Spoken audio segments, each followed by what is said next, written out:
You are listening to a Regency romance audiobook by Typewritink Publishing Media.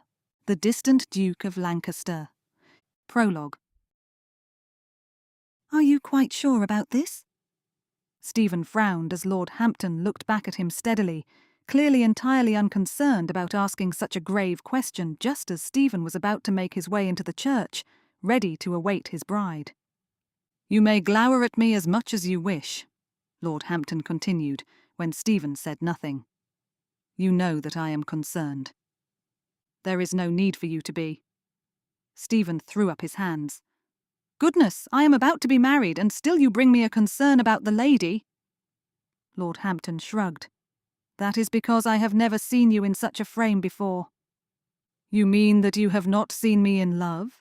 Stephen asked, his eyebrow arching. There is nothing about that which should concern you. Just because you have not found yourself in such a state before does not mean that there is anything about it which ought to worry you. But does she love you? Lord Hampton put up his hands and then let them fall to his sides. Does she truly care for you? From what I have seen, Lady Violet has so much reserve about her, she does not show even the smallest bit of emotion. Stephen chuckled and shook his head. You do not understand her in the least. Yes, she is quiet and reserved, but her heart is still very much open and alive. She cares for me. Not only that, she loves me. I am sure of it. Lord Hampton immediately frowned. You are sure of it? You mean that she has not said as much? It does not matter, Stephen exclaimed, refusing to answer the question and becoming frustrated with his friend. Lady Violet and I shall be wed, and my future with her is sure to be very happy indeed. He smiled as he thought of the young lady, recalling her sparkling green eyes and copper curls which he had, so often, longed to unpin and run his fingers through. The day he had been introduced to her, Stephen had found himself so caught by her presence, so dazzled by her beauty, that he could not even think about speaking with anyone else. He had wanted to be in her company, and in her company alone, and that had lingered in his heart ever since. Courting her had come within the same week as their introduction, and only a few weeks thereafter, engagement. The Earl of Craighall, Lady Violet's father, had been very eager indeed for them to marry, and had given his blessing upon the marriage without delay, urging them to set a wedding date within the month. Stephen had been delighted with the urgency, for he had felt the very same, and thus the wedding date had come around very quickly indeed. The only person who showed any sort of concern was Lord Hampton, telling him that this was a little too hasty, and that he had to be sure of both his own and the lady's feelings. But Stephen had waved those concerns away. Stephen sighed heavily, seeing his friend's concern still evident in his eyes. Hampton, I know that you have been my friend for a very long time, and I am also aware that your wariness comes from concern. However, there is nothing to worry about, I assure you.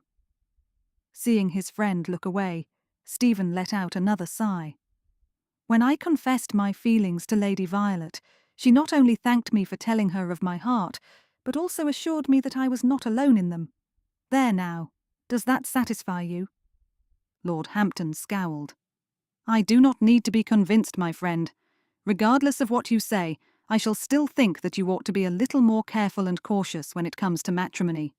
It is not to say that I have anything against the lady, I certainly do not, though I am sure that her father is a little grasping. Why not tarry a little longer? Why not? I am about to step out into the church to await the arrival of my bride, Stephen stated, interrupting his friend as his frustration grew and grew. Why are you coming to speak with me about this now? Can you not see that there is nothing further which can be done? Even if I was to take your thoughts and consider them more deeply, what could I do at this present moment? What is it that I could say or do? I am not about to leave the lady standing alone at the altar while I go about thinking as to whether or not I ought to marry her. Very well. Lord Hampton let out a heavy breath and then shook his head. At least you will never be able to say that I did not offer you genuine concern. No, I will not, Stephen agreed firmly. Now let us step into the church and— Lord Kettridge. Stephen frowned, turning to see a young man stepping into the church foyer, dressed in livery, which Stephen immediately identified as those belonging to Lord Craighall. "Yes." The young man bowed. "I have been charged to give this to you with the greatest urgency," he said, before handing a note to Stephen. "Do excuse me." Stephen, his frown still heavy, looked down at the note in his hand, seeing the seal of Lord Craighall on the back of the note. His stomach twisted uncomfortably, his heart beginning to pound, as he looked from it to Lord Hampton, and then back again. "Are you going to open it?" His friend stepped a little further back, giving Stephen the space to break the seal and unfold the note. "I am sure there is nothing to worry about." Stephen cleared his throat and broke the seal, aware of just how dry his mouth was becoming. What possible reason could there be for his betrothed, or his betrothed's father, to send him a note on the day of the wedding? He was expecting his bride within the hour. What had happened that had required sending a note? Licking his lips and aware that sweat had broken out across his forehead, Stephen took a breath and then, after another moment, began to read. "I deeply regret that I cannot come to the church today to marry you. I will return to my father's estate and have it made known that our engagement is ended. Forgive me. Violet." It felt as though someone had grasped his heart, squeezed it painfully, and then ripped it with force from his chest. Stephen could not breathe, staring at the words as though somehow, if he looked at them long enough, they would change to say something different. He did not know what to do, his breathing growing ragged as he fought to make sense of it all. "Sit, my friend." A hand came to his arm, leading him backwards and encouraging him to sink down heavily into a chair. "What has happened?" Lord Hampton's voice seemed to come from very far away, though eventually Stephen turned his head to look and saw his friend frowning hard, his eyes heavy. "She is not coming." Stephen handed Lord Hampton the note, barely aware of just how much he was trembling. "She is not coming to marry me. I will not have a wife this day." Lord Hampton said nothing for a few minutes, reading the note and then, clicking his tongue, shook his head and sighed. "There is no reason as to why she should do this." "There is nothing given, at least," Stephen replied, his voice rasping as his throat began to ache. "Why would she turn from me? Why would she end our engagement when she herself confessed to me how much she longed to be my bride?" He could still remember her speaking to him as though it had only been yesterday, feeling the way her hands had pressed his as he had smiled down into her eyes. She had told him that she was eagerly anticipating their wedding day, and he had believed every word. His stomach twisted painfully as his heart ripped asunder. "I have been a fool. You should go home." Lord Hampton put one hand on Stephen's shoulder. "I will tell the guests that something unexpected has taken place, and there will be no wedding today." "There will be no wedding at all," Stephen muttered, passing one hand over his eyes as he fought to keep his emotions intact, knowing he could not permit himself to break into pieces in front of his friend. "It is not as though this is something which can be resolved. We are not about to set another date for the wedding. She has ended our engagement and— Hush, my friend, else all of the congregation will hear you." Lord Hampton hunkered down, looking up into Stephen's face, his gaze steady. "This must be dealt with as carefully as possible, else the tone will run wild with their whispers and rumours." Stephen pushed himself to his feet, albeit a little unsteadily. "I do not care what the tone think. Let them speak of me. Let them say what they will." "That is foolish," Lord Hampton replied firmly. "You will be affected by what is said of you and—" "And why should that matter to me?" Stephen demanded, throwing up his hands, his voice echoing around the vestibule. "My heart has been broken into tiny pieces, and without any sort of explanation. This day, this wonderful, joyous day, is now taken from me, and instead of light, I have darkness. Instead of sunshine, I have shadow. My life, as I have known it, is now changed forever, and in that, I cannot give a single ounce of energy or thought into caring about what society will say of all of this. Do you understand?" "Enough." With a firmness which caught Stephen off guard, Lord Hampton strode towards him, grasped his arm, and began to lead him to the door which led outside. "You may not care what society will say, but I certainly do, and I believe that you shall find yourself considerate of it all when you are not as troubled and as distressed as you are at present. Now, if I have to drag you to your carriage and throw you into it, then I shall do that, but please, if you have any consideration not only for yourself, but also for your family name, which also includes your sister, might I add, then you will return home without delay." Stephen blinked, recalling with a sudden sharpness that his sister, Caroline, was sitting inside the church, waiting expectantly. "Caroline." "I will take her back to you," his friend promised, the warm summer air doing nothing to lift Stephen's spirits. "Here is the carriage. Climb in, return home, and leave me to deal with the rest of this matter. I assure you I will do it with great care, so that the whispers and rumours are kept to a minimum, if not only for your sake, but also for Caroline's." Without being fully aware of what he was doing, such was his shock, Stephen found himself climbing into the carriage and sitting down within it, looking back down into his friend's face and seeing Lord Hampton frown. "I thank you, Hampton." "There is nothing to thank me for as yet," came the reply.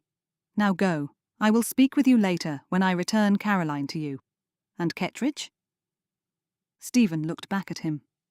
"I am truly sorry for what has happened," his friend said heavily. "I cannot imagine how devastating this is for you." Stephen closed his eyes, his chest still tight, his heart still painful. He tried to find something to say, but nothing came to him.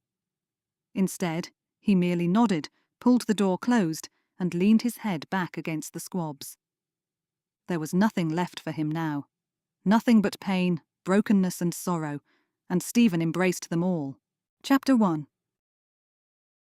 Sighing out loud, Stephen rubbed one hand over his forehead as he picked up yet another piece of business. He had been working in his study for most of the day, and thus far he had barely touched the pile of letters and other things which had arrived for him. Then again, he considered, he had nothing else to do but this, and therefore could not protest about the amount he had to do. It aided him, helping him to keep his mind from all other thoughts which might overcome him with emotion. "Brother?" Scowling, Stephen looked up from his desk as the door opened. "Caroline, why must you insist upon interrupting me?" "I do not mean to trouble you." Caroline came a little further into the room, spreading out her hands. "But you did say that we would be going to London for the season, and thus far I have heard no conversation as regards when we are going to be making our way to London." The scowl on Stephen's face grew darker. "My dear Caroline, I have no intention of going to London this season." Caroline's eyes widened, the colour fading from her face. "But when I asked you last summer, you told me that we would be going to London this season. We have taken more than the required mourning period, for our uncle and I have been pinning all of my hopes upon making our way to society." What hopes would those be? He watched as Caroline blinked furiously, not understanding the reason for her tears. "You can be assured, my dear sister, that I have every intention of making certain you have an excellent match." Less than a year after he had returned to his estate, news had arrived of their late uncle's passing away.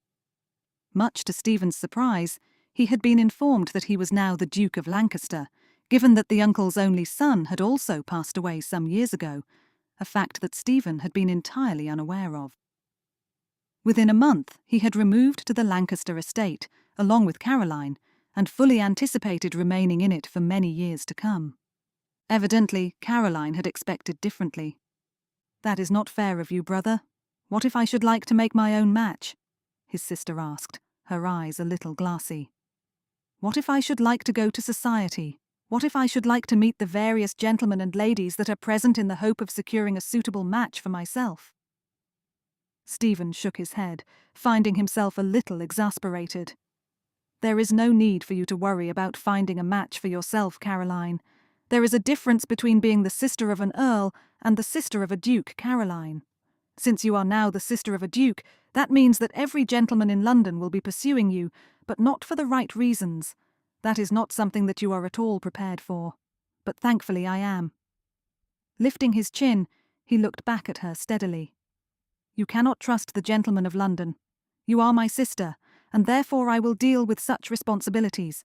My intention is to find you a husband within the year. You will still be wed and happy, and therefore, in knowing this, you can have no concern about going to London." To his irritation, Caroline shook her head, tears splashing down onto her cheeks. "Why must you imprison me like this?" "Imprison you?" Stephen threw up his hands, anger beginning to billow through him so swiftly he had to catch his breath. "I am not imprisoning you. I am doing my best to look after you just as I ought. I am taking my responsibility seriously, which cannot be said of every gentleman in England. You ought to be grateful, Caroline, instead of ushering such complaints into my presence." His sister did not break down into tears as he had expected, nor did she turn and storm out of the room. Instead, she simply looked back at him, her tears still drying on her cheeks as she folded her arms, her chin lifting a notch. "Ever since you had your heart broken on your wedding day, you have changed completely. You are not the brother you once were." Stephen's anger began to build into a fury, and he thumped the desk with his fist, making his sister start in fright. "Do not dare speak to me of that day." "I shall, for it must be spoken of." Caroline, rather than listening to him, rather than fading back into the distance as he had hoped, continued to speak about the most painful experience of Stephen's life. "You waited for her there at the church. You received that note from Lady Violet, and since that time you have become the most dark and dreadful gentleman in all of England. You do not stray from this house, barely even leaving your study. I spend most of my days alone and without company. I eat dinner in the presence of the servants rather than with the company of my brother. You do not permit me to have visitors. I am not even allowed to have my friends come to reside with us for a time. In the last 3 years, I have found myself becoming more than a little desperate, afraid that you will never again return to the kind-hearted, joyous gentleman I once knew, and now to hear that you will not even take me to London, even though you stated that you would do so, only confirms to me that you are nothing short of a beast." "A beast, am I?" Placing both hands on his desk, Stephen pushed himself up and narrowed his eyes at his sister. "You are ungrateful, Caroline. You are selfish and inconsiderate. You do not see all that I have been doing for you. You do not see that I have been thinking and planning your future, and instead of showing any sort of gratitude, all you do is complain. Inconsiderate! You would dare to level that at me." Caroline's voice grew to a fever pitch. "You have made all of these plans without even speaking to me of them. You have determined this and thought about that, but never once have you come to me. Never once have you asked me about my opinion on such things. You have decided that you shall do just as you please, and thereafter I will have nothing else to do but accept your judgments and your decisions without question. Why do you treat me in such a way? Why am I merely some responsibility you must find a solution for? Why do you not even think about my feelings?" There was no reasoning with her, Stephen decided. She was speaking far too quickly, and with too much emotion for him to even consider what she was saying. To his mind, it would be best if he left things as they were. She might think he was a beast, but to his own mind, he was certain that what he was doing was right. Besides which, he had certainly no intention of making his way to London. Yes, he admitted silently, he had once said to her sister that they would go, but that had only been in order to placate her, in order to silence any questions about society, and when she would be making her come out. But the truth was, the gentleman of London could not be trusted, and he would not permit Caroline to even become acquainted with a single one of them. "I think it is time for you to take your leave, Caroline." Seeing her eyes widen, Stephen shrugged and then gestured to the door. "I have business matters to attend to. If you wish, we can discuss this at another time." A hard, brittle laugh came from Caroline. "And what would be the purpose of that, brother?" She shook her head and turned away. "You are not the sort of gentleman who can be reasoned with. You are not the sort of gentleman who cares one iota for what others think or feel." Throwing him a glance over her shoulder, she shook her head. "When I tell you that you have changed, you do not believe it. However, I can tell you that the brother I see before me is not the brother I once knew. That brother was considerate, caring, and kind. The man you are now is only concerned with doing just as he pleases, only concerned with keeping himself as far away from London as possible, for fear that what he will find there will only injure him still further." At her words, Stephen's fury died away in a moment. The truth hit him right between the eyes, and though he wanted to dismiss it, though he wanted to tell her that she had not said a single word of truth, he could not. Yes, he was avoiding society. Yes, he was hiding from all of society, for he did not want to set foot in London for fear that he would hear the name of Lady Violet spoken, or worse, that he would find himself in her company once more. In the 3 years which had passed since his wedding day, he had never once written to Lady Violet. To go to London would be to ruin all of the security he had built around his heart. He had grown to value his solitude. He appreciated the long, dark evenings and the nights which seemed to never end. It was the best place for his melancholy, for his heaviness of heart, for the sorrow which would never fully leave him. Over and over he thought of her. He thought of how much he had loved her, and how quickly she had broken that apart. And then, after hours of consideration and pain, there would come bitterness. Then he would remind himself of how little he required Lady Violet's presence, and how little he desired to see her again. Repeatedly telling himself those things hid the truth from his heart, to the point that he almost now fully believed it. Clearing his throat, Stephen picked up his quill to return to his business. "I will see you at dinner. Good afternoon, Caroline." A small, sad laugh came from his sister as she closed the door behind her. It was clear that she knew, just as he did, that though he said such a thing, he would not join her for dinner. It was not his way. He preferred to sit alone in solitude, for it was the greatest comfort he could offer his soul. Joy and laughter were far from him now. He could not even remember the last time he had smiled with a genuine happiness in his heart. But he did not want it, not now. Lady Violet had stolen that from him, and Stephen was fully convinced he could never feel truly happy again. All the same, even as he continued with his business, the sad eyes and the downcast expression of his sister would not leave him. There was a little guilt there, he realized. Guilt that he did not need to feel, for he was already doing what he could for his sister, was he not? He was going to find her a suitable match. He was going to make sure that she was more than contented with whichever husband he picked out for her. "But I did say that I would take her to London." His conscience pricked him, but Stephen shook his head. No, he could not bring himself to go back there.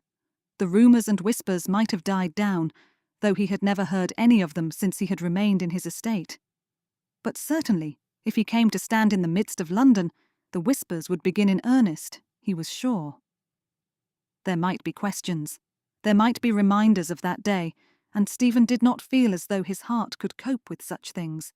It would be a reminder of the pain he had endured ever since the day she had broken his heart. He would see her in the shadows and the whispers of the past as he made his way through London, through the places where he had walked with her, danced with her, smiled at her. No, he could not bring himself to do it. There would be no return to London. "Why is my sister not present for dinner?" Lifting an eyebrow in the direction of the footman, Stephen watched as the man glanced to another, as though somehow one of them would find an answer. "It cannot be that difficult to discover why my sister is not present," he stated, a little frustrated. It had been a month since their last conversation about London, and during that month Caroline had spent as little time as she could in his company. Stephen had told himself that in time she would realize he was not about to be moved, that she would accept the decision, and mayhap, in the end, be glad of it. On the rare occasion they had sat together for dinner, the tension had been as ice and the conversation so stilted he had barely been able to speak more than a few sentences. All the same, Stephen now found himself a little frustrated that though he had made the effort to appear here for dinner this evening, Caroline has chosen not to do so. Whether she was doing it to be petty, he did not know, though there was a slight trifling concern that she might also be a little unwell, and he did not know of it. "Might I suggest that one of you go to find my sister?" Stephen dismissed the footman with a wave of his hand, and then picked up his spoon. He was not about to wait for Caroline, for his soup was getting cold, and he had already demanded that it be served before she arrived. If she wished to be childish, then he would not play along. Silence filled the room, but Stephen did not even notice it, nor did he mind it. This was a place for his own thoughts, and if Caroline did not join him, a place for his own company. If Caroline did not wish to dine with him, then he would not suffer a great deal. Stephen had finished the soup by the time the footman returned. The footman did not arrive alone, however, and Stephen frowned as the butler came into the room, his hands rubbing together in a clear sign of nervousness. "Wilson?" Stephen gestured to him. "I am in search of my sister. Is she unwell, or is there another reason that she has not joined me for dinner?" The butler continued to rub his hands, inclining his head as he looked to his footman and then back to Stephen. "Your Grace, I believe that your sister, Lady Caroline, asked to take the carriage out this afternoon. Thus far she has not returned." A streak of fear ran through Stephen. "Do you mean to say that nobody in this house knows as to where my sister was going?" The butler quickly shook his head. "That is not what I meant." There was a slight pause, and then the butler cleared his throat. "Your Grace, I thought that you were aware that Lord Hampton and your sister were out for a drive together this afternoon." "Lord Hampton?" Stephen blinked furiously, the fear in his heart now turning to surprise. What was Lord Hampton doing here? This is miles from his own estate. The butler simply blinked back at him, and Stephen closed his eyes. Of course the butler would not know why Lord Hampton was in the vicinity. It had been years since Stephen had been in his friend's company, and given that he had ignored all of Lord Hampton's letters, Stephen could not expect to know such a reason for his visit. Clearly, however, Lord Hampton and Caroline had been writing to each other, and that was something which concerned Stephen a great deal. Why would his friend be writing to Caroline? And why had Caroline agreed to a carriage ride with this gentleman without Stephen's knowledge? "It is not as though you encouraged her to come and speak with you," said a small voice in his heart, a voice which Stephen quickly ignored. "Does anyone know as to where my sister has gone with this gentleman?" Stephen looked from the footman to the butler and back again, but both of them shook their heads. "Then I will finish my dinner." Stephen snapped his fingers, and the footman, a little startled, turned quickly to fetch the next course. Attempting to set the matter aside, Stephen ate quickly, though told himself that he had no need to be concerned. Lord Hampton was a good sort, and he had no need to worry as regarded Caroline's reputation. All the same, he found himself a little concerned as to why Caroline was still absent from the house so many hours later. Even though it was approaching the summertime, the nights were still a little dark. Surely Lord Hampton would return her to him before the night drew on even more. "Your Grace?" As Stephen finished his final course, the butler reappeared, though this time with a note held on a tray in his hand. Without a word, Stephen took it and broke the seal, opening it to find only a few words written there. "Brother, you promised to take me to London, but you have reneged on that promise. Therefore, since I was unwilling to spend the next few years alone and without any sort of happiness, I have begged the only person I can think of for a little help. Lord Hampton has ensured that your London townhouse is prepared for me. I will reside there for the season. In addition, Lord Hampton has secured me a chaperone, so there is no requirement for you to make your way to London. Understand that I had no desire to take such measures, but given the prospect of remaining at the estate alone, sorrowful and lonely, or going to London without your knowledge, I could not help but pursue the latter. I have not enjoyed being in your company for many years. I have found you so altered it has been painful to see. Therefore, I shall stay in London in the hopes of finding a suitable match. Whether I will be fortunate enough to do so, I do not know. If I am entirely unsuccessful, then I will return to you at the end of the season. Let us both hope that I am successful, so that I will no longer have to stray into your solitude. Yours, Caroline." Stephen could not breathe. He stared at the letter, then dropped it onto the table beside him before letting out a long, loud groan. Dropping his head forward, he put his elbows to the table and threw his hands through his hair. He did not know what it was that he felt, but there was certainly something akin to anger there. Anger towards not only his sister, but also to Lord Hampton for doing such a thing to him. How could he be so foolish as to agree to whatever it was that Caroline had asked him for? Caroline required a chaperone, and Lord Hampton certainly could not act as one. "I have not enjoyed being in your company for many years." That part of the letter strayed into Stephen's mind all over again, and he let out a slow breath, finding himself struggling with such harsh criticism. A criticism that, deep down, he knew to be fair. "I cannot go to London." Lifting his head, he waved one hand and dismissed the servants without so much as a word. The door closed behind the last footman, and Stephen quickly rose to his feet, picking up the wine-glass from the table as he strode across the room to look out across his estate grounds. The sun had already set, and the last few fingers of light were already spreading out across the sky. They would soon fade, leaving nothing but a dark night behind it. And this would be the first night in 3 years that Caroline would not be present in the house with him. Stephen closed his eyes and, lifting the wine-glass to his lips, took a long draught. The warmth did not bring him any pleasure. Rather, it made him shudder, fear for his sister coursing through him. She was present in London, staying at his townhouse without a chaperone and without his presence. Yes, she had said that a chaperone would be provided, but Stephen had no knowledge as to who this person would be. He had not had opportunity to speak into that, to say yes or no as regarded whether or not they would be a suitable chaperone for Caroline. Anger streaked up his spine again as he thought about what not only Caroline but also Lord Hampton had done. This was an assault on his status, on his standing, and on his authority. Neither of them had any right to do as they had done. Lifting his chin, Stephen set his jaw. This emotion was the one he would cling to, the one he would let fill him. Anger would be what would drive him rather than understanding, consideration, or even fear. "I will not go to London." Speaking aloud, Stephen made his firm determination only to feel that wither away inside.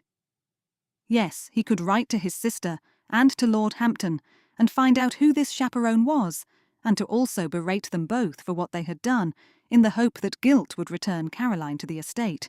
But would he truly be contented in permitting the entirety of the season to pass without his presence? If his fears about the gentlemen of London and Caroline's presence within society were real, then could he truly stay at his estate and be contented with that?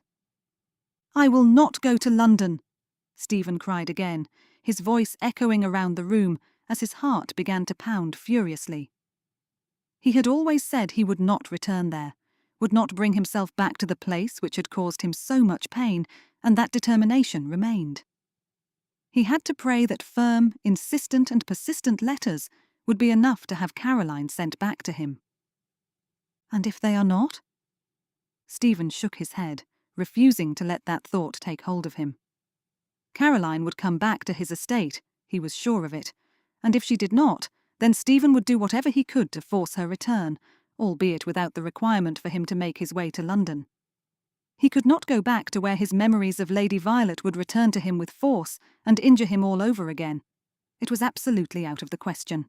Chapter 2. "Now, are you absolutely clear on what is required of you this season?" Violet closed her eyes and let out a slow breath. "This is entirely unnecessary, father." "That is not what I asked you," her father snapped, and as Violet opened her eyes again, she caught the glimmer of anger in his eyes. "Are you clear on what is required of you this season?" Violet nodded, having no other answer to give. She had wanted never to return to London after what had happened, but her father had been most insistent. After 2 years away from London, her reprieve had been ended, and she had found herself brought back to London with her father, stating quite clearly that she was to secure herself a match.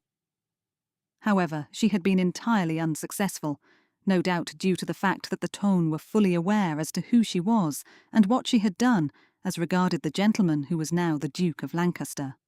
And this season was now her second opportunity. Violet trembled inwardly as she considered what would happen if she did not find a husband that matched her father's requirements this season. Would she be given a third season? She was already a little older than many of the young ladies in London, and surely it would be difficult for gentlemen of the tone to consider her given her history. You are to fix your attentions to a gentleman who carries the highest title, but, most of all, the greatest fortune, Lord Craighall stated firmly. The fortune is what you require. The same has been said to your younger sister, and since she already fully understands and agrees, she is now waiting in the carriage along with your mother, who is also in complete agreement with my decision. You have made us tardy by your hesitation. Violet swallowed tightly. Now let us go, her father said firmly, putting one hand to her shoulders and then turning Violet around bodily towards the door. At least Marianne understands completely what is asked of her. I do not know why you cannot do the same. I was engaged to the Earl of Kettridge, father, Violet reminded him, aware that she sounded a little bitter as she spoke. He is now the Duke of Lancaster, is he not? Marrying him would have fulfilled your requirements. Lord Craighall sniffed. I will admit that was a little surprising and certainly unexpected, and had I known that he was to be claiming such a title, I would never have insisted that you end the engagement, especially not for someone such as the Marquis of Gilmerton. Clicking his tongue, he shook his head. Now, no more arguments. We make our way to Lord and Lady Butterstone's ball, and from there we will see which gentleman we can find who will be acceptable to me. Violet's heart ached, but she followed after her father without a word. How much she wished he had not stepped in her way when the time had come for her to marry Lord Kettridge, though he was now the Duke of Lancaster. It had been the evening before the wedding when her father had announced that he did not think he could give her his consent to marry the gentleman any longer, and Violet's heart had been torn apart, broken into tiny little pieces.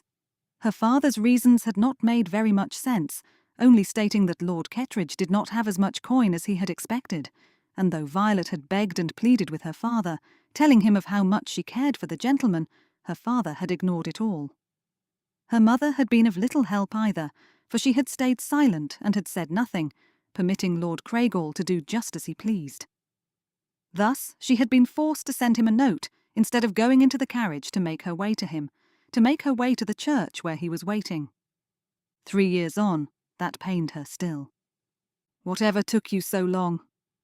Violet climbed into the carriage and sat down, ignoring her younger sister's question, as their mother sniffed and tutted lightly, clearly blaming Violet for the lateness of their arrival at the carriage. I am present now, am I not? Violet murmured, though Marianne tossed her head. Marianne was much more inclined towards doing what her father asked, seemingly agreeing that the gentleman with the greatest fortune was worth pursuing, rather than considering character or the like. Violet was not certain whether or not her sister fully understood what it was that their father intended for her to do once she was wed to this supposedly wealthy gentleman, but all the same, Marianne was much more open to such a thing than Violet. After being torn away from the only gentleman she had ever opened her heart to, Violet could not even fathom the thought of pursuing someone new all over again, and certainly not with the intention of making sure she married the richest gentleman she could. Your sister is continuing to remind me that I should have permitted her to marry the Duke of Lancaster, though he was only the Earl of Kettridge at the time. It was not your fault, father, Marianne said quickly, throwing a sharp glance towards Violet, as though she was somehow to blame for her father's frustration, as Lady Craighall nodded fervently. You were doing your best to keep Violet away from an impoverished gentleman. The Earl was not impoverished. Violet's hand curled into fists as she glared back at her sister. He had 2,000 a year. And there are gentlemen who have 5,000 a year, and some who have even 10,000 a year, her father exclaimed, turning to her sharply. Do you not think that you would be better off with one of these gentlemen? Am I not doing my duty as your father to make certain that you marry well? Is your mother not caring for you in the same way?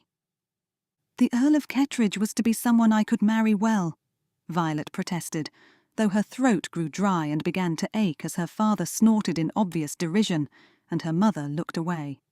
I am well aware that the sole reason that you demand we marry such gentlemen is in the hope that, in doing so, your own fortunes will be restored, father.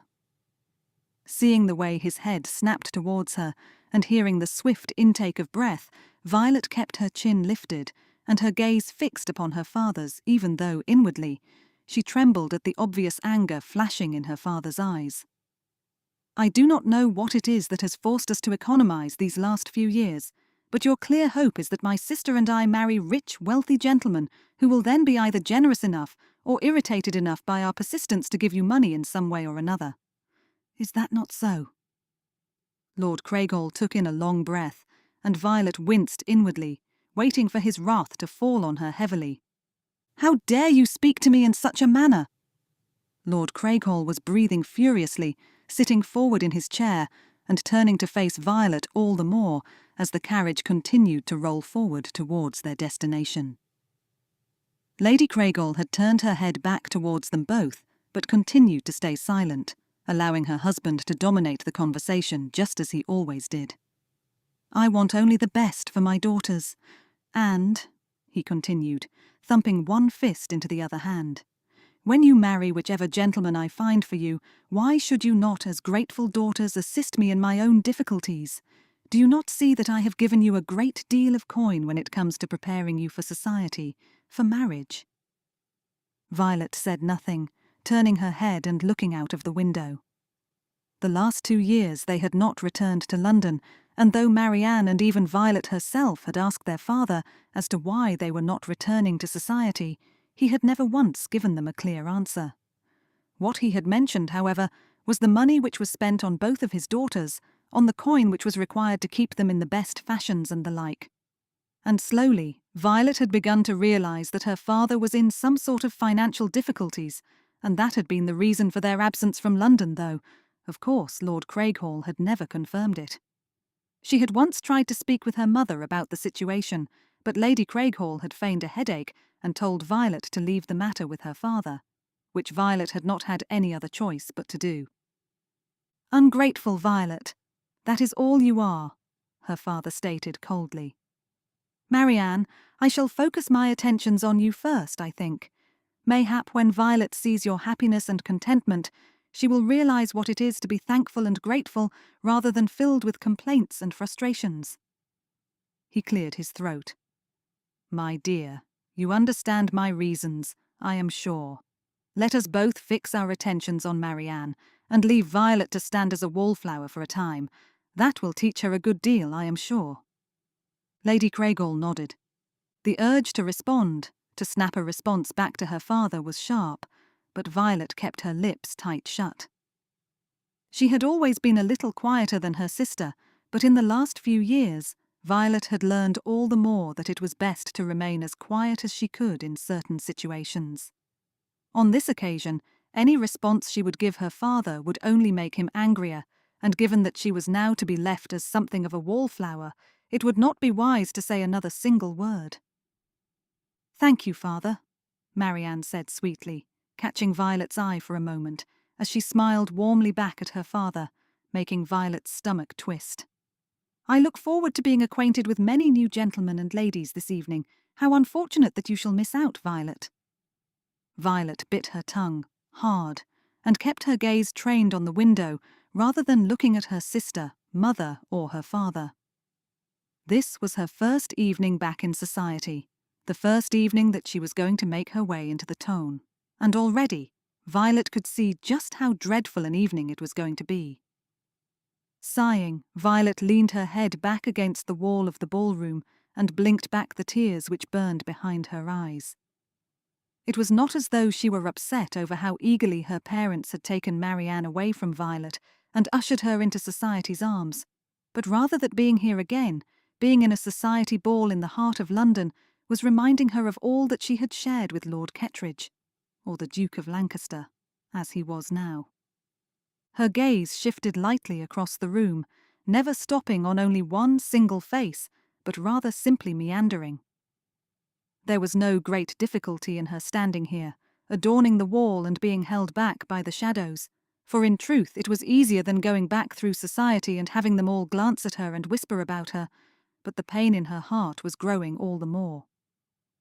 How well she remembered being in the Duke's arms, how much she had adored being in his company, laughing and smiling with him as they had talked about anything and everything. She had found him to be a gentle character, to be the sort of gentleman who was both considerate and caring, as well as being perfectly genteel and proper. When he had professed his love for her, the feelings within her own heart had cried out with the very same affections, and she had found herself falling deeply in love with him. And the agony of tearing herself from him had left a deep and as yet unhealed wound. "Violet, Lady Violet!" Blinking in surprise, Violet pushed herself away from the wall so that she stood tall before turning to see a pale face peeking out at her from the shadows. "Yes?" She did not recognize the lady, struggling to see her clearly, as the darkness tugged at her. "It is I, Miss Chesterton, Miss Julia Chesterton." "Julia!" Violet exclaimed, her heart leaping suddenly as her friend came a little closer, a tentative smile on her face. "How good to see you again.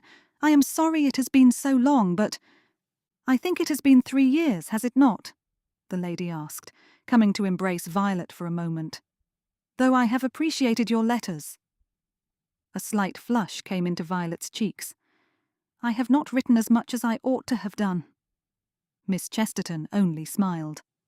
"Do not concern yourself in that regard, my dear friend. It was good to hear from you. I am sure you must have suffered a great deal these last few years after the ending of your engagement to that is, the Duke of Lancaster." Violet's heart slammed hard against her chest, but she managed to have a small smile. "I thank you, Julia. It has been very difficult. You mentioned in your letters that it was not your decision but your father's, though I have not said that to anyone else," her friend said softly, as Violet nodded, glad that her friend was still someone that she could trust with such things. "Do you know why?" Violet closed her eyes and sighed. "It seemed that my father believed that the Earl of Kettridge had more of a fortune than he did. Therefore, on discovering the truth of his finances, which I found to be more than satisfactory, he decided that I ought to find a gentleman with a greater fortune." She let out a harsh, broken laugh. "You can imagine his regret, now that Lord Kettridge was given a greater title and no doubt a greater fortune." Miss Chesterton put her hand to Violet's, pressing it gently. "I am sorry to hear that," she said quietly. "That must be very painful indeed, though now you are back in society, back here for the season." Her tone became a little lighter. "Does that mean that you intend to seek out another match?" Not wanting to tell her friend yet more about what her father had said, Violet looked away. "I do not know. Marianne is here with my father and mother at present, and they have stepped away for a few minutes." Miss Chesterton's eyes flared. "And left you here alone?" The heat in Violet's face grew. "I think I am to be something of a wallflower this season, Julia. My sister is to be given preference, and since I have already ended an engagement, I think I shall remain here in the shadows for a time." "Then I shall remain with you," came the reply, as Violet looked back at her friend, a little surprised. "Yes, alas, I am to be a wallflower also this season, as my mother is most insistent that my elder sister find herself engaged to a particular gentleman, and given what happened to me last season, my presence is not particularly welcome." "Last season?" Violet asked, not quite certain what her friend meant. "I do not know what—" "I was courted by a gentleman who then was discovered to be a gentleman without good character," Miss Chesterton exclaimed, her face growing a little red. "He was frequenting houses of ill repute and spending a great deal of money there. The shame of discovering that about him was deep, but the tone, of course, threw their disdain not only upon him, but also upon me, and only because I was acquainted with him and courted by him. It is disappointing that society should view me in such a way, but what can I do other than accept it? Therefore, given that my sister is hopefully to be courted by an exceptional gentleman, my presence is not required, and I must hide myself away here." Violet smiled softly, sympathy rising up within her. "I am sorry to hear it," she said gently, "but in my own selfishness, I am glad that you are here with me. It means that I am not going to be entirely alone." "I find myself grateful also." Miss Chesterton laughed, making Violet's smile grow all the bigger. "At least, through the next few months we shall have friendship, and that is something, is it not?" "It is, yes," Violet agreed, finding herself a little happier now, and I am going to be grateful for that. Chapter 3. I am not going to London. Stephen scowled as he picked up the letter he had received from Caroline. He had already read it 3 times over, but still it did not content him. I have arrived safely. Lord Hampton has been as good as his word, and has provided me with his sister to be my chaperone. Lady Rutherford has been very kind indeed, and I am going to be attending my first ball this evening. I will keep you informed as to which gentlemen I meet, and which, if any, seek to court me. Yours, Caroline.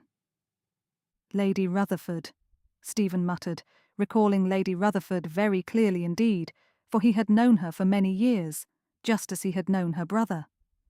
He had not known that she had married, but then again he had been setting aside Lord Hampton's letters.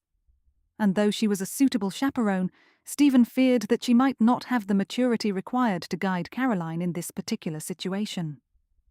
To find a suitable husband was a very heavy burden for any young lady to carry, but usually that was shared with a brother, father, or other suitable chaperone. Lady Rutherford, however, was almost the same age as Caroline, and therefore Stephen was a little worried that she would not give the same weight to her advice as either he or someone else of similar age might. But if I am that concerned, then I would have to go to London. The words burned on his lips, and Stephen let out a heavy sigh as though to chase those words away from himself. He had already determined that he would not go to London, had repeatedly told himself that going into society again was out of the question, and yet the worries in his heart and mind remained, telling him that the only way to find relief was to do exactly what he did not want to do. He groaned aloud and dropped the letter back on his desk. A scratch came at the door. Yes? The butler came in, a letter held out for him. Dismissing him quickly, Stephen took the letter and turned it over. His eyes narrowed. That seal told him that this was from Lord Hampton. Thus far, Stephen had not received a reply to his letter which he had sent to his friend. A letter which had held a great many sharp words for Stephen had not held back his anger. Wondering what it was that his friend would say, Stephen quickly unfolded the letter and began to read. It was a good deal shorter than he had expected. Yes, I have Caroline here, and she is doing very well. I was very glad to be able to assist her. I do hope you will come to your senses and join us in London very soon. Yours, etc. Stephen stared at it, his mouth going dry. This was not at all what he had been expecting. He had thought that Lord Hampton might apologise, that he might realise what it was that he had done, and why Stephen was so upset, but instead he was merely admitting to the fact and telling him that he hoped he would soon join them. Was that always his intention? Stephen asked the question aloud, though no one came to answer him. He closed his eyes and let out a hiss of breath in clear frustration.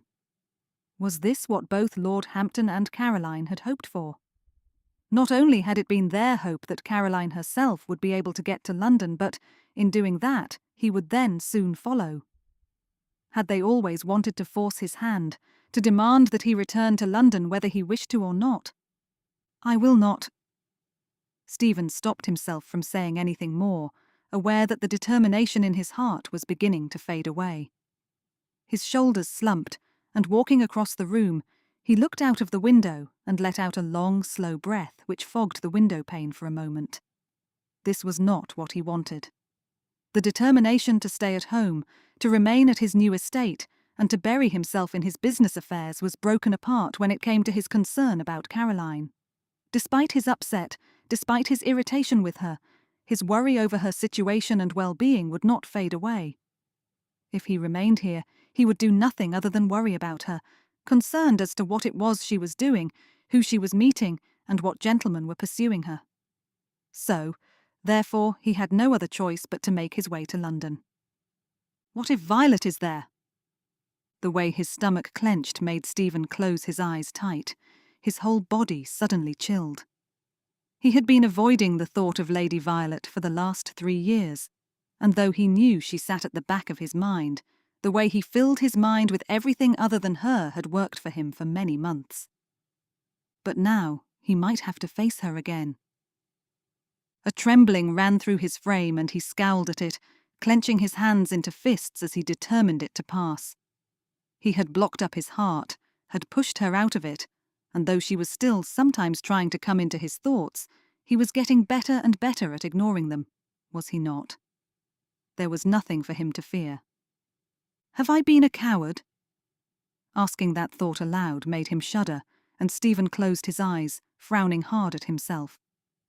He did not much like the thought of being a coward, but yet that thought lingered in his mind. Opening his eyes, Stephen imagined what it would feel like to see her, what it would do to him to once more be in her presence. His lip curled. I will simply ignore her, he told himself firmly. It will be as if we have never been acquainted. With a nod, he turned away from the window and, walking across the room, rang the bell. Then he began to pace up and down the room as he waited for the butler's arrival, determining not to step away from his decision. Yes, Your Grace. Good heavens, Wilson, what took you so long? Stephen snapped, his eyes narrowing as the butler immediately inclined his head and began to apologize. Now have the staff prepare my things. I am leaving for London first thing tomorrow morning. The butler did not even lift his head, avoiding Stephen's gaze. But of course, Your Grace. Is there anything else? No, now do hurry. I want everything to be ready so I can leave with haste. I understand. The butler hurried from the room, and Stephen let out a long, slow breath, fresh heat beginning to pour into him.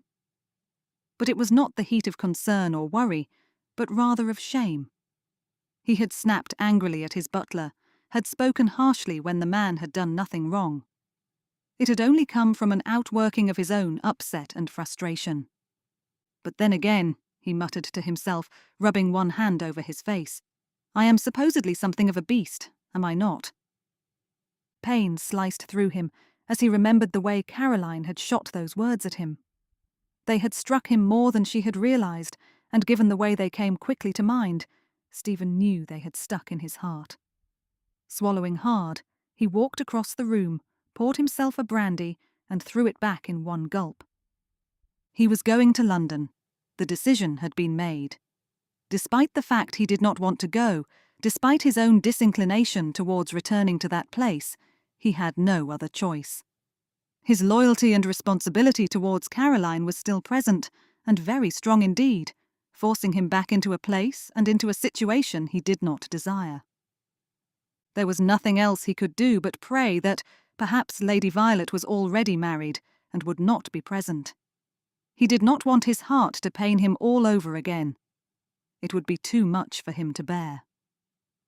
Stephen took in a deep breath, hearing laughter and conversation coming through the door to the drawing room. When he had arrived only a few minutes before, he had not only astonished the butler, but thereafter had brought such a hubbub of activity as the staff had been assembled, in order to make sure that his rooms would be prepared for him with the greatest haste. Stephen had waved away the butler's worries and had asked where his sister was. Having been told that she was in the drawing room, he had made his way there with the greatest haste, only to pause at the sound of laughter. He was about to step into that room and break apart whatever good humour was in that room. By his presence alone, he was going to ruin the joy that his sister felt at the moment. But I am the one injured, he reminded himself. This is her doing. Whatever consequences follow, they will be because of her inability to do as she was told and stay at the estate. With a nod to himself, he put one hand to the doorknob and pushed it open, stepping inside with a lifted chin and a steady gaze. The smile on Caroline's face faded in an instant, her eyes rounding just a little. Good afternoon, Caroline. Stephen cleared his throat, turning to look at the other two people present, seeing them both rise to their feet. Ah, Lady Rutherford, good afternoon. How very good to see you again. He bowed but did not smile, looking to the gentleman beside the lady. He was tall and rather slim, fair hair flopping to one side of his forehead, and an easy smile on his face. Rather too easy, Stephen considered. Who was this gentleman? Someone that Lady Rutherford had concluded would be suitable enough to come to call upon Caroline. Lord Kay, that is your grace. Lady Rutherford smiled, blushing as Stephen shot her a quick look. Forgive me, I forgot for a moment that your title had changed. Of course. Stephen glanced to Caroline, who had not moved from her seat, but had, thereafter, begun to frown, rather than stare at him with great astonishment. Evidently she was not particularly pleased to see him. And might I ask who this gentleman is? Lady Rutherford blinked, then glanced to the fair-haired gentleman. Forgive me. Again I have made a mistake in thinking that you are already acquainted with my husband, but from what I recall, you were not able to attend the wedding. Stephen deflated instantly, realizing with embarrassment that the gentleman beside the lady was, in fact, Lord Rutherford, and not someone that Caroline had been entertaining. No, I was not, he muttered, shame beating down upon him. Lord Rutherford. He put out one hand, and Lord Rutherford quickly shook his hand, smiling despite Stephen's rude manner. Your Grace, Lord Rutherford smiled, stepping back beside his wife. I am delighted to meet you, though I did not expect you to be in London. No, I am sure you did not. Stephen's tone dropped low, turning to look back at his sister, though Caroline only lifted one eyebrow insolently, making Stephen's lip curl in frustration. I decided that it would be best to chaperone my sister after all, Lady Rutherford, though I am grateful for your willingness to assist her. Lady Rutherford looked back at him steadily, a glint in her eye which Stephen could not quite understand. What was it that Caroline had said of him to this lady? What was it that Lady Rutherford now thought of him? Let me ring the bell for a tea tray. Caroline rose from her chair and walked across the room, smiling at Lady Rutherford as she passed. Do you wish to linger for a little while longer? Alas, we must take our leave if we are to be ready for the ball this evening, Lady Rutherford said softly, reaching out to catch Caroline's hand for a moment. We shall still come to call for you in the carriage, however. She turned back towards Stephen, who, being about to say something in that regard, caught Lady Rutherford's eye and closed his mouth again. Even though you have not been invited to this particular ball, I am sure that there will be no difficulty in you joining us. We have space in the carriage for you also. Oh, Let us take our leave, husband, Lady Rutherford interrupted, smiling at her husband and reaching out to take his arm. Good afternoon, Caroline, your Grace. It is wonderful to see you again, and I look forward to this evening. Stephen tried to say something more, tried to say that he had no intention of making his way to this ball, and that he was not quite certain that Caroline would make her way there either, but given Caroline's effusive farewells and Lady Rutherford's responses, barred him from saying so. The door closed, Lord and Lady Rutherford had taken their leave, and Stephen was left alone with his sister. Caroline! Stephen spread his arms wide. What is it that you think you are doing? Oh, have you not received my letters? Caroline arched an eyebrow at him before walking across the room and sitting down in the chair. I thought I made it perfectly clear as to what I was doing. You left the estate? Yes, I am well aware of that. Caroline tilted her head, her face hot and her eyes flashing. I was not about to be kept there under lock and key until you had decided I might be set free for one single day, the day where I was to marry the gentleman that you had chosen for me. I am not your servant, Lancaster. I am not about to be forced into doing just as you demand. Since you would not keep your word and bring me to London as you had stated, I decided that I should do as I wished regardless. You are foolish. Mayhap, Caroline replied, her tone light.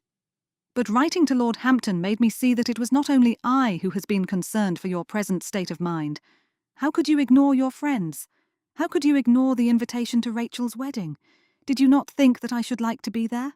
I have known Rachel for many years, and to not even be aware of her marriage was— I did not know of it either, Stephen exclaimed, though Caroline shook her head. You cannot hold that against me. Oh, but I can, came the quick response. You did not read any of Lord Hampton's letters, did you? That is clear enough. How could you do such a thing? Lord Hampton has been your friend for many a year, and you simply turn your back on him.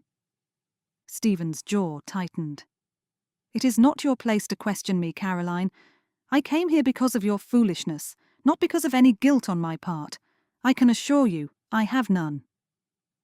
Caroline closed her eyes for a moment, and when she opened them, there was a sadness in there which tore at Stephen's heart, though he quickly looked away so as to take that feeling from him.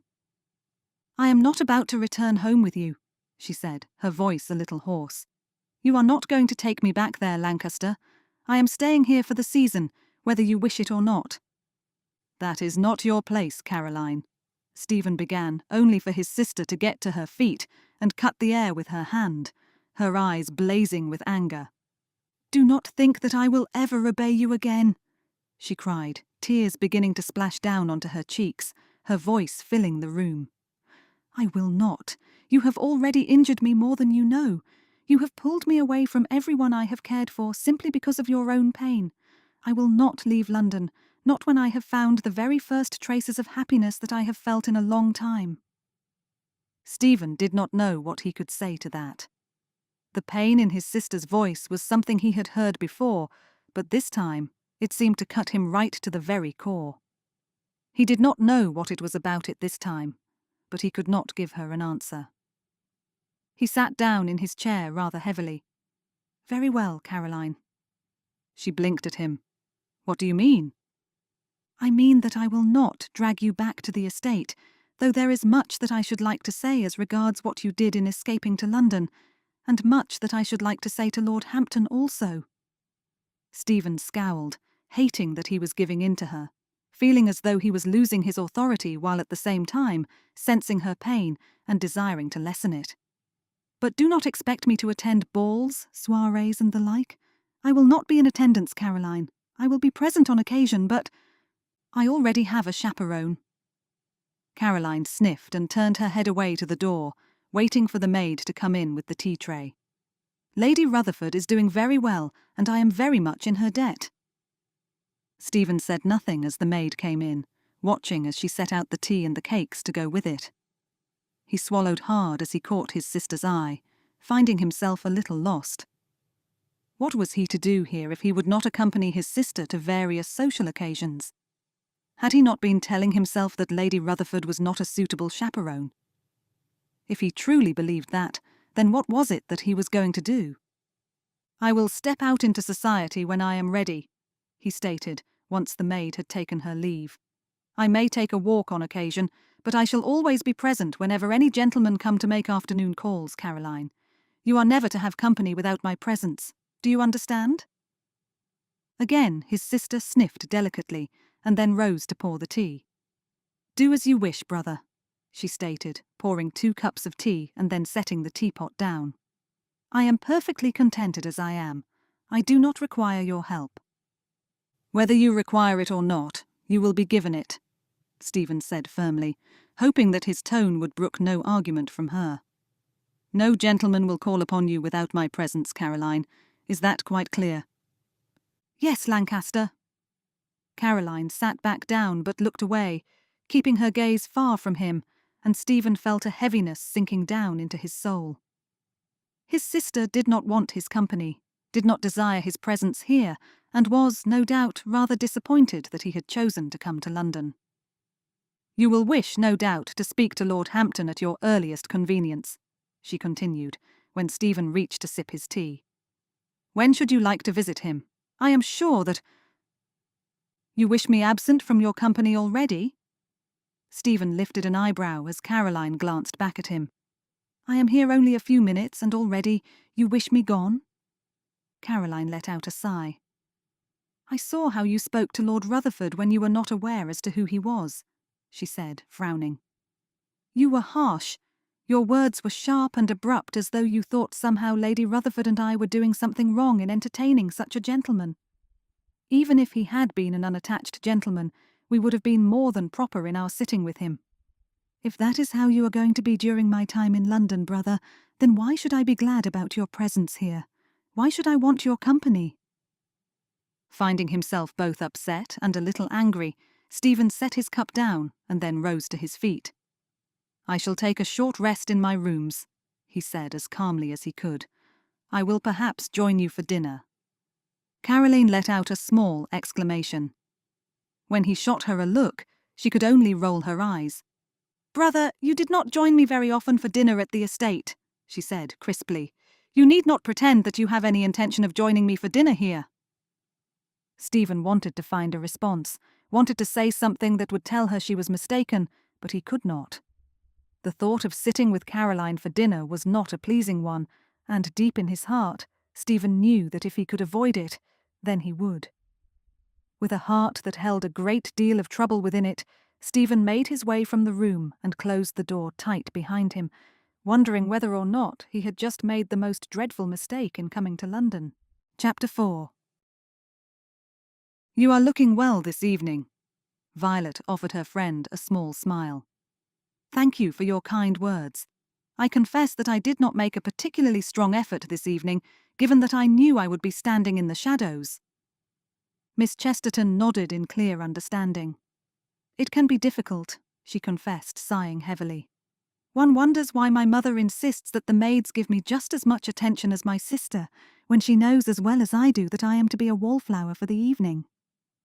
"Perhaps it is her way of showing you that she is still concerned for your well-being and your future," Violet suggested, though Miss Chesterton's smile did not grow with any sort of delight in that response.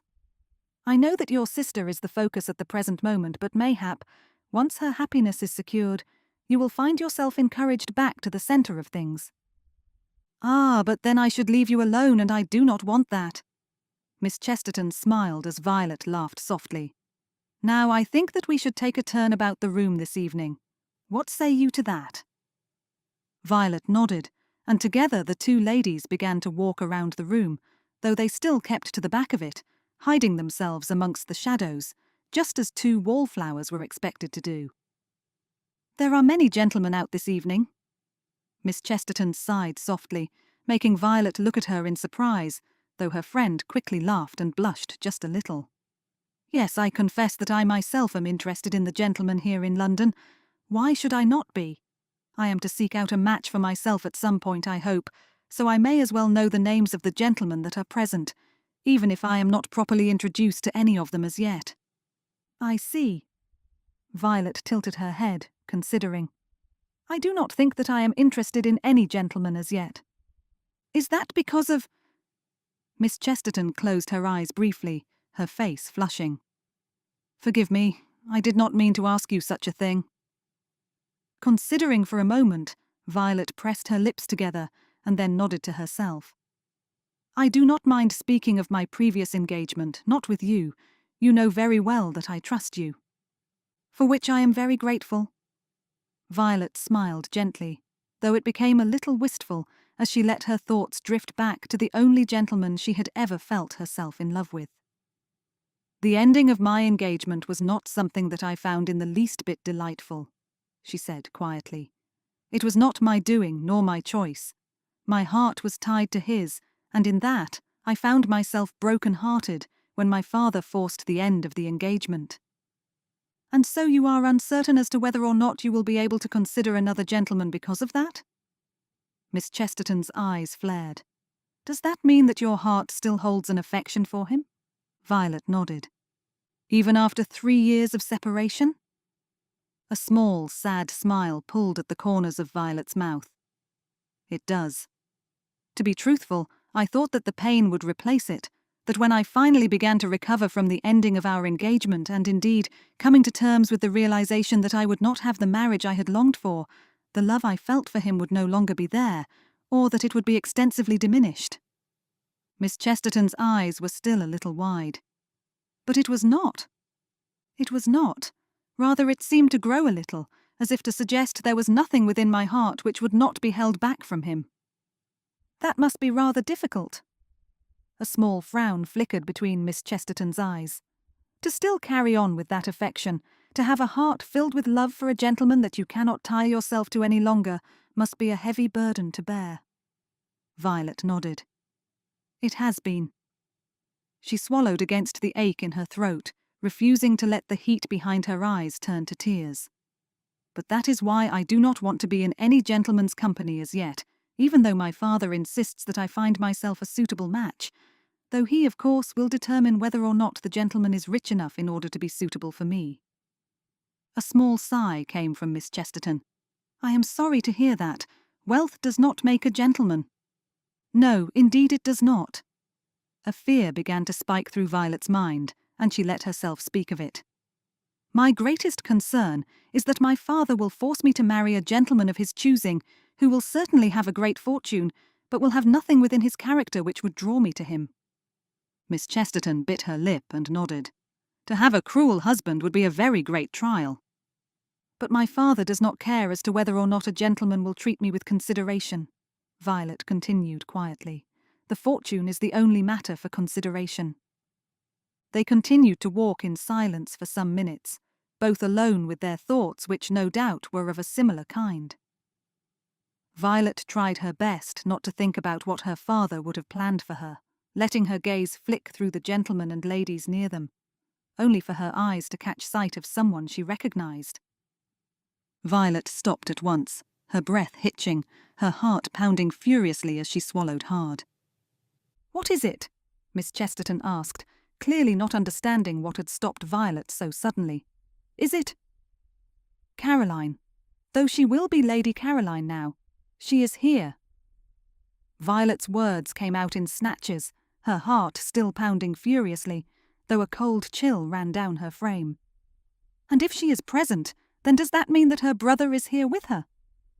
Miss Chesterton caught her breath, her hand grasping Violet's in an obvious show of comfort and support. "You think that the Duke of Lancaster is present?" "I do not know." Miss Chesterton considered for a moment, then squeezed Violet's hand before releasing it. "I am acquainted with Lady Caroline.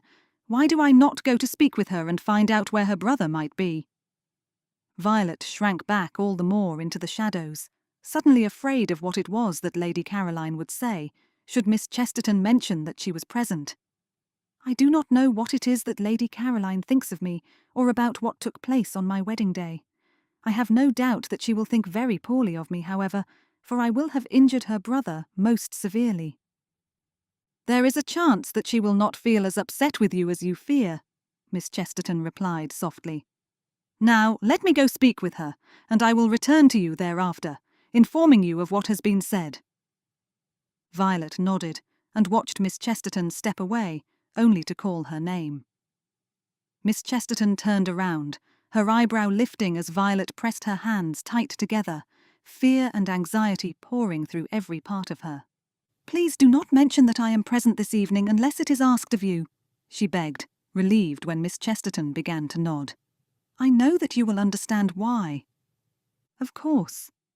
Miss Chesterton turned away and returned to make her way back towards Lady Caroline, only for Lady Caroline herself to turn around and catch sight of Miss Chesterton.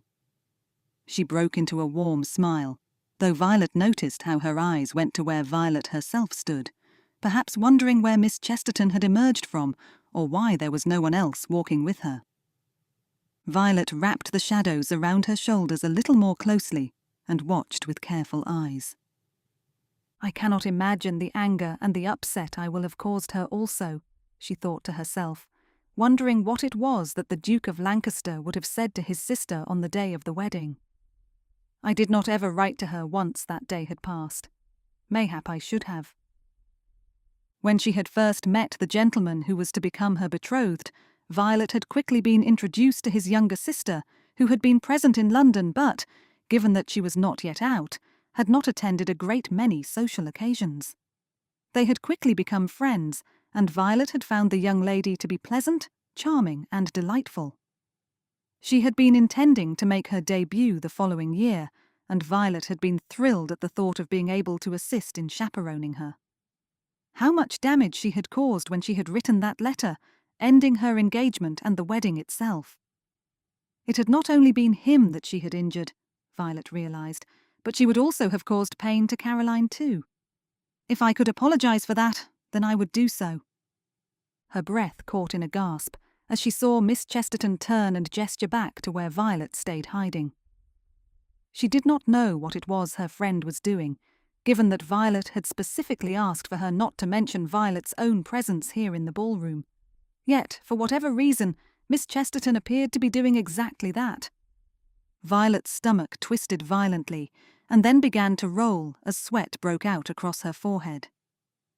She could not seem to think any coherent thoughts, her mind jumping from one thing to the next as she worried about what Miss Chesterton was saying, but also about what Lady Caroline was saying in response.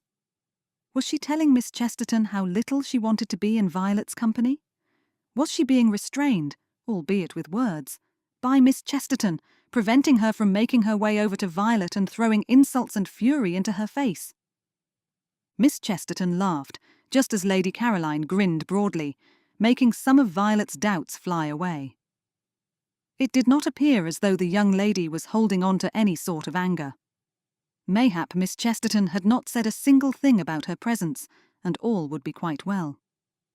After a few more minutes, Violet watched her friend turn around and begin to make her way back to where Violet stood.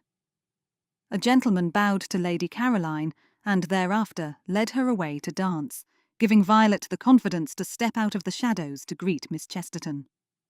"Well?" She couldn't help her urgency, her heart pounding still as Miss Chesterton smiled. "What did she say? Is the Duke of Lancaster present?" Miss Chesterton put a hand to Violet's arm. "She is not angry with you, Violet." "What do you mean?" Violet swallowed tightly as Miss Chesterton smiled. "I mean about Lady Caroline. She saw someone standing at the back of the room, near to where I had come from, and she asked me who you were. I had no other choice but to mention your name." Violet closed her eyes and trembled. "But as I have said, she is not angry with you," Miss Chesterton repeated quickly, as Violet opened her eyes to see her smiling face. "There is nothing to be concerned about there. In fact, she asked me very eagerly if she might speak with you, only for another gentleman to come and remind her that they were to dance." "But what did you say? Did you say that I would speak with her?" "No, I did not," Miss Chesterton replied quickly. "I made sure to tell her that I would speak to you first, and thereafter, if you wished to, you would approach her." Violet shook her head, swallowing thickly. "I do not think I am ready to speak with her." She looked back into Miss Chesterton's eyes. "Are you quite certain she is not angry with me?" "I am more than certain," came the reply. "She assured me over and over again that she held no anger against you, and begged me repeatedly to tell you of that. Why would she say such a thing if she did not mean it? I cannot understand that." Attempting to bring an end to the trembling in her frame, she took in a deep breath and then let it out again slowly. "I did her brother such a great unkindness. How can she—" She stated that she knew you well enough to understand that there must have been something serious behind such a decision. Miss Chesterton searched Violet's eyes. "I do not think that she is lying, Violet. I do not think that she speaks even a single untruth, for that is not what was in her face. I do believe that she is eager to speak with you." "And what of her brother?" Violet glanced out at the ballroom again, at the sea of faces, her fear beginning to grow all over again. "Is he here? Is he present?" Miss Chesterton shook her head. "No, he is not. That is not to say that he is not in London, for yes, that is so, but he does not intend to often be in society. Apparently—" Sucking in a breath, Miss Chesterton looked away. "Apparently he has no desire to set foot into society at present." Violet nodded slowly. "I understand. That is a small relief, at least." She managed a smile. "For even if he did make his way to a ball or soirée, given my own situation at present, it is not likely that I would see him. Or if you did, you can hide as you did with Lady Caroline. Although she did see you." Miss Chesterton laughed softly, as Violet managed a slightly wobbly smile. "Now, what do you say? Will you speak to Lady Caroline?" Hesitating, Violet shook her head. "No, not this evening. Not yet." "No?" "No." Violet took in a deep breath and set her shoulders. "It has been enough of a difficult evening already, besides which I should like to have time to think as to what I should say to her when the time comes." "Very well." Miss Chesterton gestured to the dancing gentlemen and ladies. "Do you wish to sit and watch this dance, or shall we continue on walking around the ballroom?" Considering this, Violet smiled. "I think I should like to walk around the ballroom," she decided, silently thinking that she would like to be standing in a different place when Lady Caroline returned. "I thank you for all of your help, Julia. It is truly appreciated." "But of course." Turning, Miss Chesterton took a hold of Violet's arm, and together they continued to set out for another walk around the ballroom. Try as she might, however, Violet could not take her thoughts from Lady Caroline, and the more she thought on her, the more the Duke of Lancaster came to mind. It was now no longer a matter of if she would see him, but when she would see him. She could only pray that she would be able to avoid his company completely during the entirety of the season. If they were forced to acknowledge each other, there was nothing that Violet could think to say to him if conversation was required. "Aside from telling him how sorry I am," she thought to herself, as Miss Chesterton began to chatter about one or two particular gentlemen, "and how much I regret ever having stepped away from him." Chapter 5. Stephen scowled to himself as he sat back in his chair, only to get to his feet again and begin to pace up and down the drawing room. He had been waiting for Lord Hampton to arrive for the last few minutes, and thus far no one had come to the door. He had not had a note from Lord Hampton telling him he would be tardy, or would not attend at all, and no servant had appeared with the calling card of the gentleman either. "Where is he?" There came a quiet rap to the door, and Stephen turned at once, calling for the servant to enter. It was not a servant, however, but his sister, who stepped inside at once, her chin lifting and her eyes boring into his. "Caroline." Stephen gazed back at her steadily, all too aware that she did not want his presence at the house. She had made that much very clear in the last few days, but Stephen was undeterred. He would not be removing back to the estate. "There was something I had thought to tell you, though given your odious behaviour these last few days, I reconsidered whether I ought to do so at all." "Odious?" Stephen arched an eyebrow. "Caroline, all I have done is sit in this room with you when gentlemen come to call." "Oh, you have not simply sat there, as well you know," came the sharp reply. "You have said something to every gentleman who has sat here, something which immediately makes him believe that you are displeased with his company, and that, should he continue to come to call upon me or the like, you would not grant it." Stephen shrugged. "The gentlemen who have come to call thus far have all been rather displeasing." Caroline threw up her hands. "There is nothing about them that is displeasing," she exclaimed, as Stephen rolled his eyes. "The first, Lord Bathgate, does not have the title you think is required for the sister of a duke, is that not so?" Stephen's lip curled. "He is only a viscount." "And Lord Henstridge was a gentleman who spoke too loudly about his fortune," Caroline retorted, coming a little closer to him.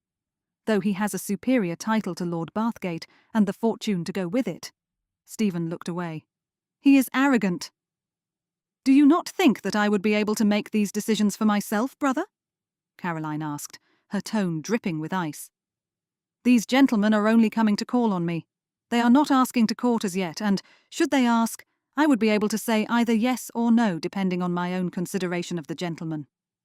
Stephen snorted. "It is my responsibility as your brother to—" "It is not. I have a chaperone already, I thank you." Caroline's eyes sharpened. "Lady Rutherford is a good deal more agreeable than you. She certainly would not have insulted Lord Gregson in the way that you did." With a heavy sigh, Stephen tilted his head, choosing not to argue with her about what he had or had not said. "What is it that you came to say to me, Caroline?" His sister's eyes flashed. "I do not know if I have the desire to tell you now," she stated, as the door behind her opened and Lord Hampton, without introduction by the butler, walked in. Oh, good afternoon, Lord Hampton." "Lady Caroline." Lord Hampton inclined his head, and with a smile still on his face, turned to look at Stephen. "Your Grace."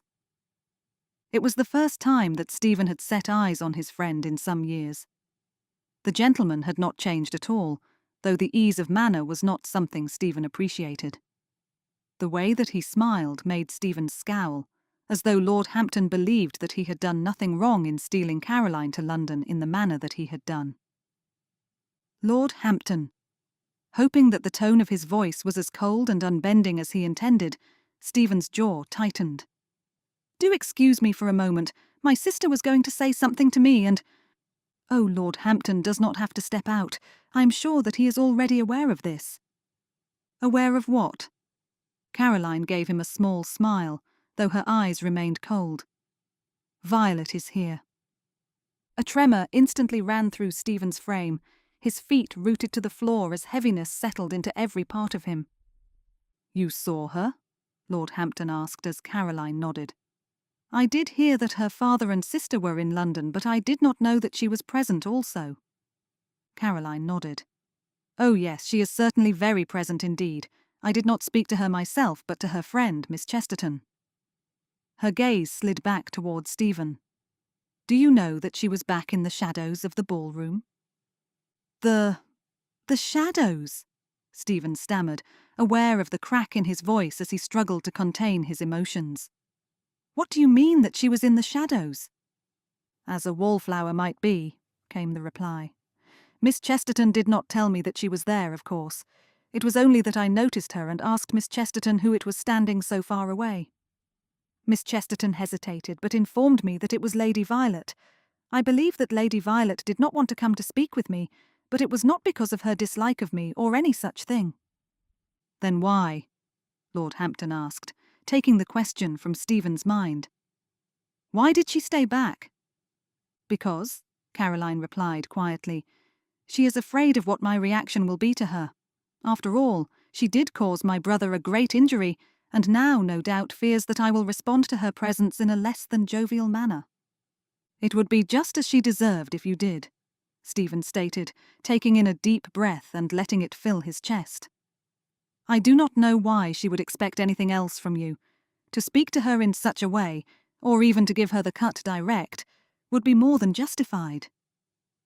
Both Caroline and Lord Hampton turned to look at Stephen, who, despite the fact that he stood tall and gazed back at them without flinching, felt the weight of what he had said settle on his own shoulders. Was that truly what he would do if he saw Lady Violet again? Would he give her the cut direct? Would he refuse to even acknowledge her presence? That would be just as she ought to expect, he told himself, as Caroline and Lord Hampton exchanged a look. After what she did in ending our engagement on our very wedding day, what else should Lady Violet expect from me but coldness? Do you never wonder what it was that forced her to do such a thing as that? Caroline asked, as Lord Hampton rubbed one hand over his chin, his eyes settling on Stephen's, clearly searching for something in his expression. Have you never asked yourself what was so very serious that forced her to end your engagement on such a significant day? No, Stephen snapped, his hands instantly curling into fists as he looked from his sister to Lord Hampton and back again. I have put that day, and the lady, away from my mind. Though I would suggest that is not particularly helpful, Lord Hampton replied, making Stephen scowl all over again. Thinking about the lady and what happened without having any real understanding of her reasons will not bring you any contentment. Stephen sliced through the air between Lord Hampton and himself. Do not think that you can tell me what I should or should not do in this situation, Lord Hampton. It is not a situation that you can understand. You see, Caroline shrugged, and then spread out her hands either side as she looked to Lord Hampton. This is what he has been like the last 3 years. He has never a word of kindness for anyone, not even when we are doing our best to sympathise or assist him in any way. There is only anger. Stephen could not speak, such was the fury which ripped through him like a rushing wind. He realised that both Caroline and Lord Hampton had been speaking with one another about him and about the last few years since his wedding day, and in knowing that came a great burst of anger. Caroline had no right to speak of him in such a way, and Lord Hampton had no right to be offering either Caroline or himself any sort of advice when it came to this circumstance. It was all entirely improper. I am glad to know that you will speak with her, Caroline. Lord Hampton smiled at her as though Stephen was not present in the room. Now, was there a particular reason you wanted me to come and call on you today, Lancaster? He turned to look at Stephen with a slightly lifted eyebrow. It was a little rude demanding that I attend here rather than you coming to call on me. Rude, Stephen spluttered, barely able to contain himself. You cannot speak to me about such a thing. You stole my sister from my estate and dragged her to London." He watched, chest heaving, as both Caroline and Lord Hampton looked at each other, only for Caroline to let out a burst of laughter. "Stole?" Caroline asked as Stephen's chest tightened with anger. "Goodness, brother, of course he did not steal me. It is not as though he rode up to the house, demanded that I come with him with pistol drawn, and thereafter forced me into the carriage to come to London for the season. It was she who spoke to me about it all," Lord Hampton added, a broad smile on his face rather than any sort of expression of dismay or upset. "It is not as though I came up with the plan." "None of that makes it acceptable," Stephen exclaimed, thumping one fist into the palm of the other hand. "This is not why I summoned you, Hampton. Summoned me?" Lord Hampton's voice was suddenly very loud, filling the room as he interrupted Stephen. "I beg your pardon?" His chin lifted a notch, his eyes narrowing. "You did not summon me, Lancaster. You wrote to ask me to come to call, and I attended you as you asked, since we are friends, though after 3 years I am not certain that you wish to maintain any sort of friendship, given that you ignored all of my letters and did not once write to me in all of that time." Blinking, Stephen took a moment before he responded. His friend was waylaying the conversation, though Stephen had the grace enough to realise it was not deliberate. Mayhap that had been too strong a word, but Stephen did not give it much more thought. He had to get back to what he had been trying to say to his friend. "Regardless of that, Hampton, you took my sister to London without my consent. Neither of you informed of these plans. Instead, you simply took them on without hesitation." "Regardless?" Lord Hampton threw up his hands. "I tell you that I am uncertain about our friendship. I mention that you have not responded to me in over 3 years, and the only thing you can say to that is, regardless?" "That is not what I am trying to speak about," Stephen responded, a little tersely. "As you have just heard me say, my sister." "You would not have given your consent, brother." Caroline folded her arms across her chest and glared at him. "Why should I even think to ask you something like this? It is not as though you would have agreed. You would have stated outright, as you already did, that you would find me a suitable husband. Yet again, you would not have given my thoughts and feelings even the smallest amount of consideration, and instead, you would have reminded me that as my brother, you would take on full responsibility. It does not matter to you what I want. My feelings do not even come into your consideration. Instead, you think only of yourself and what you want, so therefore, seeing that and refusing to let your selfishness be a part of my life any longer, I made the arrangements with Lord Hampton." Lord Hampton scowled. "And you are quite wrong to state that I did not inform you of my plans," he said, making Stephen frown heavily. "It is not my fault that you do not read my letters. Tell me," he continued, as a slow flush began to creep up Stephen's neck, "do my letters go straight into the fireplace, or might I hope that you set them aside to read at another time?" What felt like a stranglehold wrapped around Stephen's neck. Lord Hampton had written to him then? He had written to him about his plans for Caroline, for his intention to take her back to London. If I had opened his letters and read them, then I might have known of it. "Did you know that I would not read them? Is that why you wrote to me?" he demanded, seeing heat rise into the face of Lord Hampton. "Is that what your intention was? To use my lack of interest against me?" Lord Hampton shook his head, a long, heavy sigh escaping him. "Your lack of interest says more about you than it does about my actions, friend," he said, quietly, lifting his gaze back towards Stephen. "I wrote to you earnestly every month for the last 3 years. I did not know whether you read those letters or not, but even though you did not reply, I persisted. I could not imagine the pain that you were enduring, and I felt certain that the reason for your absence from society, and from everyone, in fact, was simply because you could not cope with the pain you felt. I wanted to be of aid to you. I wanted to help you, to step in where I could, but you refused to let me in. When I wrote to Caroline in desperation, uncertain and worried about your well-being and your welfare, she replied to me, stating that she had never before seen you in such a frame, and that she feared now what would become of you, and what her fate would also be." You may glare at me as much as you wish. I do not care. I confess that I wrote to your sister, and she to me, for many months, as did my very own sister. We have known your family for years, and my worry as regarded your change of behaviour only grew. Of course I was going to help Caroline when she asked it of me. She had written to my sister the previous summer, stating how glad she was that she would be going to London and finally have her chance to regain friendships, make new acquaintances, and make her own match. Only for that hope to be stolen away by your own selfishness. His voice grew louder, and despite Stephen's determination to state clearly just how wrong Lord Hampton had been in his actions, he slowly found himself shrinking inwardly. The letter she wrote to me, once you had made it clear that she would not be going to London, was full of pain. A pain I could not endure reading about.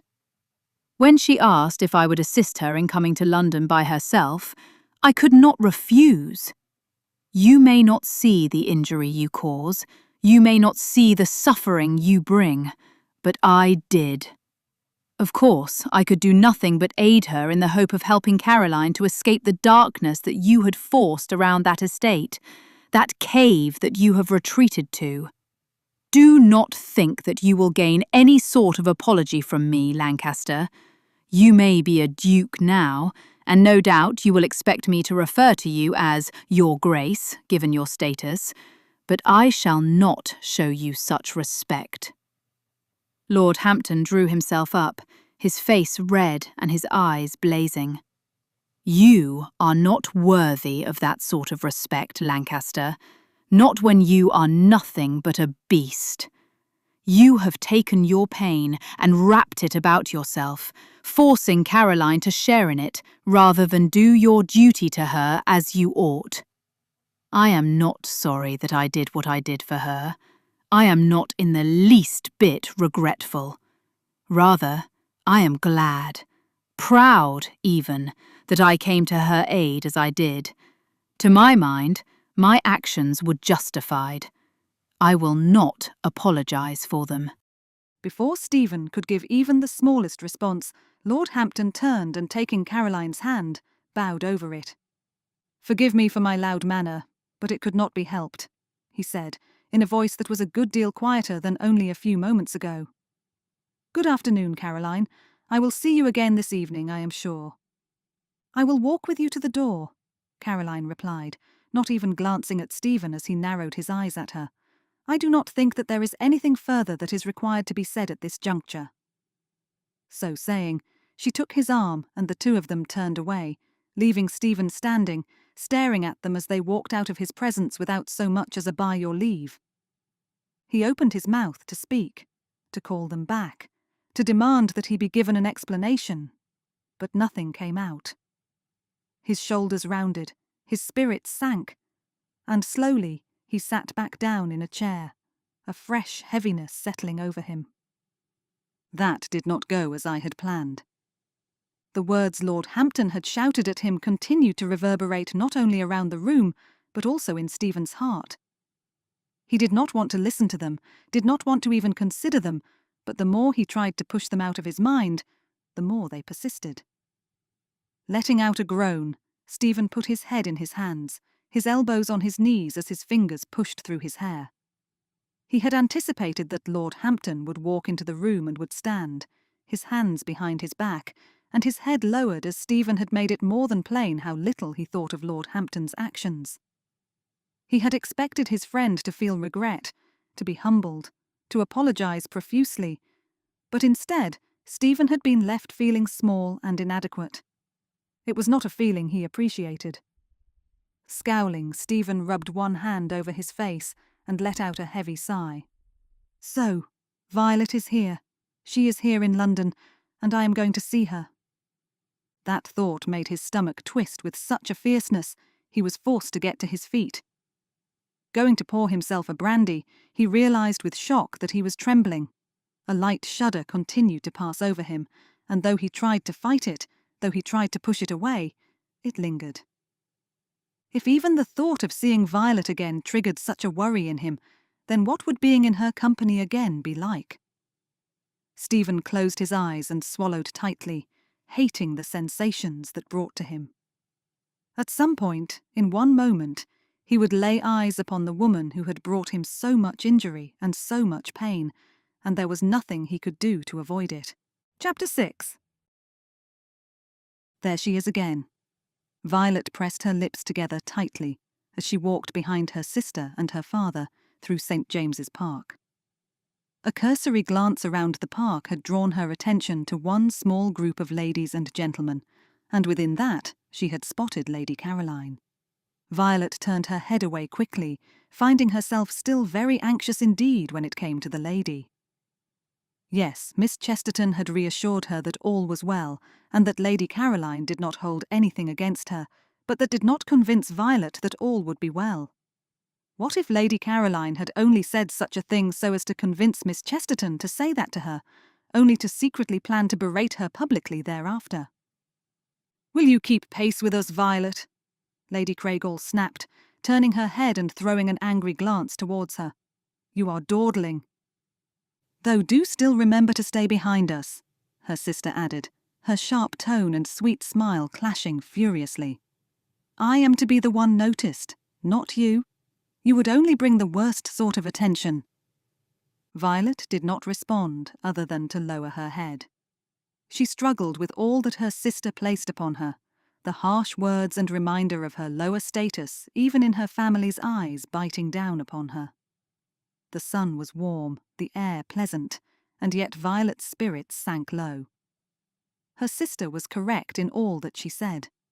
Violet would bring the very worst sort of attention, for the tone would soon remember her previous engagement, and would no doubt be laughing at her foolishness in ending such an engagement, now that the gentleman had become a duke. "Lady Violet." Violet stopped suddenly as her name was called, only to see Lady Caroline hurrying across the grass towards her. She swallowed and looked away, wondering if she might hurry after her sister and her mother, and pretend that she had not heard Lady Caroline call her name, only to realize that to do such a thing would be very foolish indeed. "Lady Violet." Lady Caroline was a little breathless as she drew closer to her cheeks a little pink, but a smile wreathed across her face. "How glad I am to see you."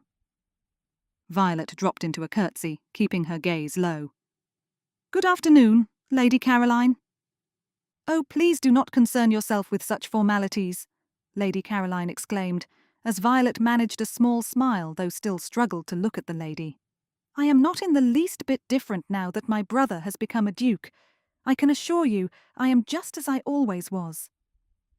Violet licked her lips. "I see."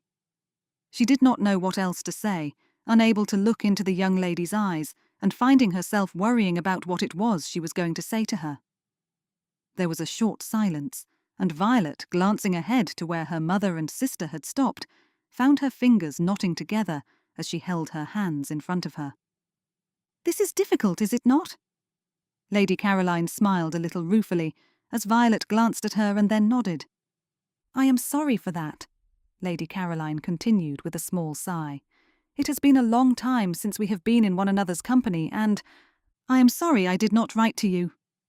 Violet closed her eyes and shook her head. "It was perhaps wrong of me, but I did not know whether you would want to receive my letter or not." "I understand." When Violet opened her eyes, Lady Caroline was still smiling, and there was not even the smallest hint of anger or upset in the lady's voice.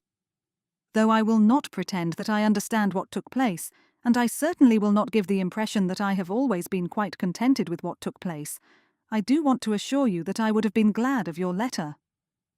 Her head tilted as Violet took her in, seeing the steadiness of Lady Caroline's blue eyes, so similar to her brother's, and the small smile which curved her lips.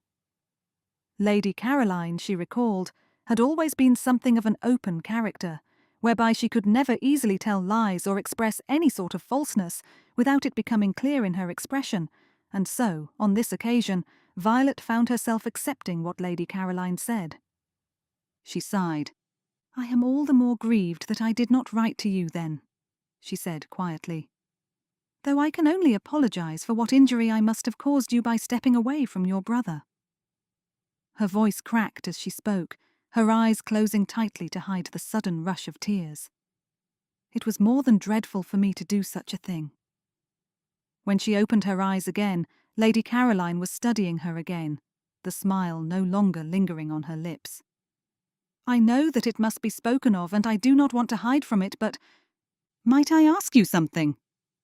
Violet blinked, her heart clinging to her worry. "Yes, of course." "It is rude of me to have interrupted you, and even worse now to be speaking to you of this matter when it was not my wedding, but might I ask—" She hesitated, biting her lip, then took another breath. "Might I ask if it was your decision alone that brought this about?" Pulling her gaze away, Violet shook her head. She could not say a word, her throat tightening as fresh tears burned behind her eyes. "I did not think that it was, and I told my brother that repeatedly, when he would listen to me," came the quiet response. "I am truly sorry about whatever took place that forced your hand in that manner." Violet looked back at her quickly, a sudden fear gripping her. "I presume that he is in London with you?" Her eyes flared as shock burned through her. "Is he here now? In the park?" "No, I have another chaperone at present. That is, I have a chaperone when my brother is not inclined to step out into society with me. Lady Rutherford, are you acquainted with her?" Violet shook her head no, and perhaps seeing her concern, Lady Caroline reached out and touched Violet's hand for just a moment. "I do not think that you will see my brother particularly often in London society, Lady Violet. Do not let your heart be afraid over that." "I will not." Violet frowned lightly, then quickly looked away. "Forgive me, I do not mean to question anything about your brother. I wish—" Coming to a stop, she cleared her throat gently. "Forgive me. This is more difficult than I had anticipated, though I am glad that you are willing still to continue in conversation with me, Lady Caroline. That was not something I expected." Lady Caroline smiled gently. "I am still willing to be your friend, Lady Violet. I have always suspected that what happened that day caused you just as much pain as it did my brother. I will not pretend that I have not held some anger towards you, for that is certainly true, but that has quickly faded whenever it has leapt upon me. I do not understand it all, and I certainly do not need to understand, for that is a matter between my brother and yourself, but I do want you to know that I do not hold any anger against you now." Humbled, Violet lowered her gaze as her shoulders rounded just a little. "I am very grateful for that, Lady Caroline." She glanced up at her again, a question in her mind that she was a little afraid to ask. I must ask you something. Why will your brother not be in society if he is in London? That is not what I remember of him." Her mind went back to when she had been in the Duke's arms. "He was always in society, always at balls and soirees and the like. He always enjoyed such things." Lady Caroline hesitated, her eyes darting away for a moment. "My brother no longer enjoys society." "He does not." A deep and dreadful darkness climbed into Violet's soul as she let out a slow breath, realizing what it was Lady Caroline meant. "You mean to say that he will not step out into society now because of me?" "He will not step out into society because that is not the sort of thing he desires for himself any longer," Lady Caroline replied, though it was with a great and careful consideration that she spoke, her words coming a little more slowly than before. "He is no longer enamoured with the company of the ton, that is all." Violet did not believe this. She saw the way that Lady Caroline would not look at her, noticed how her voice had lifted just a little, and how her words had slowed, and after a moment began to realise what it was that Lady Caroline was saying, albeit without saying it. The Duke of Lancaster had retreated into himself because of what Violet had done in ending their engagement on their wedding day. Had he become a shadow of himself? Had he shrunk back, hiding in the darkness, and no longer desirous of any sort of connection with anyone? Would she even recognise him, should she see him again? "It is because of me, is it not?" "I will not say that. No," Lady Caroline replied quickly, though Violet again struggled to believe her. He has chosen to respond in a certain way to the difficult situation thrust upon him, and instead of choosing to behave appropriately, he has decided to respond in a beastly manner, which has affected not only himself, but also those around him. Lady Caroline again reached out, and this time grasped Violet's hand tightly. Do not blame yourself for how he has responded, particularly if the ending of the engagement was not your own decision. Now, she finished, letting go of Violet's hand, I must take my leave. I can see that Lady Rutherford is waving at me from the carriage, so I should return to her. But of course. Violet managed a smile, though inwardly her heart was aching with sadness and regret over what Lady Caroline had told her. And please do not mention a word of what I have said to your brother. I cannot imagine how much pain I brought him, and my shame, in knowing that, is still very great indeed. But it was not your doing, Lady Caroline responded, though she began to step away. Remind yourself of that, Lady Violet. Good afternoon. Good afternoon, Violet replied, watching as Lady Caroline hurried back towards the waiting carriage. A sudden tremor ran through her body as she realized that Lady Caroline had not agreed to do as Violet had asked. She had not promised that she would keep all of their conversation away from the Duke's ears. What would she say to him? Would she tell the Duke that she had met Violet and that they had spoken? And what of the conversation would she share? Squeezing her eyes closed for a long moment, Violet took in a deep breath and then let it go slowly, trying to find a peace which continued to elude her. At least her first conversation with Lady Caroline had gone well, Violet considered, slowly meandering towards her mother and sister, though she caught the way that Marianne flicked her fingers at her surreptitiously, telling her to stay back. Going to stand under the shade of the tree, Violet kept her head low and her gaze fixed to the ground.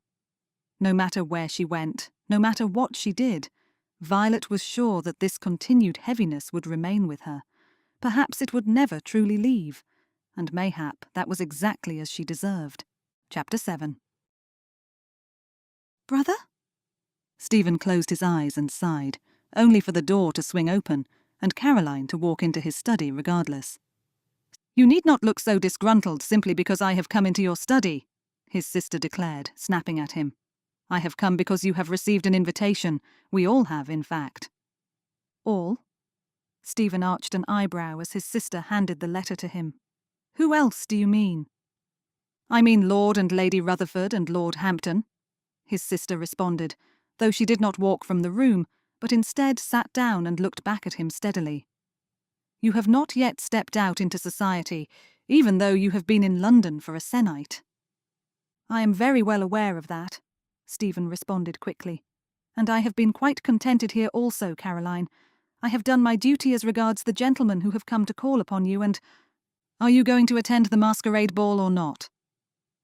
Stephen blinked, only to look down at the invitation in his hand.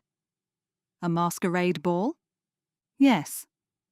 Caroline lifted her chin just a little. That is what the invitation is. Lord and Lady Gilmerton are throwing a masquerade ball to which we have been invited. I am certainly going to attend. Stephen considered this for a few moments, finding himself growing a little hot as he thought about what it might be like to step out into society again. He would be able to hide himself away without ever revealing his true identity. He could leave the ball before the unmasking began, so he would never have to show his face amongst the ton. No one would know you, Caroline said quietly, as though she knew his thoughts. It would be the perfect way for you to step back into society, would it not? It might be, Stephen admitted, frowning, glancing away from the invitation and then back towards his sister who, for whatever reason, was smiling though her gaze was away from him. Stephen gestured to the invitation. Why are you smiling like that, Caroline? It is not as though you are happy at all in my company, not as though you have any sort of enjoyment in my presence. Why then are you smiling at the thought of my attending the ball? A sudden rush of concern mixed with anticipation ran through him. Do you think that— Realizing he had been about to ask about Lady Violet, Stephen closed his eyes for a moment to regain a steadiness of thought. Why are you smiling, Caroline? Oh, it is not because of the ball that I am smiling, brother. Caroline rose from her chair, her eyes fixed to him. I am thinking about something that happened earlier today. A conversation which has proven to me that my thinking on one particular matter has been quite correct. And what matter was that?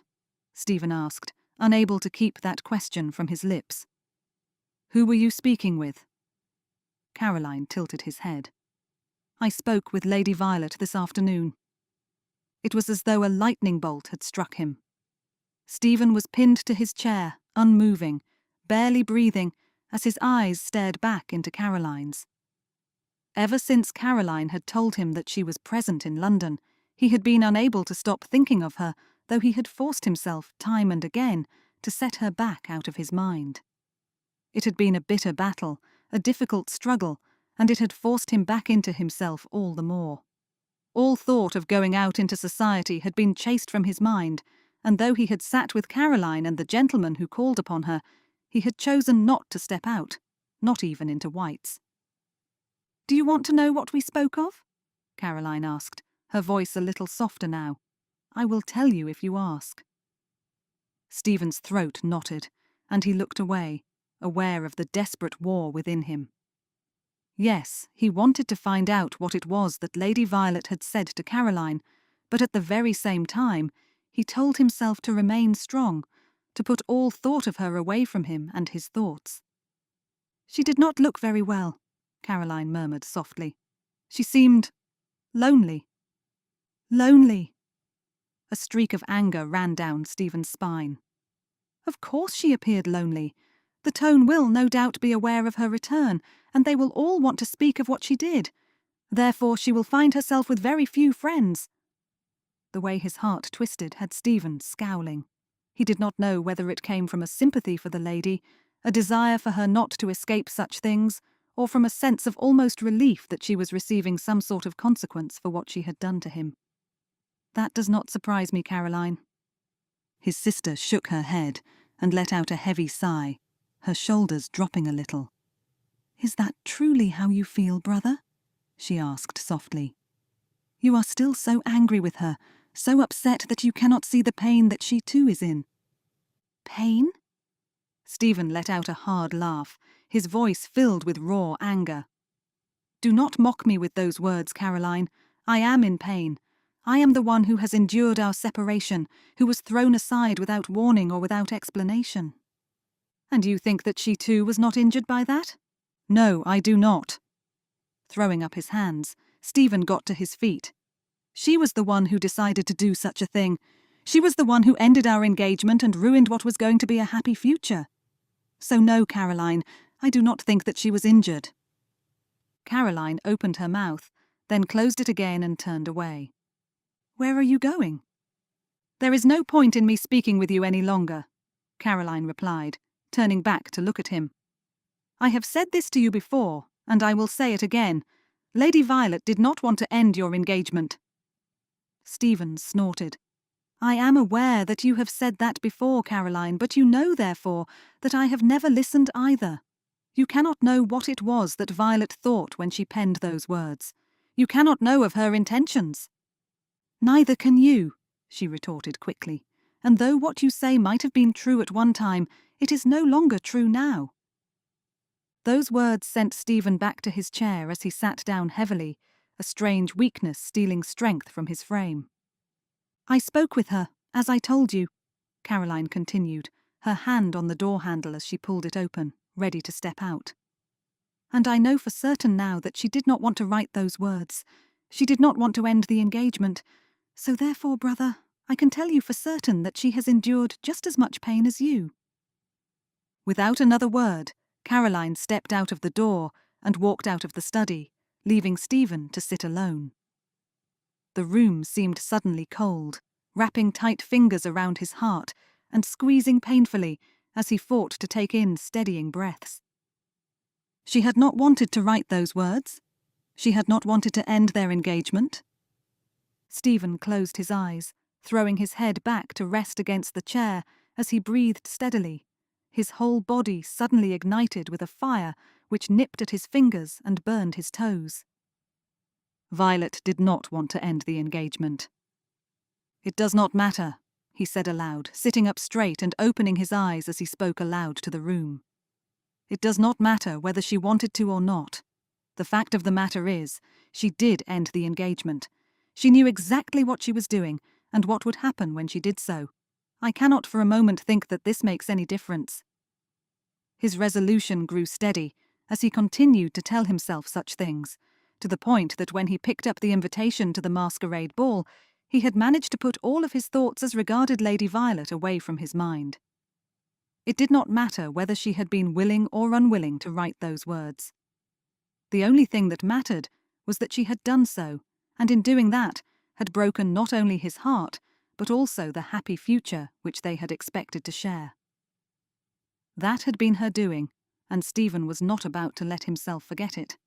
"Lord Hampton," Stephen cleared his throat as he inclined his head, "I hoped I might call upon you for a few minutes, but I see that you are about to take your leave."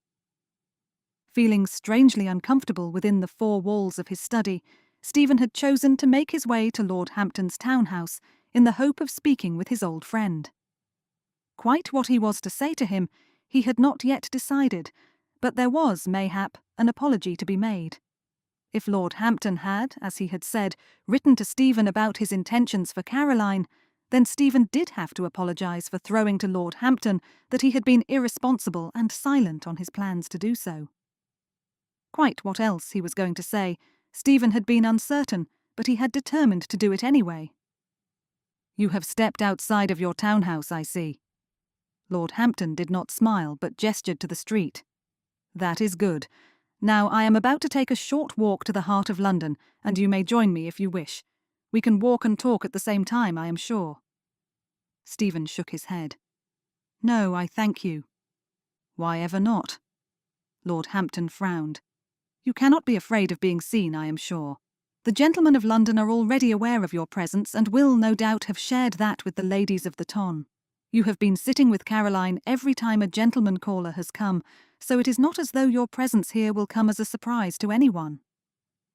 Still hesitant, Stephen considered walking alongside Lord Hampton, but found himself recoiling inwardly. "No, I thank you, Please, if not for a long while, then for a few minutes," Lord Hampton interrupted, beginning to walk away from Stephen in the clear expectation that he would follow. "I am pleased that you have come to call, of course, but I must not be kept from my intentions."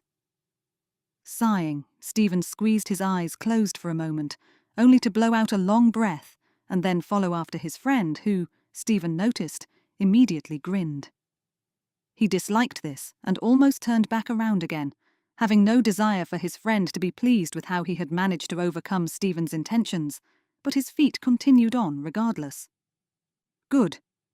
Lord Hampton looked at Stephen, his eyebrow lifting. "Now, is there a reason that you came to call?" "Perhaps." Stephen cleared his throat, not looking back at Lord Hampton. "Well, yes, I suppose there is. That is to say, I did not want to apologise for everything, but one thing I should state is that Why is this so difficult for me?" Stephen harumphed, and then tried again. "I should not have set your letters aside, and I should not have thrown various accusations in your face when you had, in fact, informed me about Caroline's desire to go to London, but I had not read it." "I thank you." Lord Hampton's response was quick. "However, do not expect me to apologise in return. I have nothing that I want to apologise for, and nothing that I intend to apologise for.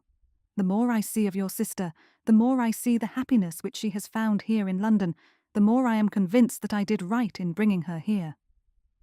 The quick, hasty response which came to Stephen's mind was so filled with harshness that it took him a great deal of strength to pull it back. Instead, he coughed and shrugged, choosing neither to agree nor disagree with Lord Hampton, though his friend did smile. "Your sister is quite wonderful," he continued, making Stephen frown heavily.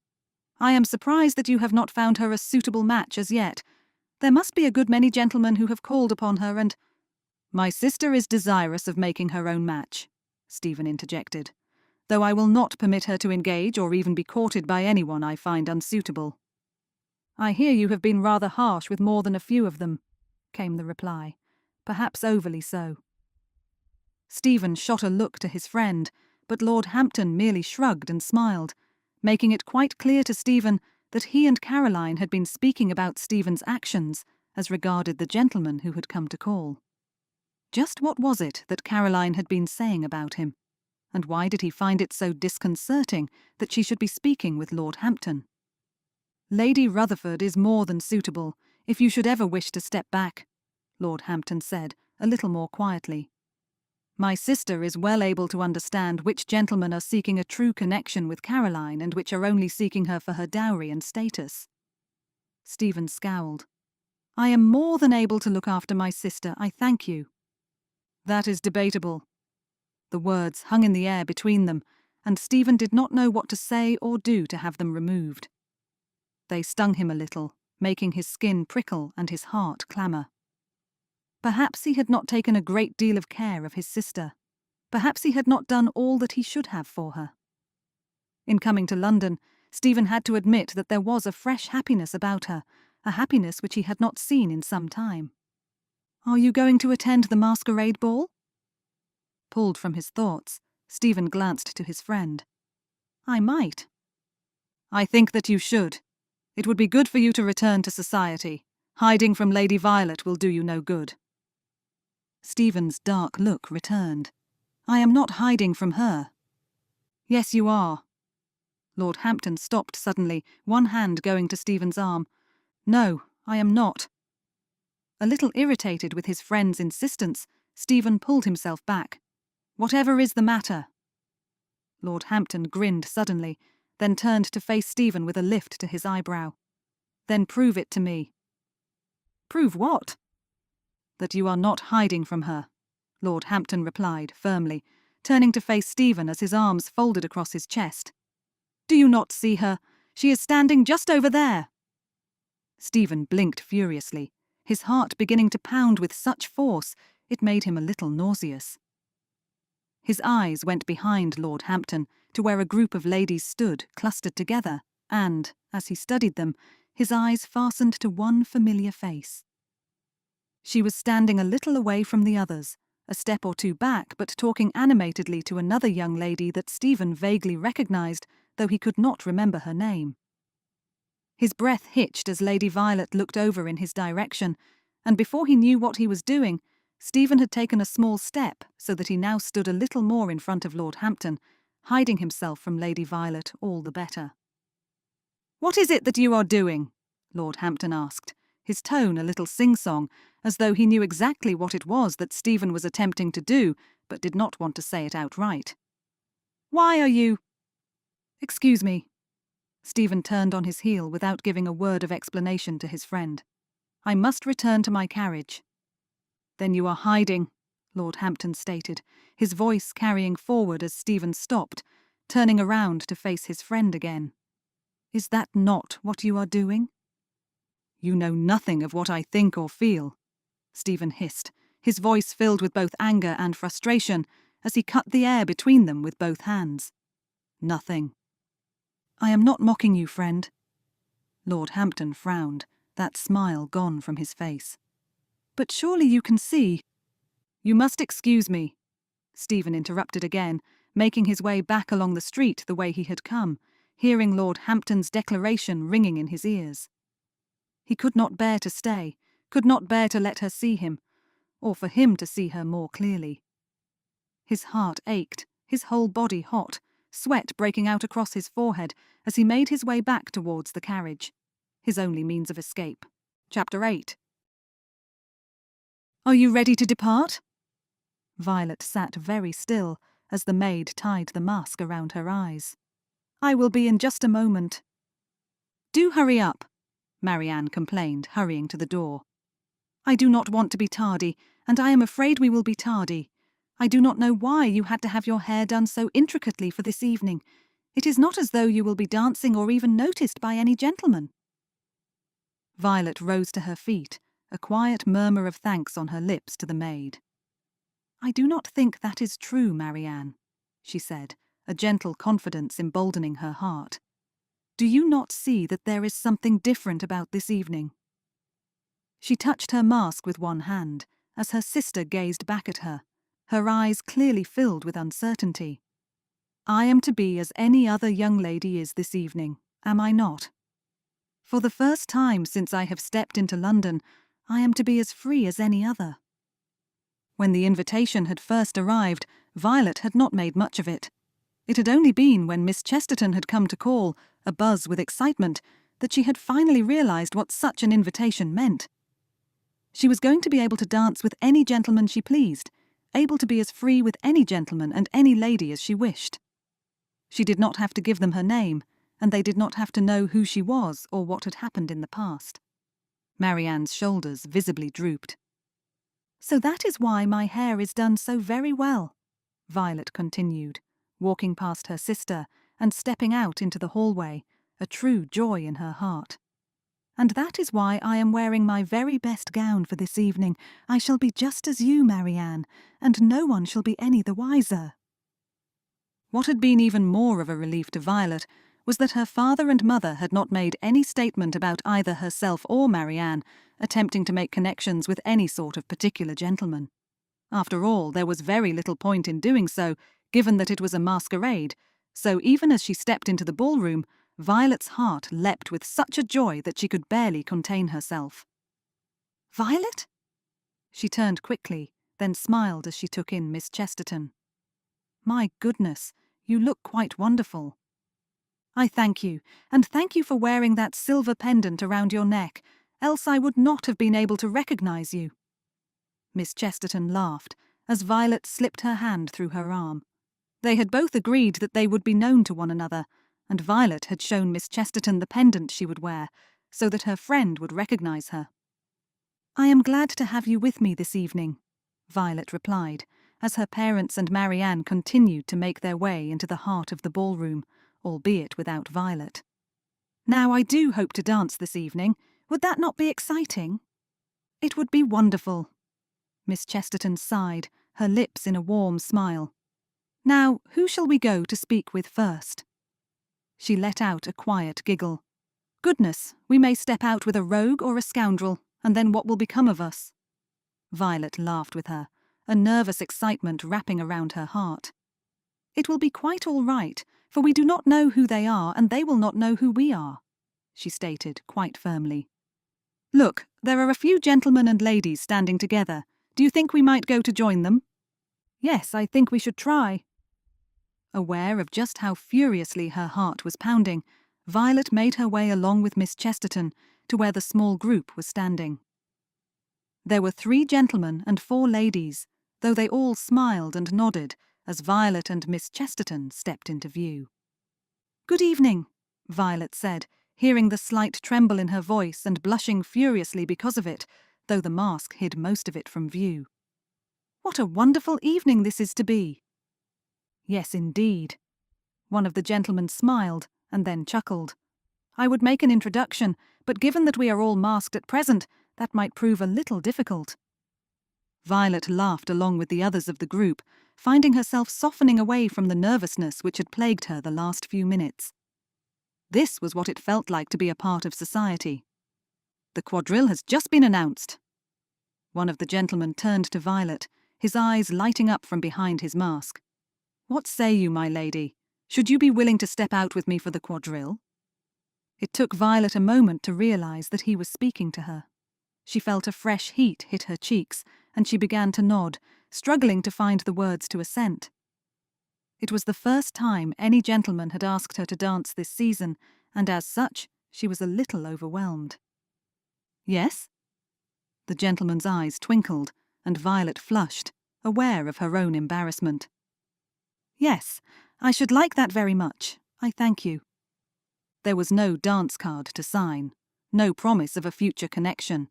There was only this very moment, and thus Violet found herself being led out to the dance floor by a gentleman whom she did not know, and was not certain whether they were even properly acquainted. It was very exciting, and Violet found herself beaming in delight as he led her by the hand out to the centre of the dance floor. This was what it felt like to be just as any other young lady of society. This was what it felt like to be as accepted as any other. Here, nobody knew of her past. Nobody knew that she had been forced to end her engagement to the Duke of Lancaster. She was not mocked. She was not teased. She was not ridiculed. For the moment, she could enjoy the dance. A most enjoyable dance, I must say. Violet nodded, her spirits so high she was almost giddy. This was truly remarkable, truly wonderful. The evening had opened up a world that she had not anticipated she could be a part of again. Thus far, she had danced almost every dance, and had found herself utterly delighted by it all. "I thank you for your consideration of me." She smiled up at the gentleman whom she did not know nor recognize. "I think this has been a truly marvelous evening. Of course it has been given that you have been able to dance with me." The gentleman chuckled, and though Violet flushed and found herself thinking a little lesser of him given what he had said, she could not help but smile all the same. "Now let me take you back here. There seems to be a gathered group of gentlemen and ladies, and I think it is only right that we should be a part of their conversation. I do wonder what they are talking about." Violet attempted to say that she was not particularly inclined to go and hear what these people were talking about, but the gentleman would take no argument. With her hand still on his arm, he led her towards the group of them, giving all a jovial greeting, though of course Violet did not recognize anyone given the ornate masks which covered every face. It was clearly not the same for her companion. "I recognize one or two of you, I am sure." The gentleman chuckled, waggling his finger at a few of them. "Now let me see who we have here. I am certain that you are Lady Gertrude, and you, I believe, must be Lady Rutherford. Tell me, is your husband here this evening?" The lady laughed softly and then nodded. "Yes, my husband is present this evening, though whether you will be able to find him or not, I cannot say. His mask is a little larger than my own, and certainly a good deal more ornate." She laughed again, as did a few others in the group, though Violet watched quietly, taking in everything that was said. "Then I shall certainly do my best to find him. I think I shall search for the gentleman wearing the biggest mask in the whole ballroom." The gentleman smiled, and Violet dropped her eyes, wondering if she should go in search of Miss Chesterton, for she would prefer to be in company with someone that she knew rather than a group of strangers. "Ah, the waltz has just been announced." The gentleman beside her quickly dropped Violet's hand from his arm. "Now I must dance the waltz, though I cannot dance with this young lady given that I have only just finished stepping out with her. I do hope that there will be some other young lady willing to dance with me." There were about 3 young ladies who all seemed very willing indeed to dance with this particular gentleman, and Violet wondered if she ought to know who this fellow was, given his popularity. She took a step back, meaning to go in search of Miss Chesterton, only for a low voice to reach her ears. "If you wish it, I shall dance with you." Violet turned her head and looked straight back at the gentleman who had spoken to her. She had not noticed him, for he was standing a little to her left, and the gentleman she had danced with had been blocking him from her view. But that voice, she recognized that voice. She swallowed hard. Surely it could not be. "Are you speaking to me?" There was a tremor to her voice, though the gentleman, his black mask hiding a good deal of his face, did not seem to notice it given the way that he nodded. Violet noticed, however, that he did not smile. "Yes, I am speaking with you." His voice was low, almost like a growl, and his eyes flashed, making Violet wonder if he had caught the same hint of recognition in his own heart as she felt in hers. Could it be? Could it truly be that the gentleman asking her to dance was her once betrothed gentleman? And if it was, then did he recognize her? "The waltz? I confess I have not danced the waltz in some time. Of course she will dance." Appearing out of nowhere, smiling at the gentleman who had asked her to dance, Miss Chesterton pressed one hand lightly to Violet's back, ignoring the way that Violet widened her eyes at her. "If you are certain you wish to dance with me," she said slowly, her heart beating so furiously that she could barely hear his reply. He confirmed that yes, he would be more than contented to dance the waltz with her, and thereafter offered her his arm, which she had no choice but to take. "He cannot know it is me, otherwise he would never have asked me to step out with him. After what I did, I am quite convinced he would not want to have anything to do with me." Swallowing the lump in her throat, Violet put one hand on the gentleman's arm and allowed him to lead her forward. Heat passed right through her as she set her arm there, her fear growing so significantly she had to snatch in a breath and turn her head away, simply to try and calm herself down. She could sense the strength of his arm under her hand, turning her head to glance up at him and taking in his firm jaw and dark hair. There was no mistaking it. This was the Duke of Lancaster, the gentleman she had once loved desperately, the gentleman of whom she could think of nothing other than being his wife. And the gentleman she had injured so severely, she did not think that he would ever want to see her again. Clearly, he did not recognize her. There could be no way for him to look down into her face and realize who she was, not when she was wearing the mask which covered her face so significantly. Besides which, his attitude towards her would certainly not have been so charitable if he did know who she was. Inwardly, Violet trembled violently, but forced a light smile to her face, though she did not truly feel any sort of joy whatsoever, as she dropped into a curtsy, ready to dance with the Duke. The music began, and Violet was caught up into his arms, memories flooding her. How many times had they danced together like this? How many times had they been in each other's arms, delighting in every moment they could spend together? Their dance together was effortless, just as it had been when they had been courting, though she could not bring herself to look into his eyes as she had done back then. Instead, she kept her gaze fixed over the Duke's shoulder, not looking up at him, not daring to look anywhere near his eyes for fear that he would recognize her. What would he do then? Would he step back from her? Would he stop the dance and leave her standing in the middle of the floor alone?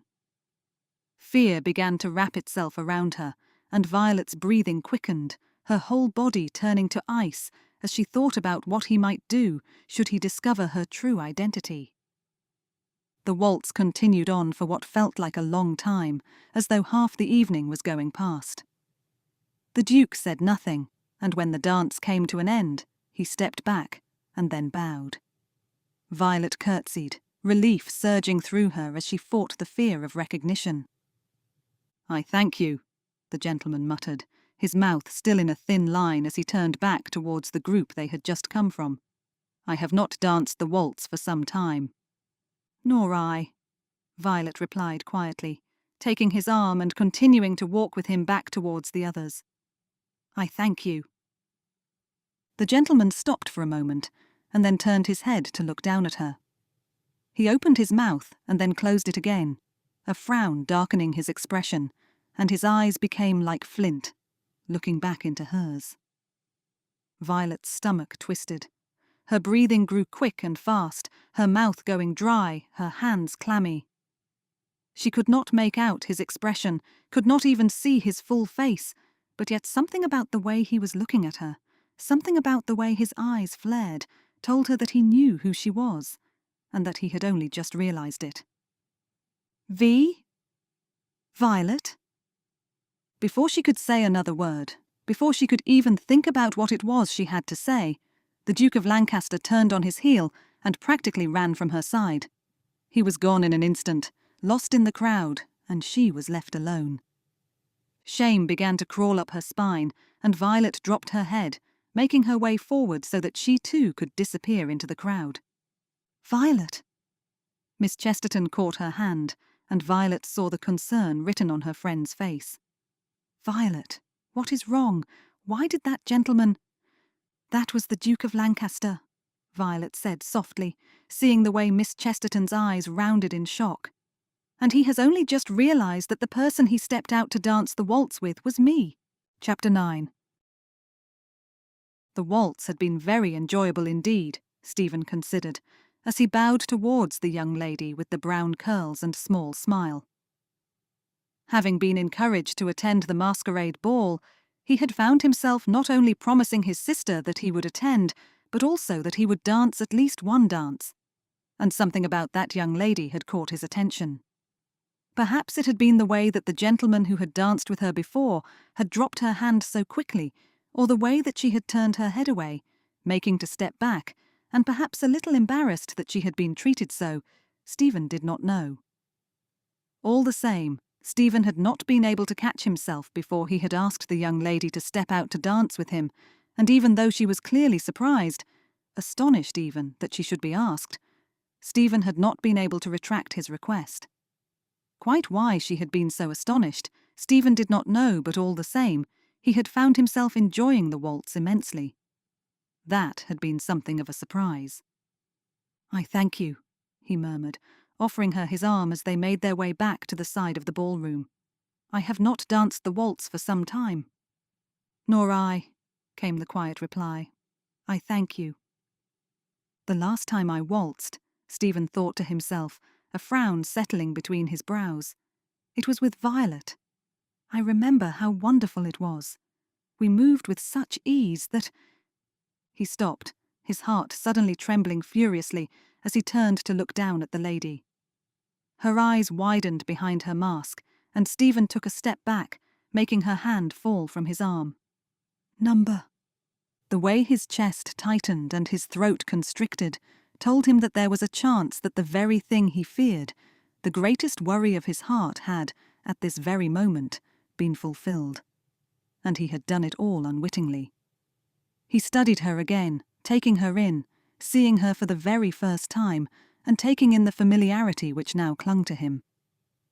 Her hair was not brown, as he had first thought given his cursory glance, but rather a coppery red, and he had no doubt that her eyes would be green rather than blue or brown.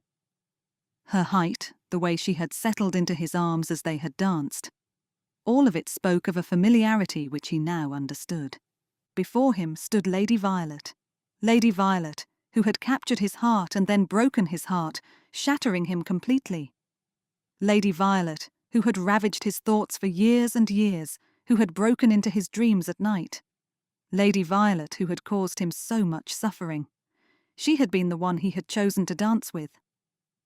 Stephen's heart pounded furiously, his whole mind and body screaming, and without thinking about it, without even hesitating, he turned around and walked away from her as fast as he could go. His legs took long strides across the floor until he could bury himself into the company of others, hiding himself from Lady Violet's view. The crowd swallowed him up, but it was as though he could barely breathe, his mind overwhelmed with thoughts, his heart filled with 1,000 feelings all coming to him at once. Dizzy, he rubbed one hand over his eyes and stumbled forward. "Brother?" Stephen looked up, his eyes fixing to another young lady in a mask, though he recognized Caroline regardless. "We must go." "Go?" Caroline's eyes flared and her hand caught his, digging into his arm. "I am not ready to take my leave." "But I am," Stephen ground out, pulling his arm away from his sister. "I must go, at once. Now, Caroline, please do not protest. Caroline caught her breath, her hand going to her mouth. "You saw Lady Violet, did you not?" Stephen closed his eyes. "Please, Caroline, if ever you had any affection for me—" "You cannot run away just because she is here," Caroline said firmly. "And if you insist upon leaving, then I am going to tell you that I shall find my own way back to your townhouse." "Do not be ridiculous." Stephen took a step closer, aware of the heat which now pushed up through his chest and ran behind his eyes. "You cannot do such a thing." "Yes, I can. Lord Hampton is here, as is Lord and Lady Rutherford." "Is there something the matter?"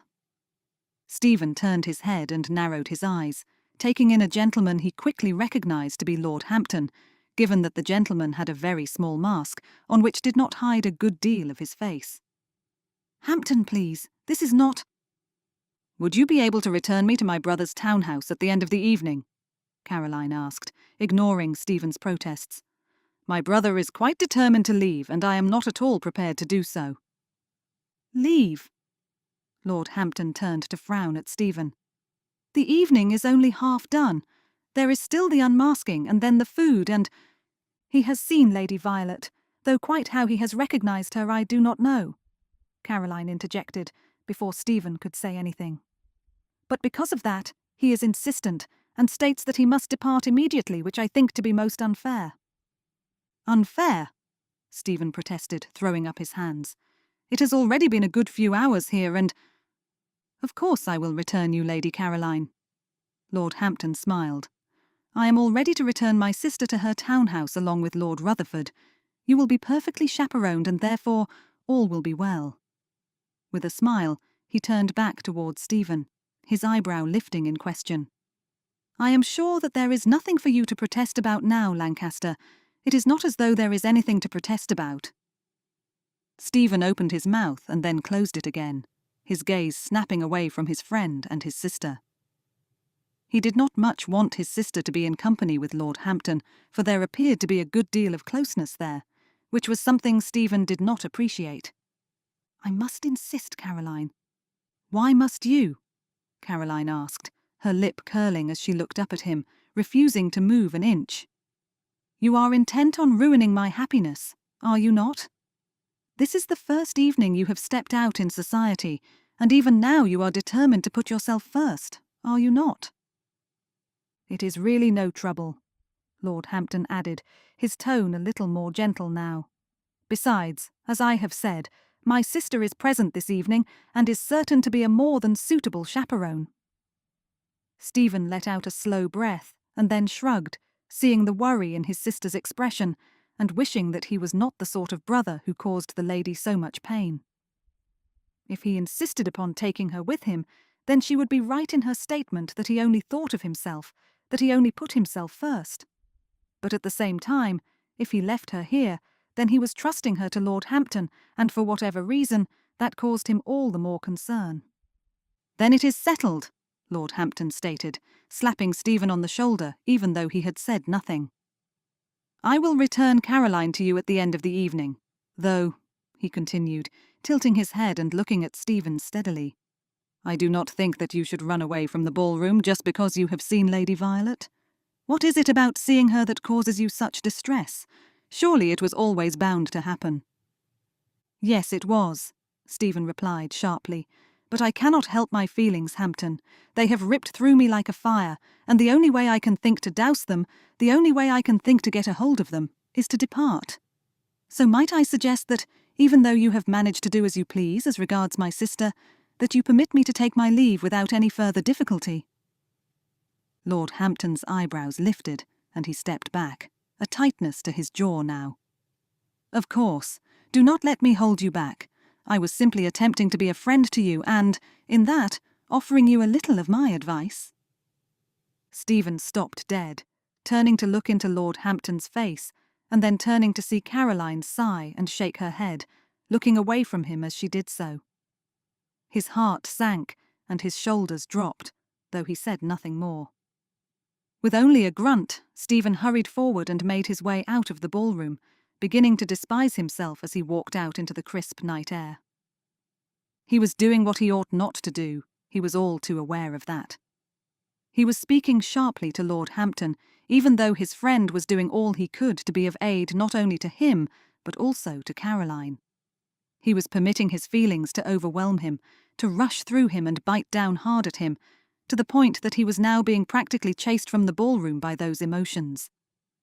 These feelings were not something he desired, were not something that he wanted, and yet they bound themselves to him, forcing him to feel every single part of each emotion. Scowling, Stephen waited for his carriage to be brought around, aware that underneath it all, underneath the darkness and the anger and the fright and the astonishment, there lingered a sense of gladness and of relief that he had, once more, been in Violet's company, and more than that, had enjoyed holding her in his arms all over again. That was the worst of it. There was a truth to it all, a happiness where he found himself joy-filled because of how near she had been to him. Closing eyes, the only thing he could see was the softness of her eyes as she had looked back into his face. Did she realize that it had been he that she had danced with? Had she recognized him from the very beginning, or was there still a confusion there, an uncertainty as to why he had strode away? "I stammered her name," he reminded himself aloud, folding his arms over his chest. "She must know by now, surely." Closing his eyes, Stephen let out a long, slow breath as he fought to find a way to work through all that he felt. When his carriage came, it was a relief to sink back against the squabs and be driven away from the ballroom. He was leaving Lady Violet behind, though try as he might, He could not leave his tumultuous emotions with her. And he despised himself for it. Chapter 10. It was him, then? Violet considered her friend as they walked together towards Lord Rutherford's townhouse. Yes, it was the Duke of Lancaster. And he has not spoken to you or written to you since then? Violet shook her head no. Mayhap he will be at the dinner this evening. A slight trembling overtook Violet's frame. If he is at dinner this evening, I do not know what I shall do, she said, rather hoarsely, the front door of the townhouse now looming before her eyes. It had been a se'nnight since she had danced with the Duke, and he had unwittingly danced with her, but nothing had changed between them since then. It was as if he had faded into the ether, as if he had been nothing more than a dream that had caught her attention for a few minutes, and thereafter had disappeared into obscurity again. Violet had wondered what she ought to do, if she ought to write to him, or perhaps to write or speak to Lady Caroline, but in the end had chosen to do nothing. If the Duke of Lancaster wished to see her again, if he wished to be in her company, then he was very well able to reach out to her. It was clear that he had no wish to see her or speak with her again, given the silence, though Violet did not blame him for it. To her mind, it was entirely understandable. However, the invitation to dinner from Lord and Lady Rutherford had made Violet more than a little anxious. She knew that Lady Rutherford was well acquainted with Lady Caroline, and, in that, came the fear that the Duke of Lancaster would be present this evening. I think that you will do very well regardless, Miss Chesterton said warmly. It is very generous of Lord and Lady Rutherford to invite us all. Violet nodded. I am very glad to have your company, I can assure you, she said truthfully, still feeling that sense of relief which had flooded her as she had stepped out of her carriage and seen Miss Chesterton standing with her family just outside the townhouse. It was a truly unexpected pleasure. Miss Chesterton smiled. You already have a great deal of courage, Violet, she said firmly. You must now fasten that courage to yourself, for should the Duke of Lancaster be present, then you will simply have to face him and pretend that all is well. It does not mean that you will have to speak with him or any such thing, but a mere nod in his direction to acknowledge his presence is all that is required, I am sure. Violet swallowed hard and nodded, just as they stepped into the house, following after their families. Quickly directed towards the drawing-room, Violet's breath came in short, quick breaths as she walked into the room and waited for her turn to greet the host and hostess. That done, she dared a glance about the room, finding herself rather relieved when her gaze did not fall upon the Duke of Lancaster. Closing her eyes for a moment, she let out another sigh, but this time felt herself smile with it. He is not here, she said, as Miss Chesterton came to join her. How glad I am. It means that I can enjoy the evening without concern. Miss Chesterton nodded and made to say something, only for her face to fall as she looked over Violet's shoulder. Violet knew in an instant that the words she had just said could no longer be true. Her eyes closed. I am afraid he has just arrived, Miss Chesterton murmured, as, opening her eyes, Violet began to make her way to the edge of the room, the desire to hide from him growing ever stronger. Violet, where are you going? I do not want him to see me, Violet answered, a little breathlessly, as the darkness of the room began to cling to her. I hoped. You will not be able to hide from him, Miss Chesterton said softly, though her voice and her expression were filled with sympathy. We are going to be sitting at the dinner table together, and what will you do then? It is not as though you can hide under the table. Violet could not help but smile at this. Even though her heart was beating so furiously, it was as though she had been dancing all evening. You will have to simply sit in his company and— Oh, I pray that I will not be sitting anywhere near him. Violet's eyes flew wide as she gripped Miss Chesterton's hand. What if— I do not think that they would do such a thing. Did you not say that Lady Caroline and Lady Rutherford are well acquainted? I am sure that this dinner was carefully thought out, and they would not deliberately make the evening difficult for either the Duke or yourself by placing the two of you together. A little reassured, Violet blinked furiously and then nodded, letting out a long breath as she found herself searching out the Duke of Lancaster instead of keeping her eyes away from him. The moment her eyes found him, Violet's heart ricocheted around her chest. Every single emotion she had ever felt for him came back to her at once, though with a strength that she had never felt before. She could not breathe, she could not speak, she could not even think. He was just as handsome as she had ever seen him, with his shock of dark hair, piercing blue eyes, and that firmness about his jaw, though he was not smiling. Violet licked her lips, taking in small snatches of breath, as every memory she had ever had of him came back to her again. How many times had they laughed together? How many times had she found herself thinking just how wonderful he was, how much she adored him?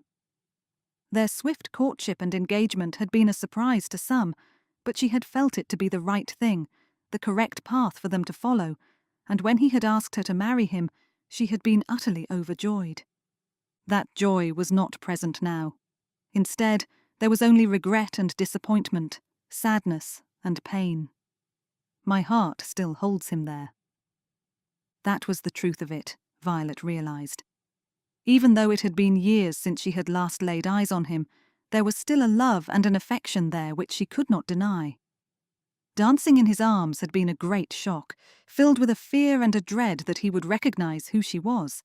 But thereafter, as she had looked back upon it, she had realized just how wonderful it had been to be held in his arms again, albeit for a brief moment. "I cannot imagine that he will even so much as glance at me," she said softly, aware of Miss Chesterton's scrutiny of her. "He will not look at me, and certainly he will not smile. The only thing that will be there is pain." "I am sorry for that." Miss Chesterton pressed her hand. "Do you think that you will be all right?" Violet took in a deep breath and set her shoulders. "I am going to have to be," she said, aware of the trembling in her heart. "There is nothing that I can do other than that." The trembling did not cease even as Violet sat at the dinner table and looked around at the other guests. The Duke of Lancaster was near to the top of the table, given that he held the greatest title, and she, however, was a little further down the table, but still in clear view of him.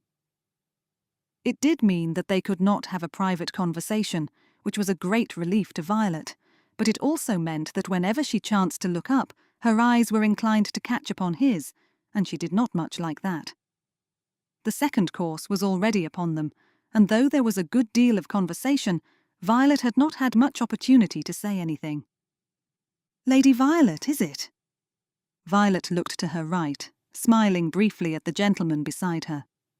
"Yes, that is right. Lord Stepstone, yes?" The gentleman nodded. "Yes, that is so. I am very glad to be seated with you this evening." Violet's eyebrows lifted, though she did not respond with anything other than a smile. Lord Stepstone had, thus far, said very little to her, and seemed to be enjoying the sound of his own voice, rather than doing anything akin to listening to what she or anyone else had to say. Violet was sure that most of the table had heard of his improvements that were currently underway at his estate, even though he had been speaking to the lady sitting on his right, rather than to the room at large. "Your sister is Lady Marianne, is that right?" A little surprised at the flicker of interest in the gentleman's expression and the smile on his face, Violet nodded and then delicately gestured to her sister, who was sitting opposite them. "Yes, that is my sister. My father is the Earl of Craighall." Lord Stepstone's eyebrows lifted. "Ah, I suddenly recalled that the Earl of Craighall had a daughter who was to marry the Earl of Kettridge, as he was then." In an instant, a chill ran through Violet's frame, and much to her embarrassment, she dropped her fork, which clattered against the side of the plate. Mortified, Violet dropped her head and quickly picked up her fork again, aware that the hubbub of conversation had faded a little due to the embarrassing sound she had just made. "You certainly made a mistake there, did you not?" Lord Stepstone laughed, the sound of his voice suddenly seeming a good deal louder than before. "He is a duke now." "Lord Stepstone!"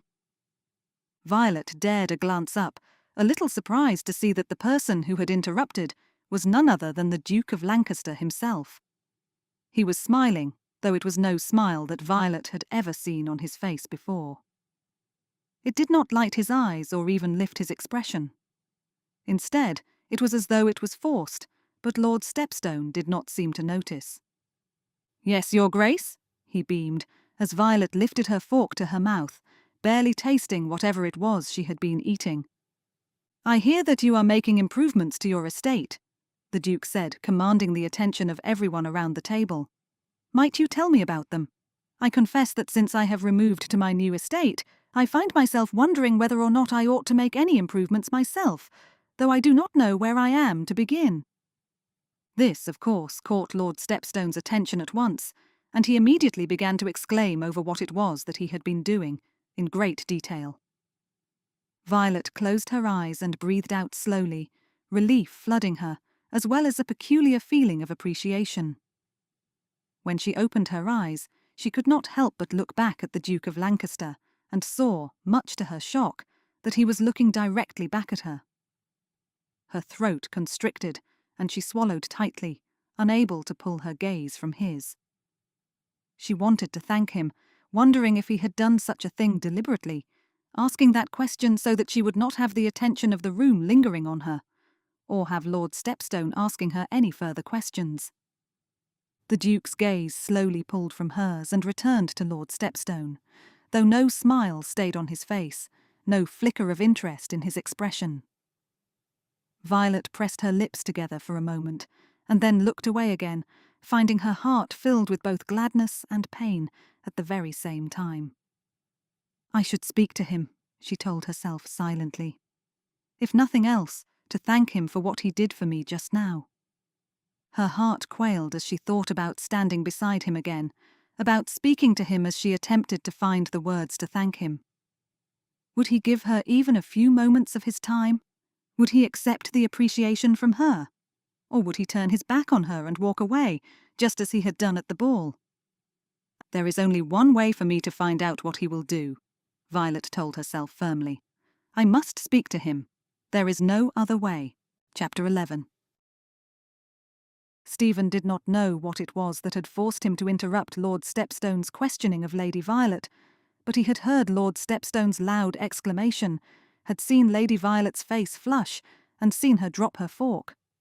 Something had streaked through him, and he had spoken directly to Lord Stepstone about the improvements to his house, even though he had heard everything the gentleman had said already, given the loudness of the gentleman's voice, and had managed to pull his attention away from Lady Violet. A sense of gladness had filled him, though now, however, he was stuck with Lord Stepstone continuing on and on about his particular improvements, which was a little frustrating. He looked across the table, attempting to show a little bit of interest, though finding it very difficult to look at Lord Stepstone for long, given the gentleman was now speaking so loudly so as to capture the attention of everyone.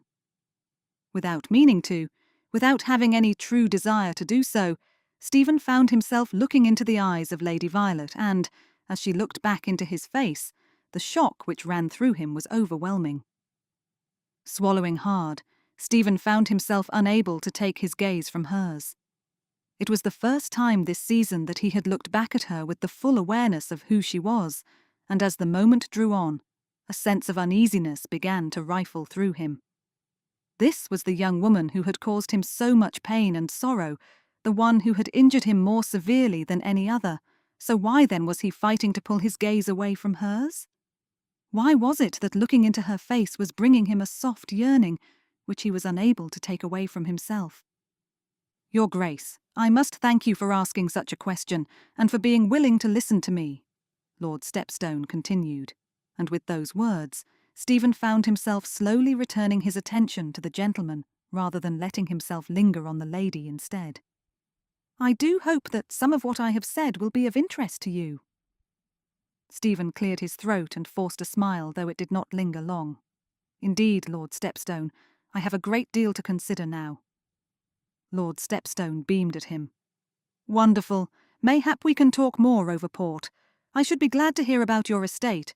It is quite remarkable the way that you have been given a different title and a different situation. It is a story I should certainly like to hear about." "As would I," said another lady, though Stephen's stomach twisted hard at the thought of speaking about his estate, his title, and all that had happened since the last time he had been in society.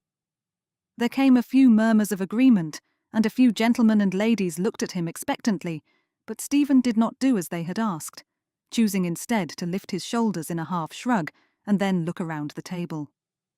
"It is a story mayhap for another time," he stated clearly, making a few of the guests frown and some sigh with obvious disappointment. Seeing the dark look that one gentleman sent to another, Stephen scowled, but then quickly attempted to rearrange his features. He did not want his friend's dinner party to be ruined by his own intolerance for questions. "It would not be right for me to take all of the attention onto myself," he continued hastily, making some of the guests smile quickly at his seemingly obvious consideration of them all. "I am sure that there must be many other things we can discuss other than my own situation." Much to his relief, this was accepted by all who sat around the table with him, and though Stephen sat back in his chair and let the conversation flow around him, he could not help but glance at Lady Violet now and again. She did not look at him, however. She did not even lift her head, keeping her gaze to her plate and her attention solely upon eating. Stephen considered whether or not he would want to speak with her, whether after the dinner and the port had reached its conclusion, he would desire to share even a single word with her. But after only a few moments of consideration, he shook his head to himself. No, that was not what he wanted. There was nothing that he could say to her, and nothing that she could say to him that would cause anything other than further pain. There could be no connection between them any longer. There could be no contentment there. His sole desire was to keep Lady Violet as far from him as possible, and only in doing that would he find himself with the smallest bit of relief. "Your Grace?" Stephen turned around from where he had been standing at the corner of the room, away from the other guests and quietly finding relief and even a little enjoyment in staying back from conversation. That enjoyment evaporated in a moment as he looked down into none other than Lady Violet's face. She was pressing her lips together tightly, her eyes nowhere near his, as her gaze darted away from his, flitting from one place to the other. "Lady Violet." His voice was hoarse, gritty, and dark. His hands clasped tightly behind his back, and he did not know where to look. His desire had been to avoid this. He had not wanted to speak with her, had wanted to stay back from her, and yet she was forcing her presence upon him, just as she had forced their separation. "You do not wish to speak with me, I can see that." Lady Violet's voice was barely louder than a whisper, though Stephen cleared his throat and chose not to say a word, neither in agreement or disagreement. "I only wanted to come to thank you for what you did at the dinner table. It was not required of you. You could very easily have left me to my mortification, but you did not." "Lord Stepstone was also speaking of me, Lady Violet," Stephen replied tightly. "Did you ever consider that I did not want that? That the reason for my interruption was not solely to come to your aid?"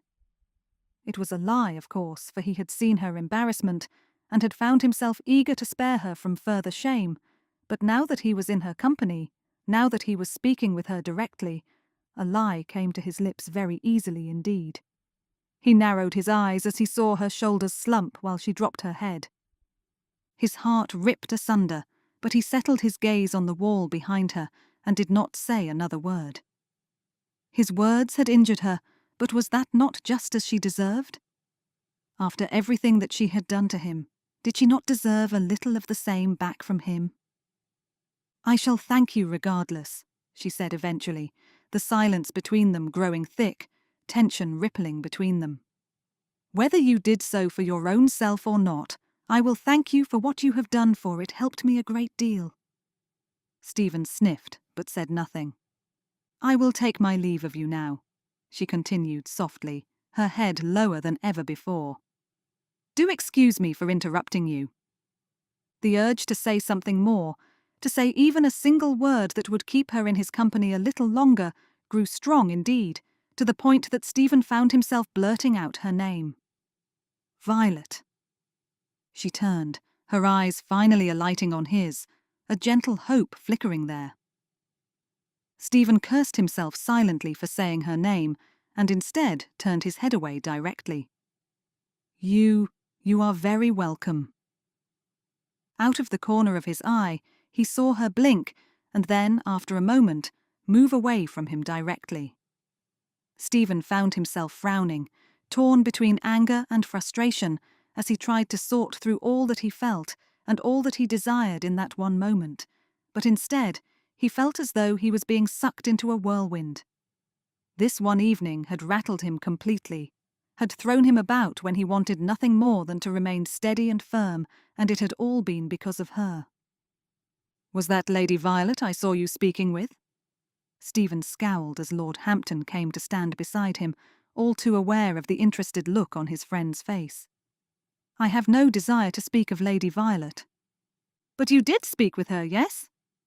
Letting out a sigh, Stephen nodded and then shrugged. "It does not matter." "Yes, it does," Lord Hampton stated firmly. "Of course it does. That is the first time you have said anything to her, yes?" Stephen nodded reluctantly. Even though it had been years since he had been in company with Lord Hampton, even though it had been a long time since they had been in company together, it felt, to Stephen's mind at least, that there had been no loss of time at all. At the same time, it made Stephen frown as he recalled his own behaviour towards Lord Hampton of late. He had not exactly behaved in a manner which one might expect from a friend, had he? "You do not want to talk to me about Lady Violet, I understand," Lord Hampton said with a slight shrug, "but I must ask you something." "Must you?" Stephen replied, a weary sigh on his lips. "Are you quite certain you must?" Lord Hampton chuckled and nodded. "I am afraid I must do so, my friend, for it is something that I have been considering ever since your wedding day."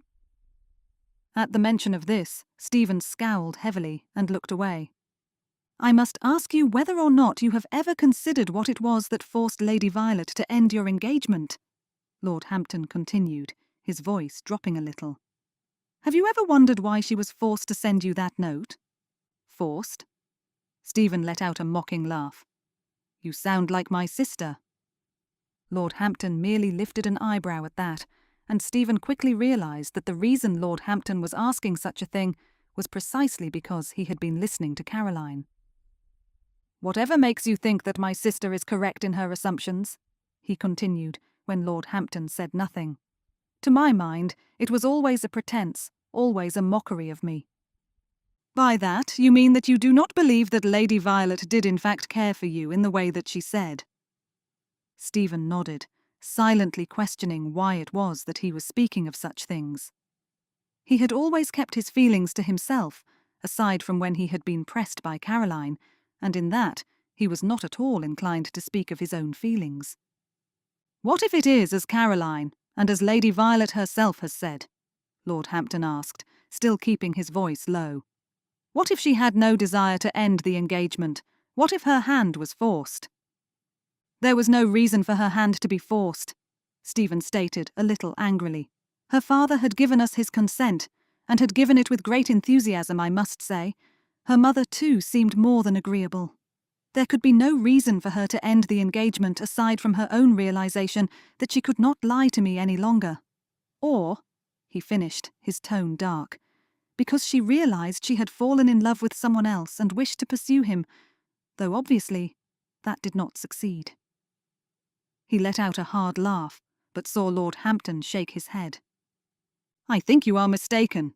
Lady Violet herself said—" "Lady Violet could be lying," Stephen hissed, unwilling to let his friend convince him of anything, even though there was a part of himself which wanted to believe it. "I do not think that I can give her even a modicum of my trust." Lord Hampton let out a breath, and then shook his head before turning away. "There is very little point in attempting to speak with you," he said, a hint of sorrow in his voice. "I am sure that Lady Violet has a great deal of pain and sadness, akin to your own, but you are so wrapped up in your own feelings, you will never be able to see it." Turning back, he looked straight into Stephen's face. "And if you did, then mayhap you might be given a second chance at the happiness which you once hoped for, but have never managed to find again. Let yourself think of that, my friend. You have become so dark, angry, and filled with shadow that you push everyone away from you, even your own sister. As your friend, I have done my best to understand and to come alongside you despite all your animosity, and yet I begin to question how often I should attempt to continue. It is little wonder that Caroline was so desperate to remove herself from your company, my friend. If you continue on in such a way, I am sure that you will find very few people will be eager for your presence, myself included. Stephen could say nothing as his friend walked away. Every single thing that Lord Hampton had said was quite true, and yet despite that, Stephen wanted to do nothing other than protest, complain, and state that it was all quite wrong, that it was all nothing more than a lie. Instead, he hung his head as the final words of Lord Hampton continued to ring around his mind. He was pushing everyone away, Caroline included, but was that really what he wanted? Was that truly what he desired? Or was it simply that it was the only way he knew of protecting his heart? Chapter 12. Violet, I must speak with you! Violet blinked in surprise as her father strode into the room, swiftly followed by her mother. She set her book down, having been attempting to read, though every time she did try, her thoughts returned to the Duke of Lancaster and their dinner the previous evening. Father? She watched as her mother sat down, but her father made his way to the fireplace and stood in front of it, his arms behind his back and his chest puffed out. Is there something the matter? No, there is nothing the matter, her father beamed, his face a little flushed and his eyes bright with clear excitement. Might you tell me what the Duke and you of Lancaster were speaking of last evening? Immediately Violet's heart began to quicken. The Duke of Lancaster? Yes, the Duke, her father stated clearly. He came to your aid last evening at the dinner table, did he not? He spoke up when Lord Stepstone was about to say something quite improper and changed the subject at hand so that you were not subject to any sort of embarrassment. Violet, a little surprised that her father had been aware of that, said nothing, though her mother nodded fervently. Thereafter I did see you and he speaking, though that was only for a short while. The gleam in her father's eye increased as he lifted an eyebrow in Violet's direction. What was it you were speaking of? It was only a brief conversation, as you are aware, Violet said hastily, a little concerned as to what her father meant by speaking of such a thing. We spoke of Lord Stepstone and the dinner-table conversation, that was all. I see. Lord Craighall looked to his wife, and then smiled all the brighter, giving her a nod as though they were both in silent agreement as to what was to be said next. Well, Violet, your mother and I have decided that there could be another connection between the Duke of Lancaster and yourself. Fear wrapped around Violet's heart. What do you mean? It is just as I have said, her father answered, the smile fading from his face. I think there could be a connection between the Duke of Lancaster and yourself. After all, you were previously engaged to him, and it is clear that he cared for you a great deal at the time. From what I can see, there is no connection between another young lady and himself, and he is not married, engaged, or even courting, so why should you not attempt to encourage his attentions again? Violet's mouth dropped open, a coldness wrapping around her heart. She could not quite believe what she was being asked to do, horrified that her father would think that such a thing would be appropriate. I do not think that it will be particularly difficult, Violet. Lady Craighall sat forward in her chair, her hands spread either side in what appeared to be a slightly beseeching manner. You will be able to draw yourself close to him again without any real trouble. I am sure that... I cannot. Violet rose to her feet, the air sliced with her hands as she shook her head fervently. No, I certainly cannot do such a thing. I will not do such a thing. Yes, you will. Lord Craighall's tone had dropped low, and Violet, though she trembled from head to foot, not only with what was being asked of her, but also with what emotions now rifled through her, continued to shake her head. If I had known that the gentleman you were engaged to would soon become the Duke of Lancaster, I would never have ended the engagement. I would have let you marry him without delay, glad to know that I would then be connected to a gentleman of great wealth and standing. My regret in that regard is severe, though I am sure that you can understand my joy now that a second opportunity has presented itself. You cannot ask me to do this. Violet lifted her chin and looked back at her father. I injured that gentleman with such a severe wound, I do not think that it has ever truly healed. I cannot bring myself back towards him again, not when there is that pain, that injury there. Ah, but you are the only one who can heal that injury, I am sure, Lord Craighall stated, a grin beginning to spread across his face. Can you not see the sense in this, Violet? You have opportunity to be a duchess, do you not? A chance to be connected to the gentleman with such a high title, only the king himself is above him. Recalling how sharply the Duke had turned her away from him, the words he had spoken to her, Violet shook her head again, but slowly sank down into her chair, rather than remaining standing. Father, no, I cannot. You must. It is required of you. She looked at him then, her eyes a little damp. And what if I do not? Then you will force us all to return home. Lord Craighall's grin turned into a dark smile. Your actions will force Marianne to be taken back to the estate long before the season is at its end. What then? She will be left without opportunity to find a husband. The gentlemen who are interested in her at present will be left without her company, and will, no doubt, find someone else to pursue instead. A lump formed in Violet's throat, tears forming behind her eyes. You do not understand, father. The Duke of Lancaster will not even speak to me. That is a lie, Lady Craighall exclaimed, as Violet pulled out a tissue to wipe her eyes. We saw you speaking with him yesterday. That is not a gentleman who refuses to speak with you. His words were harsh and painful, Violet protested weakly. Can you not understand, Mamma? It is much too deep a wound still. That is nonsense. Lord Craighall's tone was firm, his eyes narrowing as he looked at Violet. You will do as I have asked, Violet. You will spend every social occasion seeking him out and doing whatever you have to in order to insert yourself back into his life again.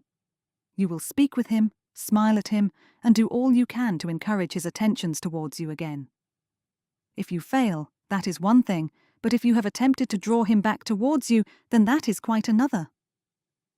The tears in Violet's eyes grew all the heavier, and she dropped her gaze, wiping at her eyes again, though her father nor her mother relented. I want you to do all that you can to draw him back towards you, whether you think you will be successful or not, Lord Craighall said, his tone and his gaze unflinching. If you do not, then we will be forced to return home, and Marianne will lose all of her connections and her hopes for a happy future. But why? Violet asked, her voice wobbling. What is it about the Duke of Lancaster's connection that you need? Her tears began to drip to her cheeks, but Violet did not wipe them away, letting them fall. Why do you need the connection, father? What is about the Duke of Lancaster, or any other gentleman with a high title and great fortune, that you require? Lord Craighall frowned and folded his arms over his chest. That is not something that you need to know, Violet. But I am asking it all the same, Violet cried, her voice shaking all the more.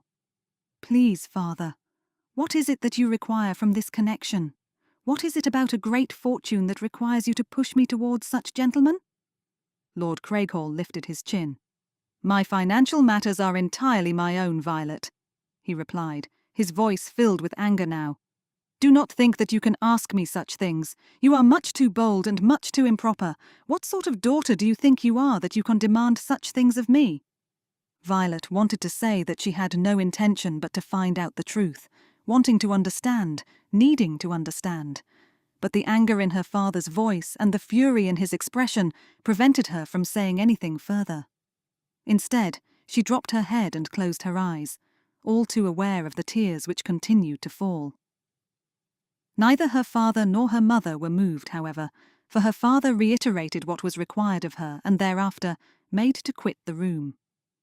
When Violet lifted her gaze, not only had her father left the room, but her mother had also stepped away, leaving her entirely alone. Violet began to sob then in earnest, feeling nothing but utterly alone as she took in all that her father was asking her to do. It was beyond dreadful, for how was she to go to speak with a gentleman who did not desire her company? How was she meant to find a way to even approach him when he clearly did not want to exchange even a single word with her?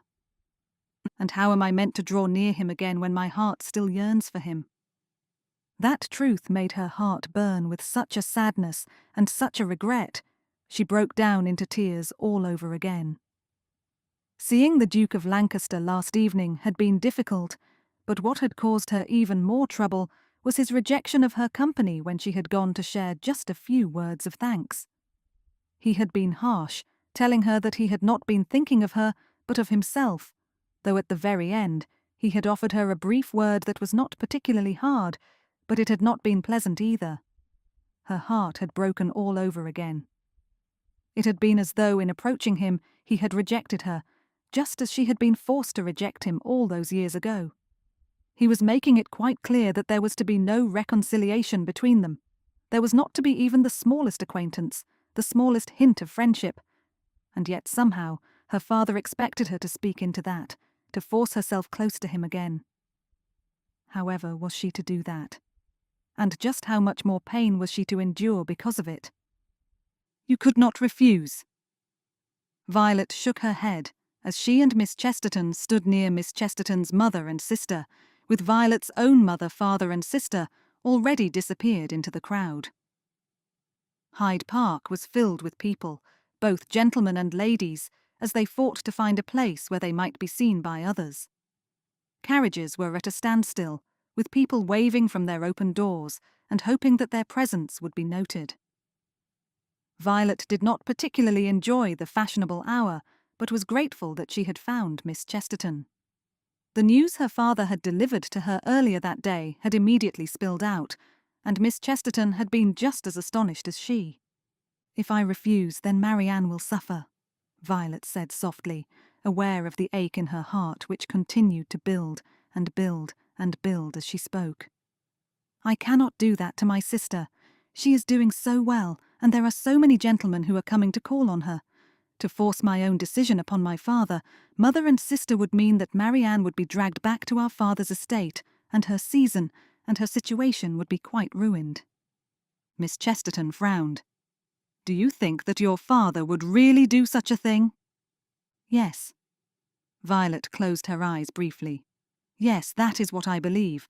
My father has forced his hand upon this family many times, and I am quite certain that he will do so again." "He is saying this, then, in order to make certain that you do what he asks?" Violet nodded. "Yes. It is a threat, so that I do what he asks without complaint or question." "And what if the Duke of Lancaster does not want you to draw near him?" Passing one hand over her eyes, Violet let out a long, slow breath as she fought fresh tears. "It is not success that my father requires," Violet answered eventually. "It is evidence that I am doing what it is that he wants me to do." "Goodness!" Miss Chesterton put one hand on Violet's arm. "I am sorry for that. It is very difficult indeed for me even to hear that, and I cannot imagine what it is to know that you must do such a thing." Violet swallowed hard. "The Duke of Lancaster does not want to speak with me." Briefly, she told Miss Chesterton about the dinner, about what he had done, and the conversation she had attempted to have thereafter. "You can imagine my embarrassment when I spoke with him," she finished sadly. "I thought that he had said such a thing that was in order to help me, to bring an end to the embarrassment Lord Stepstone might have brought. Instead, however, he stated that it was solely for himself. It was not that he had said something in order to assist me. It was so that Lord Stepstone would not say anything that would bring the Duke himself any sort of mortification." Miss Chesterton tilted her head, considering, her gaze flicking behind Violet rather than looking into her face. "Do you think that he can be trusted? That his words are genuine?" A little surprised, Violet nodded. "Of course I do. Why would I not?" "Because he is injured, as you yourself have said," Miss Chesterton replied softly. "He does not want to look at you or speak with you, you believe, but yet he said something which salvaged your reputation and stopped your own embarrassment, did it not?" "But he said it was for himself." "And I will say to you again, you do not necessarily need to believe him," Miss Chesterton said quietly. "He could be hiding a great deal from you. Why should he have any reason for honesty?" Violet tried to find an answer, but instead she could give nothing. pressing her lips together, she shook her head and thereafter managed a small smile. I suppose that is true. It was the only thing she could say, the only thing she could offer to her friend, and yet, within that, there came a little hope. What are you going to do as regards the Duke? Violet lifted her shoulders and then let them fall. I think I will have to attempt to do what my father asks of me, and thereafter I am going to show him that I have made no progress. I must hope that it will be enough to have him release me from this requirement. Miss Chesterton tapped her chin with one finger. What if something unexpected occurs? Unexpected? Violet frowned heavily, not understanding what her friend meant. What unexpected situation could happen to me? Her friend smiled. What if the Duke of Lancaster agrees to continue on with you? What if you find him more open to your company and the like than you expect? A laugh broke out from Violet's lips before she could prevent it, shaking her head when her friend looked at her sharply. I cannot help it, though I must apologize for it. The thought that the Duke of Lancaster would be willing to speak with me, would be open to even looking at me, is not something that I would ever permit myself to dream of. I see. Miss Chesterton smiled gently. Perhaps it may come to pass, however, despite your doubts.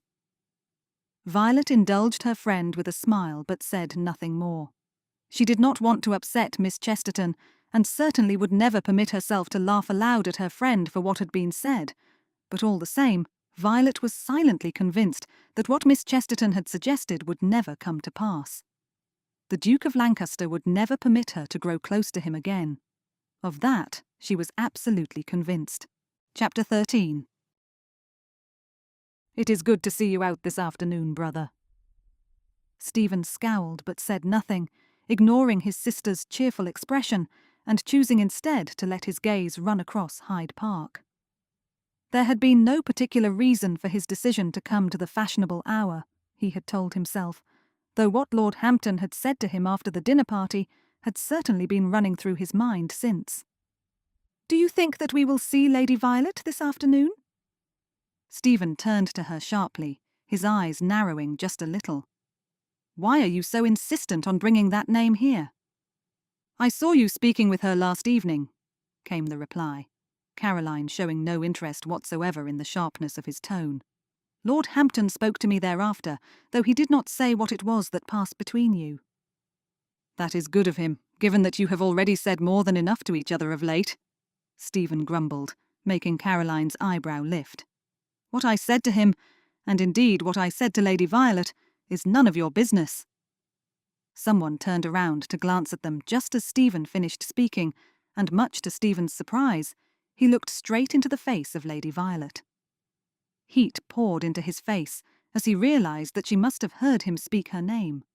Was she wondering what it was that he had said of her? Or had she just turned around by chance? Lady Violet! Caroline exclaimed, catching Stephen's arm and drawing him close to the lady, even though Stephen had no intention nor desire to do so. And this is Miss Chesterton with you. How pleasant to see you both this afternoon.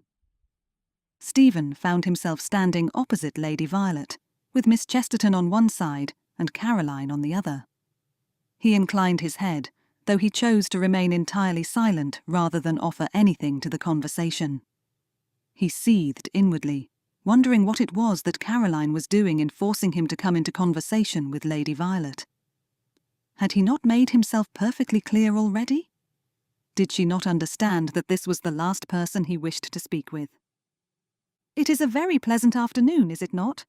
Miss Chesterton asked, as Caroline nodded and then, much to Stephen's frustration, moved to stand next to Miss Chesterton, forcing him to make his way closer to Lady Violet. He cleared his throat rather gruffly in the hope of catching Caroline's attention, but his sister steadfastly ignored him, leaving Stephen to look to Lady Violet, wondering if he could stand and say nothing at all for the next few minutes. Lady Violet, on the other hand, surprised him by looking up at him, and with a small smile, inquired as to how his day had progressed. It was just as usual, Stephen stated, turning his gaze away from her, and aware of just how much his heart yanked his attention back towards her, despite his intentions to ignore her completely. I had business matters this morning, and thereafter Caroline forced me to attend the fashionable hour with her. His sister paused in her conversation to hear this, snorted aloud, and then, with a roll of her eyes, turned back to Miss Chesterton. Stephen, seeing the way that Lady Violet glanced up at him and then away again, found himself deciding to say something more. "And your day, Lady Violet?" "It was not particularly interesting," she said softly, her sigh heavy and catching his attention. "And where is your mother or father?" Stephen asked, even though his desire to ask her nothing more still burned within him. "I thought they would be present this afternoon. Or are you here with Miss Chesterton?" Lady Violet glanced up at him again and then looked away. My father is not particularly enamoured with my presence at the moment," she said softly. "It is best for Marianne's sake if I remain a little away from society." "I see." Was that sympathy which swelled in his heart? Sympathy for her situation? It was the most extraordinary thing, and something which Stephen despised intensely. He did not want to have any feelings for her, and certainly none of sympathy. "Forgive me for this," Lady Violet added, turning to look up at him, her copper curls dancing on either side of her bonnet, as her green eyes, just as vivid as he remembered them, caught his with an intensity which surprised him. "Forgive you for what?" Lady Violet closed her eyes. "For what I must say to you, for I do not know if I will have opportunity again," she said, her voice only a loud whisper. I want to apologize, Your Grace." Her eyes opened as Stephen fought the anger and the upset which felt like a fist tightening around his heart. "I want to tell you how much I regret what I was forced to do. It was not my desire to do as I did. The pain I must have caused you, the pain I must continue to cause you, was never what I wanted. I am only sorry that I did not have the strength nor the ability to refuse what was demanded of me." It was as if he had been struck by a bolt of lightning. Such was the energy coursing through him, as well as the way he froze in place, barely able to even blink. It was everything that his sister, and even Lord Hampton, had said to him, the truth now laid at his feet, demanding to be taken a hold of. She had not wanted to end their engagement. She had not wanted to write that letter that had separated them. That was what she was saying to him. "Do I believe her?" His heart cried out, but Stephen frowned. He had thought too long and too hard about it all to turn this to an instant trust. "That is all I wanted to say." With a sigh, Lady Violet turned, making to face Miss Chesterton and Caroline, only for him to find her name upon his lips all over again. "Violet?" She turned, looking up at him, her eyes a little wider than before. "Yes, Your Grace?" I do not know what to say to that," he informed her, speaking carefully and slowly as he frowned. "I cannot tell you that I believe you, for I do not." Lady Violet's shoulders dropped. "I see. Surely you cannot think that I would simply turn around and accept all that you have said without hesitation," Stephen continued, aware of the slight scoffing to his tone. "What you did has caused me great difficulty. I cannot now hear you say such words to me, words which tell me more than you have ever explained before, and on hearing them, simply believe that all is as you say it is." She nodded but looked away, and Stephen caught the way her lips trembled. "I do hope you understand," he said crisply, refusing to permit any sort of emotion to grab a hold of him as he looked back into her face. "There is nothing that you can say that I will accept without questioning it. That is just how things are." "Of course." Lady Violet turned away again but said nothing else to him, leaving Stephen to stand and watch her depart, his own heart beating a little more quickly and filling with a good deal of sadness and sorrow over the separation between them. "I should go after my friend." Miss Chesterton shot Stephen a sharp look before smiling at Caroline. "It was very pleasant to speak with you again." "And with you," Caroline replied, smiling back at Miss Chesterton before turning her attention back towards Stephen. The smile on her face slid away as she frowned, her hands going to her hips. "What did you say to Lady Violet?" "Say to her?" Stephen rolled his eyes. "Do not think that her departure was my doing, Caroline. She—" Of course it was your doing. What was it that you said? Stephen shook his head. I did not say anything to her, my dear sister. She told me that there was something she had to say, and once she had said it, I informed that I could not simply accept what it was that she had stated. That was all. Caroline's eyebrows lifted. What was it she said? Stephen shook his head. It is not important. Of course it is, she protested, her eyes flaring wide. It is clearly important since it is the first time that you have both shared a conversation together. Please, what is it that you spoke of? Letting out a long sigh, Stephen closed his eyes briefly. Caroline, please. I must know. She was... Opening his eyes, Stephen looked at her again, seeing how she bit her lip. She was what? Caroline lifted her gaze to his. I was her friend, she said softly. And she was to be my sister-in-law. She is still important to me, even if she is not important to you. Stephen's expression darkened. She cannot be important to me any longer, he said, a little angrily.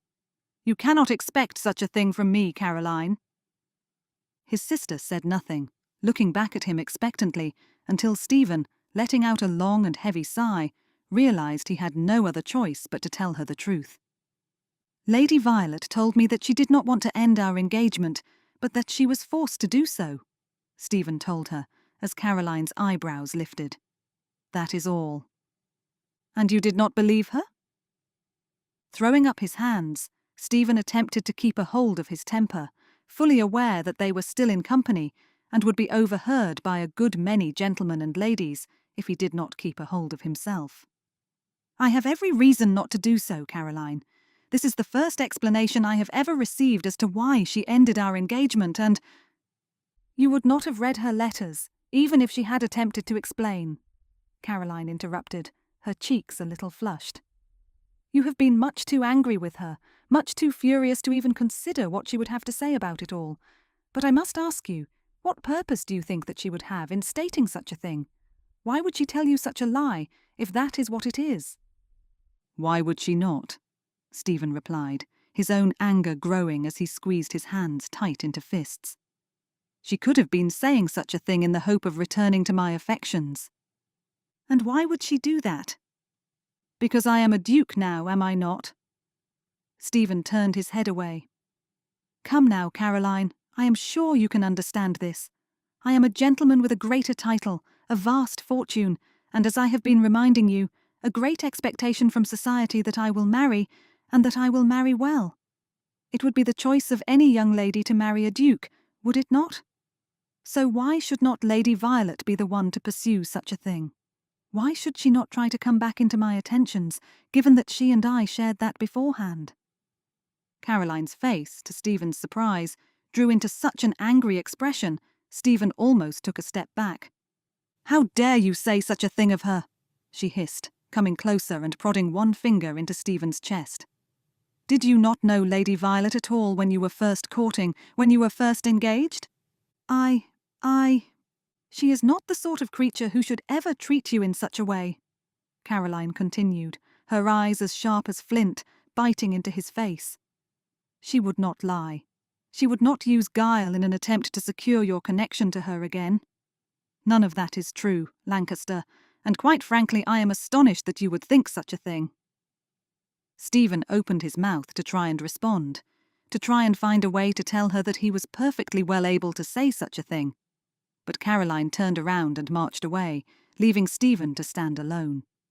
He made to hurry after her, aware that she did not have anyone with her to chaperone her, only for him to see Lord Hampton striding across the grass towards her. He bowed, and Caroline quickly took his proffered arm so they might walk together. Yet again, Stephen was left entirely alone, standing still and watching, as both his friend and his sister walked away from him. He was pushing everyone away from him, was he not? And yet, despite his awareness of this, Stephen could not seem to think of a way to stop himself from him doing it. I could accept what Lady Violet told me, said a quiet voice in his mind. I could believe that what she told me was true, and see what difference that would make to my heart. Closing his eyes, Stephen let out a slow breath, and then shook his head to himself again. If he was to do that, he would be letting go of the guard around his heart, releasing himself from the anger and the upset which burned through him almost constantly. Did he want that? Was he ready for it? And if so, then what would happen to him once he did? Chapter 14. Violet looked around the ballroom and sighed heavily. After being at the masquerade ball where she had enjoyed dancing with various gentlemen, had delighted in the company of both ladies and gentlemen, and where she had felt herself accepted by others, she was now back again amongst the tone and again invisible. "Recall what it is that I have told you to do," her father stated, shaking one finger at her as she dropped her gaze to the floor. "You will find the Duke of Lancaster, and you will make certain that he is aware of your attentions. Do you understand?" Violet swallowed tightly and thought to stay silent, only for her father to step closer. "Yes, father." She had no other choice but to say something, to consent to what it was that he had asked her. "Good." Lord Craighall scowled and then waved one hand towards her. "Now I will leave you to go and to find your sister and her mother. Marianne is being eagerly pursued by more than a few gentlemen, and it is important that she is given the greatest priority. That does not mean that I will not be watching you, however. Do not think that you can escape your responsibilities, Violet." "I understand, father." He nodded and then turned away, leaving Violet to stand alone. Quite what she was going to do, Violet did not know, for she could not go towards the Duke and stand beside him and expect him to simply speak with her. But if she did not, then her father's anger would fall on her, and she did not know what would happen thereafter. "Good evening. I do hope you could use my company this evening, because I confess that I am quite lonely at the moment." Lady Caroline. Violet, who had been expecting Miss Chesterton to appear beside her at any moment, found herself caught with utter astonishment as Lady Caroline came to stand beside her, a small smile on her face. "Why, I do not understand. How could you be lonely?" Lady Caroline smiled softly. "It is a strange sense of loneliness, I confess," she said, her eyes searching Violet's face. "There are so many gentlemen and ladies who are here this evening, and so many who would be glad of my company. However, I find myself struggling to know which of them seek to be in my company because of my own self, or because I am the sister now of a duke." Her smile wobbled a little. "It is just as my brother warned me of." Violet smiled gently. "I can understand there must be a great difficulty there, though I am surprised that you want to come to talk to me." "Why should I not?" Lady Caroline asked with a small shrug. "There is no anger between us, is there?" A sudden swell of tears burned behind Violet's eyes, and she closed them tightly, a sense of joy sweeping through her. "You are very kind to be so open to speaking with me, Lady Caroline. I know I have caused a great deal of strife." "None of which you did willingly," Lady Caroline stated firmly. "I know that to be true, and therefore the only desire I have at the present moment is to rebuild the friendship we had begun a few years ago." "Then I am all the more grateful for your kindness," Violet said softly. "Though I am sorry that you are struggling at the present moment. That must be very difficult for you, particularly with the gentlemen." Lady Caroline laughed, though there was a dampness in her eyes. "It is, though the gentlemen do not trouble me particularly." "No?" A slight softness came into Lady Caroline's expression. "There is one gentleman that I am considering, I must admit, though I do not know whether or not I can have any sort of hope in that regard. At least I am fully aware that he is an excellent gentleman, and does not think of me only because of my connection to the Duke." Violet looked back at Lady Caroline, silently wondering whether she ought to ask who this gentleman was. It did not take her more than a few minutes to realize that they were not closely enough acquainted as yet for her to do such a thing. "You are not going to ask me, are you?" As though she had read her thoughts, Lady Caroline offered her a small smile. "That is good of you, though you do not need to worry too much about that. Even if you had asked me, I would not have told you, though. I would not have been at all upset at hearing the question." Violet offered her a small smile. "I did not want to ask you his name, though I do hope he is a gentleman worthy of you." "He is." Lady Caroline let out a small, contented sigh, though she looked away from Violet again. "I have known him for a long time, and thus think very well of him." Considering for a moment, though no gentleman immediately came to mind, Violet lifted a gentle eyebrow. "Might I ask if your brother is aware of this? It is not my place to ask it, but—" "Oh, I am not in the least bit concerned as to whether you ask or not." Lady Caroline chuckled. "No, my brother is not aware of this, for I have no intention nor desire to speak of it to him." Her smile faded. "We do not share any great intimacies, I am afraid. He does not speak of his thoughts, and I do not speak of mine. However, I do think that he would be better to speak to me of his feelings, rather than keeping all of it to himself." She let out another sigh, as Violet considered this, wondering if she was talking only about what had happened as regarded Violet's engagement to the Duke, or if there was something else which had taken place which she did not know of. "Caroline!" Her thoughts were interrupted, as she turned to see none other than the Duke himself approaching them, though his eyebrows lifted sharply, and he caught his breath as he realized who she was. "Forgive me." In one moment, the Duke's character altered completely, for his back stiffened, his shoulders pulled back, and his jaw tightened as his gaze pulled directly away from her and returned instead to Lady Caroline. "Yes, brother." Lady Caroline smiled gently, then gestured to Violet. "Can you not see that I am speaking with Lady Violet at present?" "Yes, I can see that," the Duke replied, now clasping his hands behind his back. "I was wondering if there was a reason that you were hiding yourself away, however. It is not like you to be standing so far back from everyone." Violet dropped her gaze, fully aware that she was standing far back from every other person present, but that the Duke had made no comment on her present situation. Evidently he was all too aware that she was well used to being something of a wallflower. "I only wanted to speak with Lady Violet," Lady Caroline replied with a smile. "Besides which, as you yourself told me only recently, I find that the company present can be a little difficult for me." "Difficult?" the Duke repeated, as Lady Caroline nodded. "In what way?" "Ah, Lady Caroline, there you are." The moment Lord Hampton came to join them, Lady Caroline's eyes lit up, and she beamed in delight at the gentleman before her, a delight which did not go unnoticed by Violet. "Lord Hampton, good evening," Lady Caroline exclaimed, her smile a good deal brighter than before. "How pleasant to see you." "As it is to see you," Lord Hampton replied, before greeting both Violet and the Duke of Lancaster. "Now, I must hope that you are dancing this evening, Lady Caroline. I should very much like to sign your dance card." Violet lowered her head and wondered if she ought to step back. There was clearly an interest between Lord Hampton and Lady Caroline, and no doubt this was the gentleman she had been talking about, but she herself had no need to be present at the moment. "And you also, Lady Violet?" Her head lifted quickly, seeing Lord Hampton smile. "I beg your pardon?" "Your dance card, if you please." He threw a glance to the Duke of Lancaster, who had begun to frown. "I am sure that it would be very pleasant indeed to stand up with you." Violet flushed hot, though she took the dance card from her wrist and handed it to Lord Hampton without delay. "I thank you, Lord Hampton."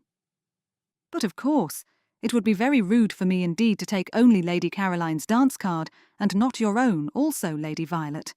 I am sure that you will be very eager indeed to step out also, will you not?" Violet smiled but said nothing, aware of how the gentleman's gaze slid up towards the Duke, and after a moment, hearing the Duke of Lancaster sigh heavily. Her face burned all the hotter, and she made to take the dance card again from Lord Hampton, planning to step away completely, only for the Duke of Lancaster to snatch it from Lord Hampton's fingers. "Very well," he sighed, his face pulled into a scowl, "though I am not particularly inclined towards dancing." "Oh, please do not feel at all obliged," Violet said quickly, her face now feeling as hot as could be, though she resisted the urge to press her hands to her cheeks. "There is no need, really."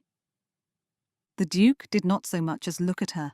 Instead, he dotted his name down, and then handed her the dance card again, though he did not look at her as he did so. Violet swallowed hard as she took in the Duke's initials on her dance card. For whatever reason, he had taken her waltz, though Lord Hampton had chosen only the polonaise. Quite why he had taken the waltz, she did not know, and certainly could not imagine, but all the same, a breath of relief escaped her as she realised her father would have no reason to bark at her later that evening. He would see her dancing with the Duke, and presumed that things had gone a good deal better than they truly had. And I shall be in his arms again, she thought to herself, as the Duke nodded at something his sister had said. Already, I know just how wonderful that is going to feel. The moment that thought came into her mind, Violet silently berated herself for it.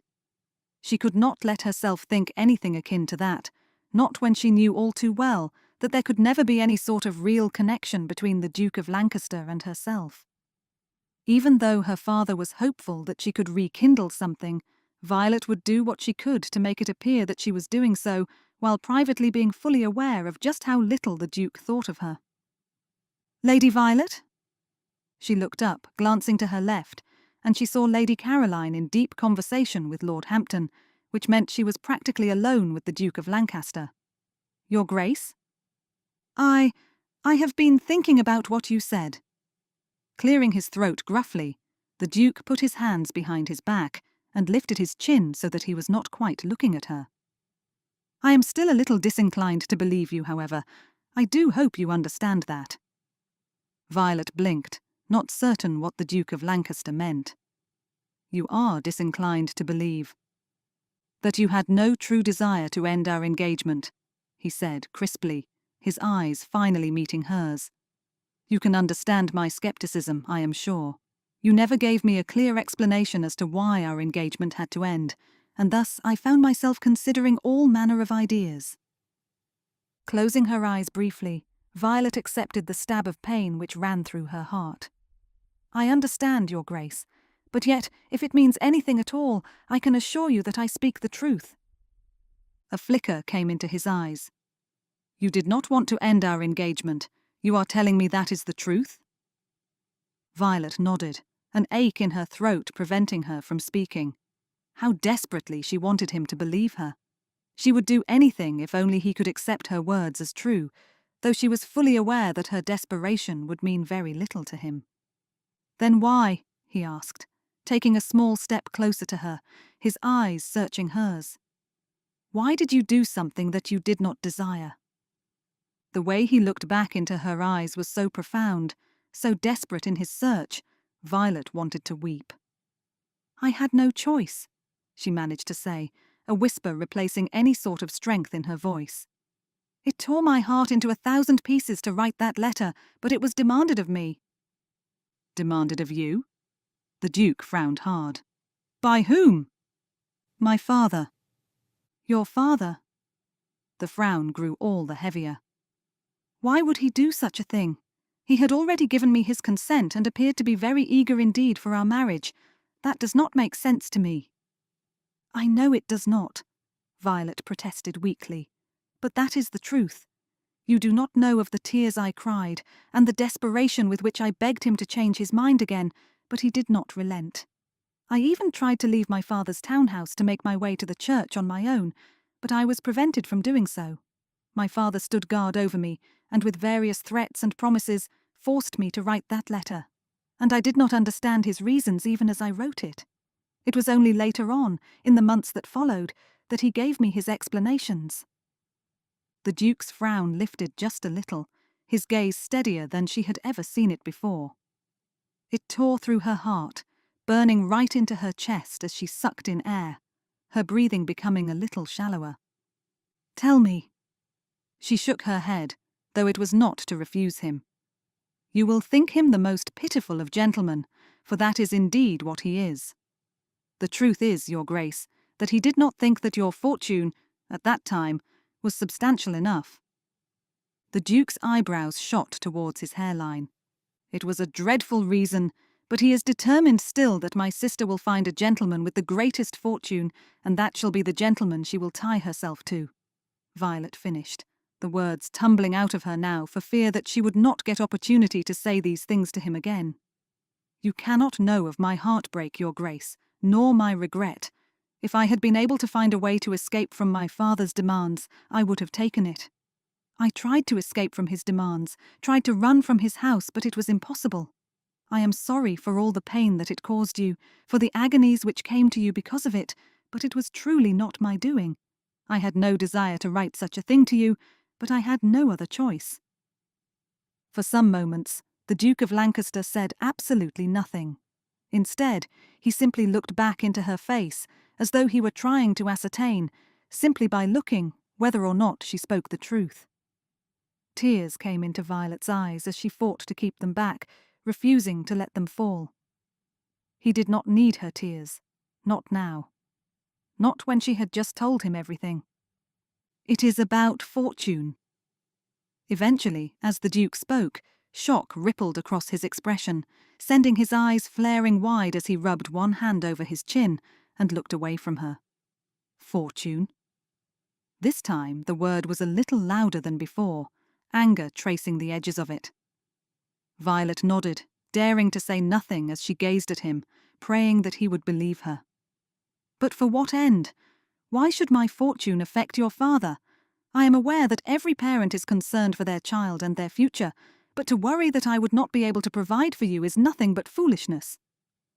I would quite agree, and to this day, I still do not truly understand, Violet admitted quietly.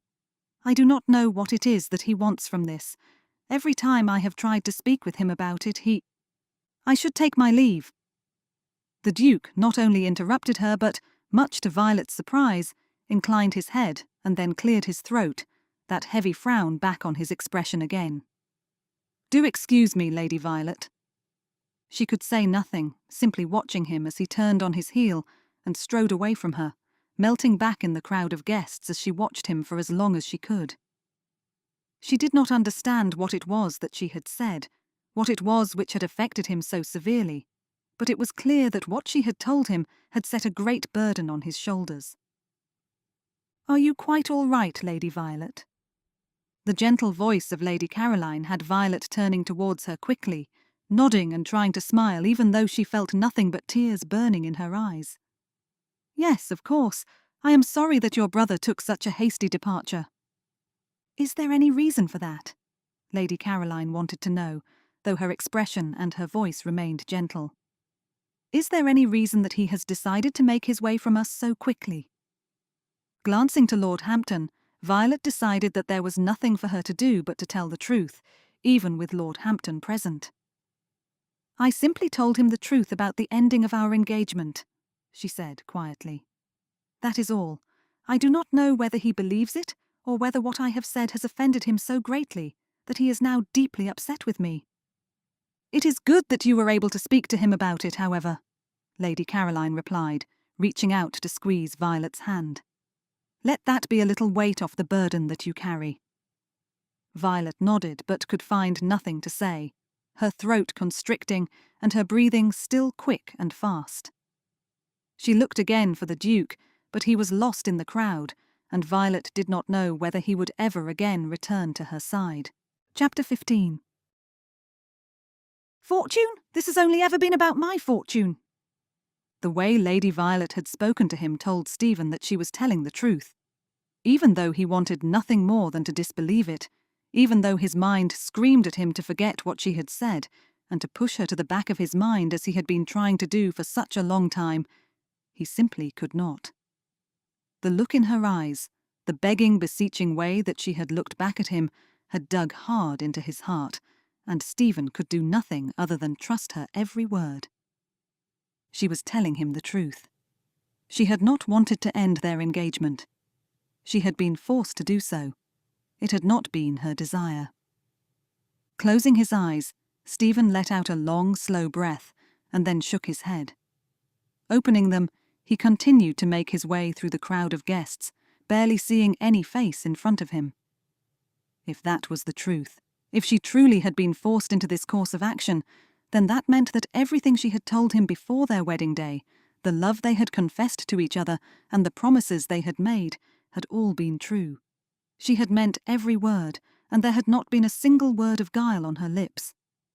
I spent so long believing that she was nothing but cruel and deceitful, Stephen thought to himself, his heart beginning to pound furiously. I wrapped myself in darkness and shadow, believing that she was the sole cause of my sadness. And yet now I find out that she was just as broken as I, that her hand was forced, and that she even tried to escape from her father's demands. A sudden vision of her attempting to escape from her father's house so that she might make her way to the church in order to marry him forced Stephen to catch his breath. He could almost see the pain in her expression, could almost hear the sadness in her voice as she begged her father to reconsider. And I only added to her torment by my silence. Another wave of pain hit him, but this time it did not come from his own upset. It was from realizing just what he had done to Lady Violet.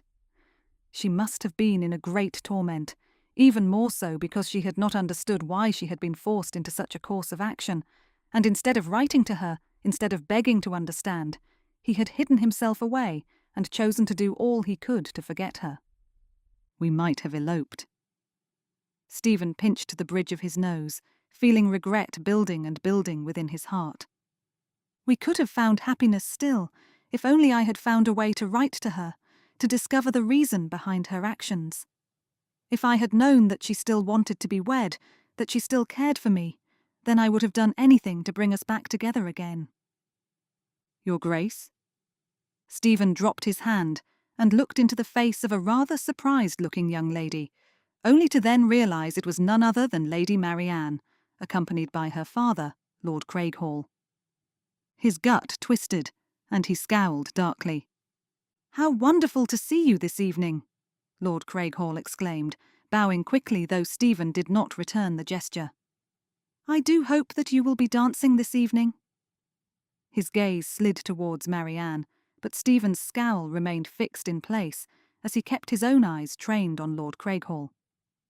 The gentleman soon appeared to realise that Stephen was not in the least bit pleased to be his company again, for his smile faded and he began to look a little anxious, his gaze darting from place to place rather than looking back at Stephen. "I do not think we have spoken this season, Lord Craighall." After everything that Lady Violet had told him, Stephen found himself growing angry with Lord Craighall, his hands itching to grab the gentleman by the lapels and shake him hard. "However, I do not find myself particularly inclined towards your company, which I am certain you can understand." The gentleman chuckled, albeit rather nervously as he rubbed his hands together. "Yes, I am sorry about what took place," he said, shrugging. "Alas, despite my encouragements, Violet was most insistent that she could not marry you." "Is that so?" It was a statement rather than a question, and Stephen's lip curled, his dislike of the gentleman growing ever stronger. "Yes, I am afraid so." Lord Craighall sighed heavily, and then shook his head in what appeared to be a sorrowful expression. "Violet told me that she could not marry you, not when she was not truly devoted to you as you were to her. I did try to convince her, as did her sister, but she could not be persuaded." He sniffed, and then sent a hard look towards his daughter. "Is that not so, Marianne?" Had it not been for the momentary pause and the slightly widened eyes that Lady Marianne expressed, Stephen might have been taken in by Lord Craighall's sincere words. Lady Marianne hesitated for just a second before she began to nod, but Stephen's lip curled, and inwardly he began to already detach himself from them both. "I see." With a slight nod, he turned away. "Do excuse me." "You are not dancing this evening, then?" The way that Lord Craighall stopped him made Stephen's irritation only grow. "Dance?" he stated, turning back to face the gentleman who, despite Stephen's irate expression, nodded fervently. "Why should you ask me such a thing as that, Lord Craighall?" Again, Lord Craighall's gaze slid towards his daughter, and Stephen's stomach twisted. Did the gentleman have no scruples?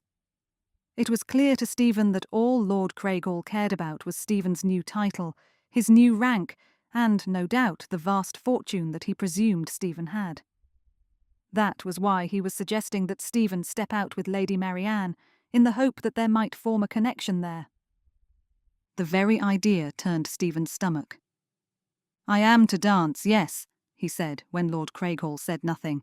but only with 1 or 2 ladies, Lord Craighall. I confess that I am very particular as to who it is that I step out with. I am sure that you can understand. After such a great injury, I must be very cautious indeed as to who I keep company with." Lord Craighall's eyes flared, and he instantly threw up his hands, his eyes growing a little wider than usual. "But of course, I should not have presumed." He clasped his hands in front of him. "I must say again how very sorry I am for all that has taken place, Your Grace. I did not want to cause you such an injury, but my daughter, for all that she can be rather quiet at times, was most insistent." He sighed heavily again, and clicked his tongue in obvious disappointment. "It seems that she did not care for you in the way that she stated, Your Grace, given how willing she was to injure you, though I am very well aware of just how much she regrets such an action now." Stephen flinched, and then turned away directly, unwilling to say even a single word more to either gentleman or lady, for fear that his anger would erupt, and he would lose his temper completely, right in the middle of the ballroom. What was it that Lord Craighall was attempting to do? If it was to injure Stephen still further by saying such things, then he was doing exactly that. "But I do not believe him," he told himself silently. "After what I saw there, I know now that Lord Craighall's words cannot be trusted." The waltz was then announced, and much to Stephen's surprise, his heart leapt with a great deal of excitement. It was the first time he had felt such a thing in many a month, if not in years, and it gave him pause. He was excited to dance with Lady Violet? Could it be that his feelings had changed so quickly after only a few minutes of explanation? His shoulders dropped and he rubbed one hand over his face. He could not permit himself to be so foolish. They might have reconciled a little, but it did not mean anything significant. "Does that mean I will not dance with her as I promised?" No, Stephen told himself. He would not step back from her and leave her standing, wondering where he was and if she was to be forgotten. That would not be fair on her, would it? His own feelings were tumultuous and confusing, but it did not mean that he ought to use that as a reason to reject her. With a sigh, he lifted his head and went in search of her, aware that his heart was beating a good deal more quickly than before. It did not take him long to find her. Caroline was standing beside her still, looking rather anxious until she spotted him. She smiled brightly, then touched Lady Violet's arm, who, thereafter, turned to look in his direction. The smile which spread across her face was so bright, so beautiful, and so filled with relief, it stole Stephen's breath away. He paused for a moment, and then, making sure that there was nothing in his expression which betrayed his inner emotions, Stephen came towards her. "The waltz, Lady Violet." He cleared his throat and then offered her his arm, aware of the tingling which shot through him as she took it. "Are you quite ready?" She nodded but said nothing, and with a glance towards Caroline, Stephen took her towards the dance floor. The way that his heart pounded as he bowed towards her before taking her into his arms told Stephen that he was beginning to be caught up with her in ways that he did not want, and he felt himself powerless to stop it. Chapter 16. "You did very well, Violet." Violet closed her eyes and turned to face the window rather than look into the face of her father. "I saw that you danced with the Duke of Lancaster," she heard him say, feeling a great twisting discomfort in her stomach as her father continued on, seeming to think that she had managed to achieve some great success in some way. "That is a wonderful achievement, Violet. You must continue on in this way, though I will not permit you to stand further into society. Things will not change in that regard, for I believe it might very well be to your advantage." Violet frowned, glancing back towards her father. "What do you mean?" "I mean that the Duke of Lancaster will see you as something of a wallflower, and will, no doubt, feel some sympathy for you. I do not know what else he might feel because of that, but it is a good enough reason for me to insist that you continue on as you are." This did not bring Violet any pleasure, and again she turned to face the window, looking out at the London street, and silently wishing that her father had more sympathy and understanding, rather than demanding such things of her. "He would not dance with Marianne, which made me all the more delighted to see you standing up with him." This had Violet whirling around. "Marianne? You tried to have him dance with Marianne?" Her father nodded, looking rather surprised that she appeared to be so astonished at this. But of course, why would I not? Because the Duke is clearly still upset and angry with what took place, Violet protested, seeing her father roll his eyes. Why would you encourage him towards Marianne? You already told me that I was to— I may as well do what I can, Violet, her father interrupted, the smile fading from his face. If the Duke of Lancaster does not consider you, then there is still a chance that he will consider Marianne. Why should I not do what I can to have the connection to the Duke in our family? Violet felt as though she wanted to cast up her accounts. Her father did not have any real consideration of her or even of the Duke, not even of Marianne. All that he wanted was to have a connection within his family to the gentleman with the greatest fortune, and at the present moment that appeared to be the Duke of Lancaster. It did not matter to her father what she felt, what the Duke felt, or the injury he had caused by forcing Violet's hand. The only thing he wanted was money. I must know, father. Violet lifted her chin as she turned to face her father, putting her hands to her hips as a fresh resolve swept through her. I must know for certain what it is about the Duke that you require. It is his fortune, is it not? Instantly, her father's expression darkened. It is not your business, Violet. I think that it is. Violet took in a deep breath and forced herself to look back steadily into his face. I have asked you before about this, and you have never once told me the truth. And I have told you that if you continue in this, then we shall take our leave of London and return home. For a moment, Violet wobbled, only to recall that since her father was so eager to see her achieve success with the Duke of Lancaster, the chances of him following through with the threat and removing them all from London was a very faint one indeed. That gave her a little more courage. Then you may as well return us to London, she stated, with a good deal more strength in her voice than she had anticipated. I will do nothing more as regards the Duke until I know the truth. This made her father blink rapidly, the colour in his face rapidly increasing. Violet watched this with growing concern, though she did not say a single word, did not retract what she had stated, and did not let herself wobble when her father's eyebrows dropped low and his jaw tightened. How dare you! Violet swallowed the tightness in her throat and then lifted her shoulders. I will do what I must in order to understand, to find out the truth. And you would risk returning home rather than do what you are asked? Her father took a step closer to her, though his voice remained quiet yet filled with warning. You would force your sister to return home also? Yes, Violet replied firmly. Yes, father, I would. If that is what you insist upon, then that is what must take place. I will do nothing more as regards the Duke of Lancaster. Indeed, I will push back any conversation or the like that he might offer me, unless you tell me the reason for your eagerness as regards the Duke's fortune. The more she spoke, the more courageous she became, and thus Violet continued on, despite the clear fury on her father's face.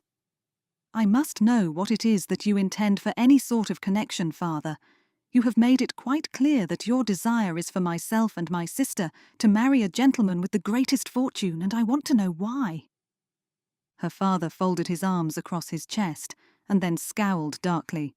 How dare you speak to me in such a way? How dare you demand— If you do not wish to answer, then might I suggest that you make arrangements for our return to the estate? Violet interrupted, hearing the buzzing in her ears as her heart pounded furiously. Otherwise, as I have said, I will do nothing further as regards the Duke of Lancaster until I know the truth. Silence flooded the room for some moments. Her father continued to scowl, his brows low over his eyes, and such a darkness in his expression that Violet shuddered lightly. She did not look away from him, however. Instead, she kept her gaze fixed to his, despite the worry that it caused her. Her father had always been inclined to demand things from her, but this was the first time that she had stepped up against that, the first time that she had forced her own strength back upon him, and clearly her father did not much like it. Eventually, however, and much to Violet's surprise, he relented. Letting out a long hiss of breath, he shook his head, ran one hand down over his face, and then began. "Our financial situation is a little precarious, and has been for some time," he said, his voice like a low growl, as he narrowed his eyes at her, clearly blaming her for what he was now forced to express. "There are some solutions, yes, but the easiest one is for my daughters to marry gentlemen of good fortune, so that some of that wealth can be shared with me." Violet closed her eyes, her skin growing cold and clammy. "You expect me to convince my husband, whoever he may be, that he must give you some of his fortune?" "Yes." Violet swallowed hard as she opened her eyes and looked at her father. "Why would I ever have my husband do such a thing?" "Because I require it," he said simply. "My own financial position is still rather difficult, though it is not dreadful much to my relief. But it could do with a good deal more coin pushed into it in order to make it stable. I have done my best with the estate and the crops, but there has been some failure and perhaps a little over-expenditure in some places, but that does not mean that there is not a solution. In order for me to return to a comfortable position, in order for my future to be contented, I require my daughters to marry gentlemen with the greatest fortunes, and thereafter to make certain that some of the funds their husbands possess is sent back to me. It will be a gift, of course, rather than any sort of loan." "What makes you think that I would be able to do such a thing? That I would be able to force my husband into doing as is asked?" Lord Craighall snorted. "There are many ways in which a wife can convince her husband, and many ways that a father can convince his daughter to do as is asked of her."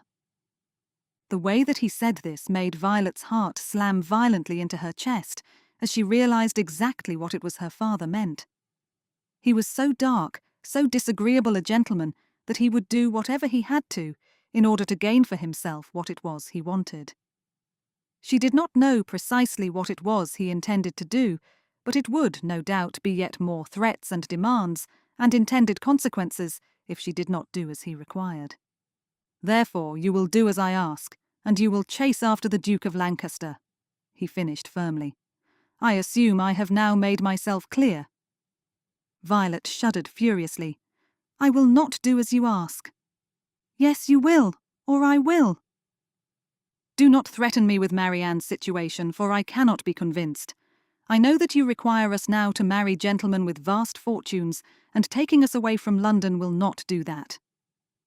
Violet's courage was still present, even though she was afraid. "I cannot force myself to pursue the Duke again. It is not fair for him, and certainly it is not fair for me either. If you do not, then I will begin a rumour about the Duke's sister.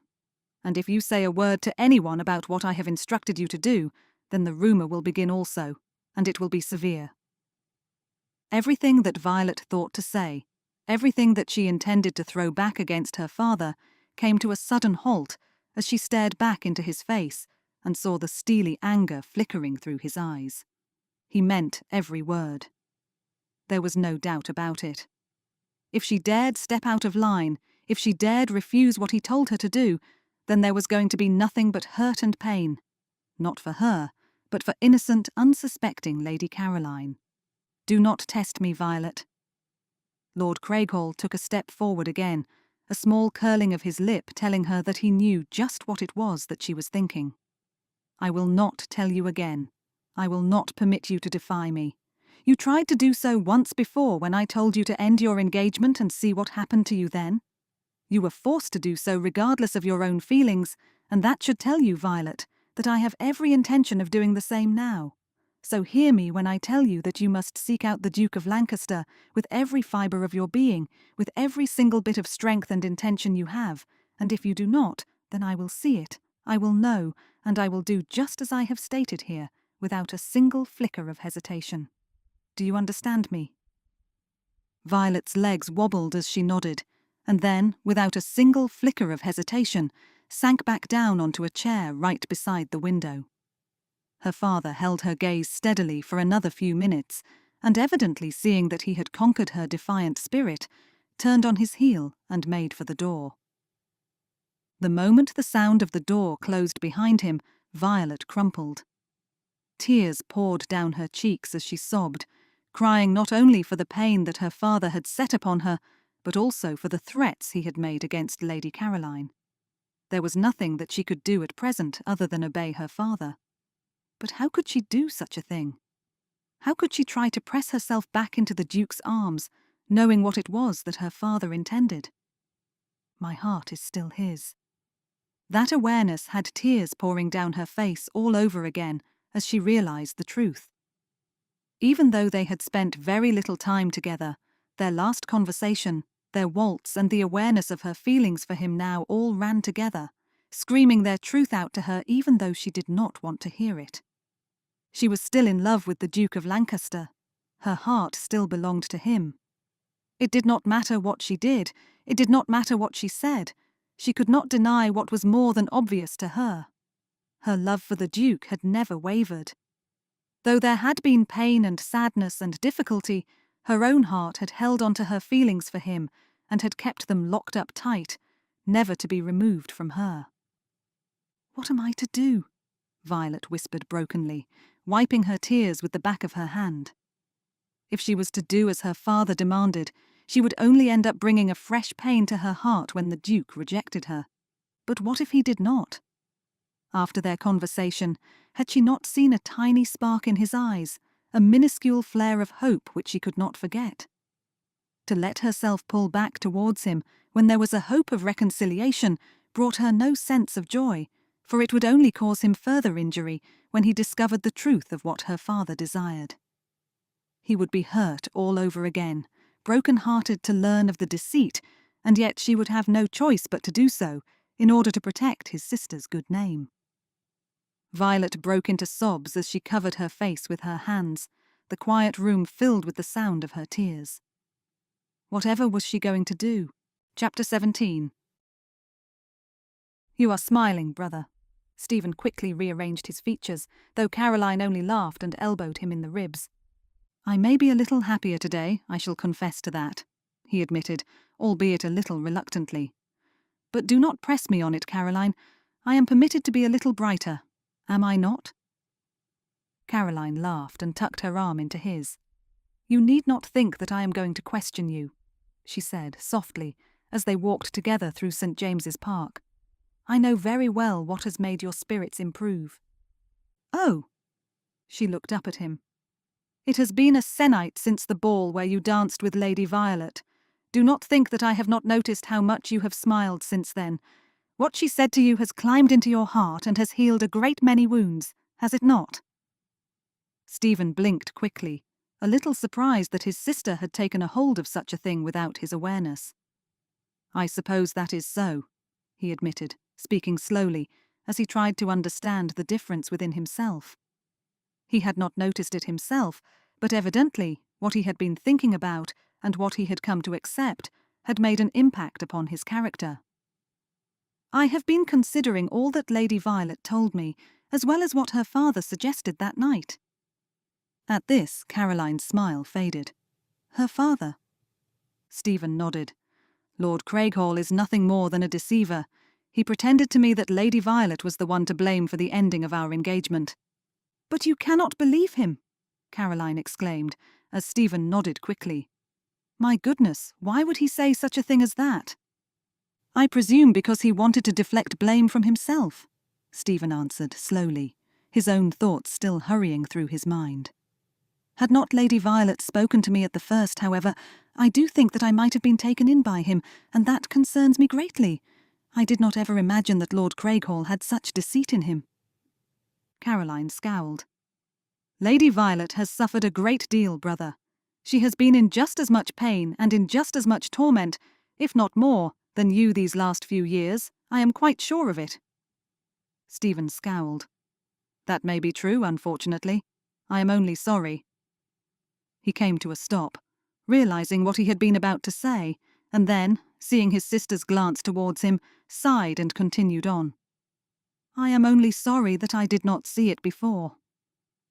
Caroline's eyes flared, and Stephen's face grew warm as he considered just how drastic a change there must be in his demeanour for his sister to appear so surprised.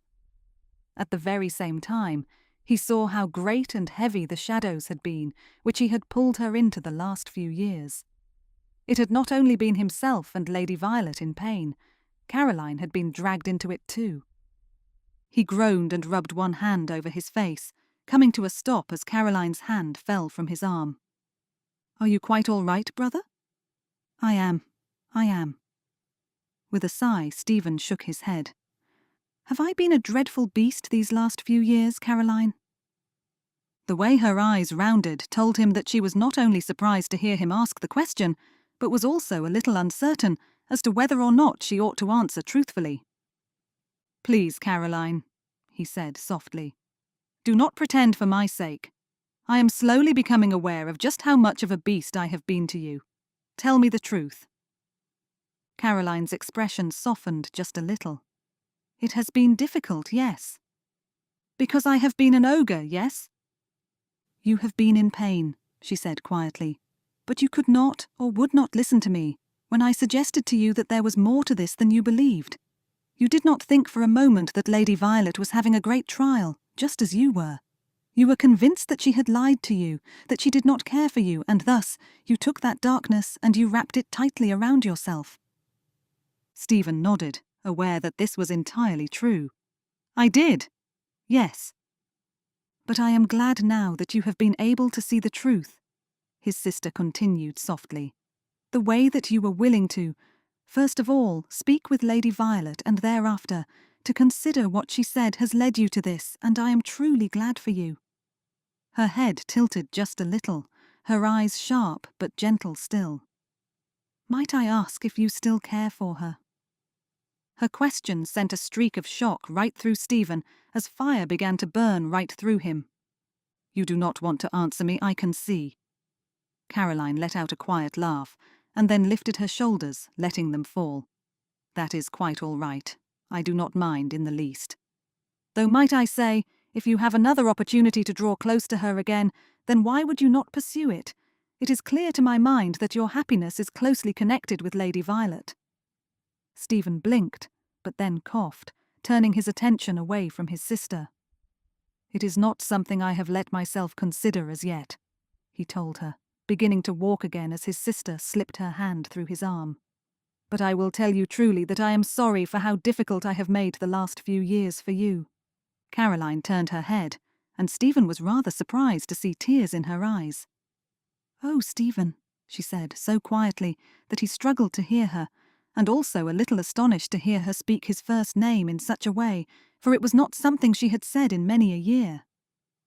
"I want to hold a grudge against you. I want to make you feel truly dreadful for what you have done, but I confess that now we are here, now you are a little happier, and now that I have seen just how much Lady Violet means to you, I let go of all of my upset and my frustration for the last few years." A sense of guilt swamped Stephen, and he dropped his gaze, his face burning as his skin prickled. "I am sorry, Caroline. I have been selfish and inconsiderate." "But you are happier now, and indeed, even in all of this, I am happier," Caroline interjected before he could say anything further. "I am here in London, I have good company, and I have my brother.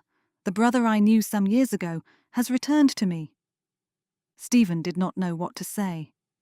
There was a heat behind his eyes which he pressed back, looking out at the path and realizing in that moment what forgiveness felt like. He was letting go of all that he had held against Lady Violet, and in that there was a deep sense of relief and even joy.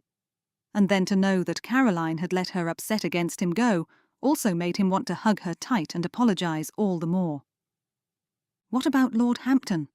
Recalling how he had thrown aside many of the gentleman's letters, a gentleman whom he had called his friend for many years before the ending of his engagement, Stephen felt himself shamed all the more. "I will have to say something to Lord Hampton, will I not?"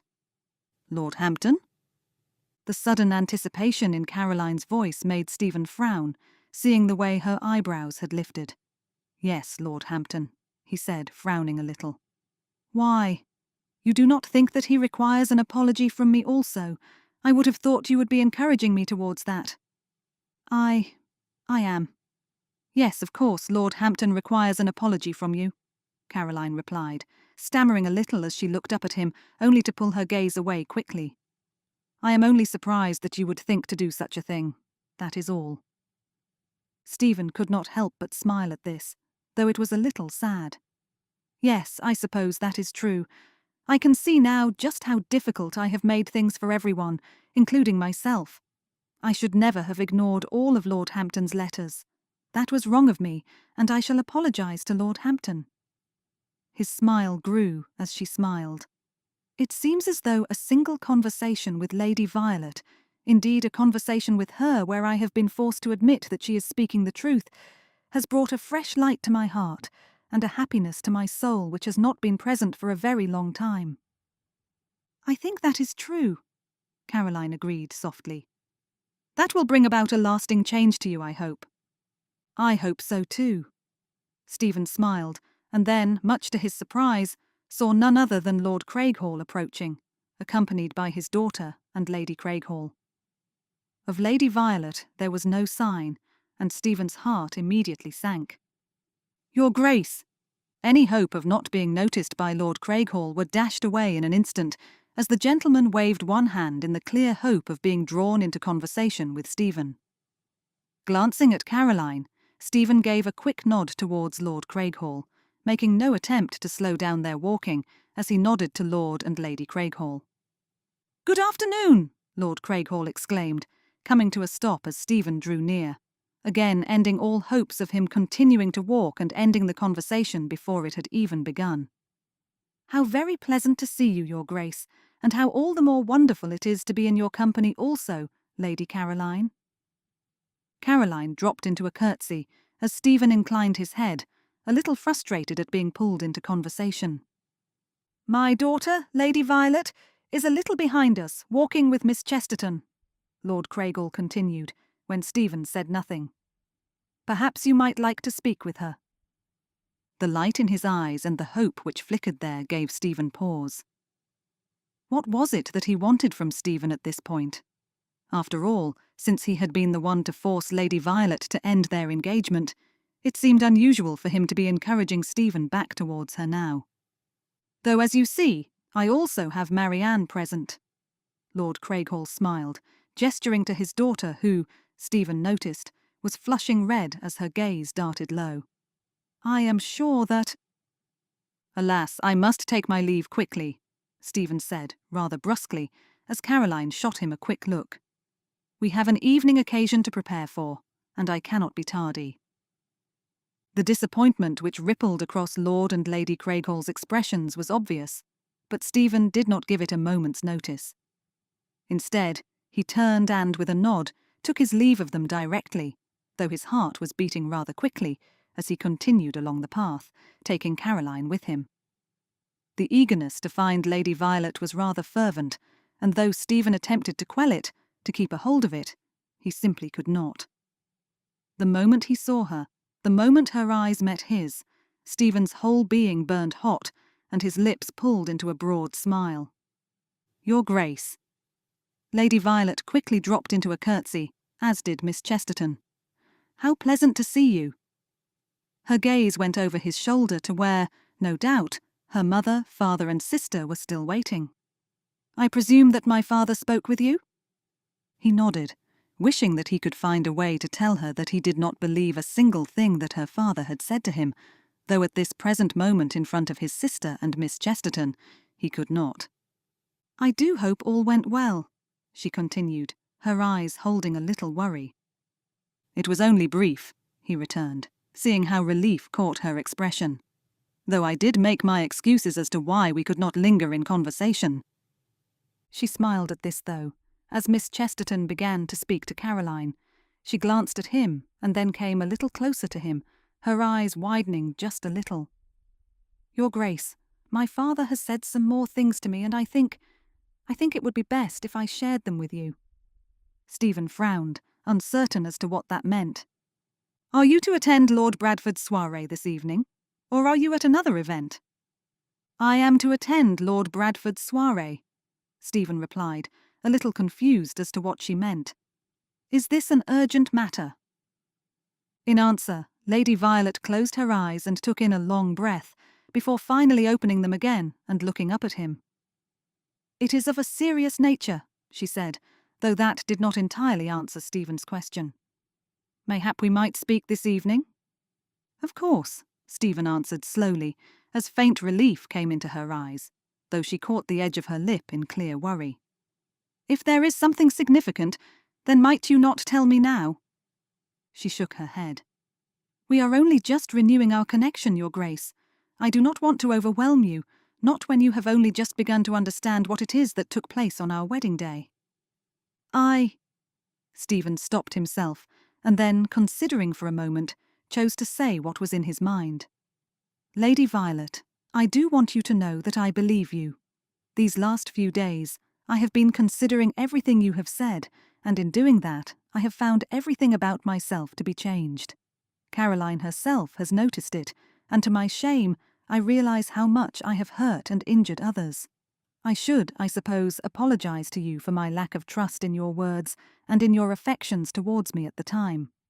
We remained without connection for so long, whereas, had I reached out, had I written to you, then I might have been able to find a sense of understanding. I might have been able to even find a way to—" Lady Violet's eyes widened. "To do what?" she whispered, and though Stephen was standing near his sister and Miss Chesterton, though he was as close to them as could be, he could only see Lady Violet. "Perhaps I might have found a way to come to you," he said, a little throatily. "Had I known that the decision had not been your own, then I might have found a way to bring back what was always meant to be." When she touched his hand, Stephen's skin prickled, and his heart leapt with something akin to joy. In hearing the truth from her lips, in accepting it and in finding himself joyous, he had altered so significantly within himself, it was as though he had opened up a door and stepped out into the light of a new day. Everything about him had changed, his whole demeanour lightened, and his heart now no longer filled with heavy sorrow, but to his surprise, a faint hope. Was there a way, even now, even all these years later, that they might find a way to return to what they had once shared? Dare he even let himself believe in that? "I must go." Lady Violet quickly released his hand, and then, her face flushed red, looked up at him. "This evening, Your Grace."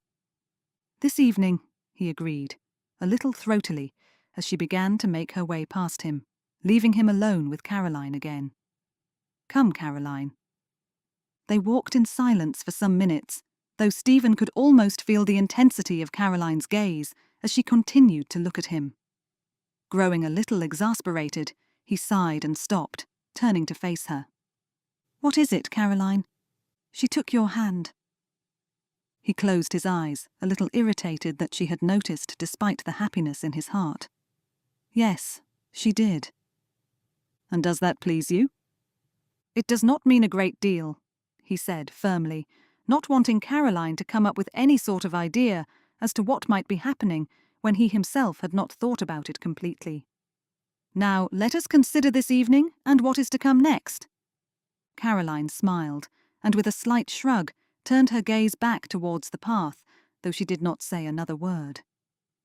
Stephen too found himself smiling, though he knew that came solely from what he had shared with Lady Violet and nothing more. But what was it that she wanted to tell him this evening? Chapter 18. Violet pressed her lips together as her fingers threaded through one another. "You are anxious about seeing him?" Looking to Miss Chesterton, Violet nodded. "Yes, I am. There is a great deal that I must tell him, and I am quite certain as to what his reaction will be." Miss Chesterton smiled sympathetically. "You do not know that for certain?" "I am sure that I do," Violet replied softly, hating that there were tears behind her eyes at the very thought of what she was to do. "Though I must be truthful with him about what my father demands. There is no other way."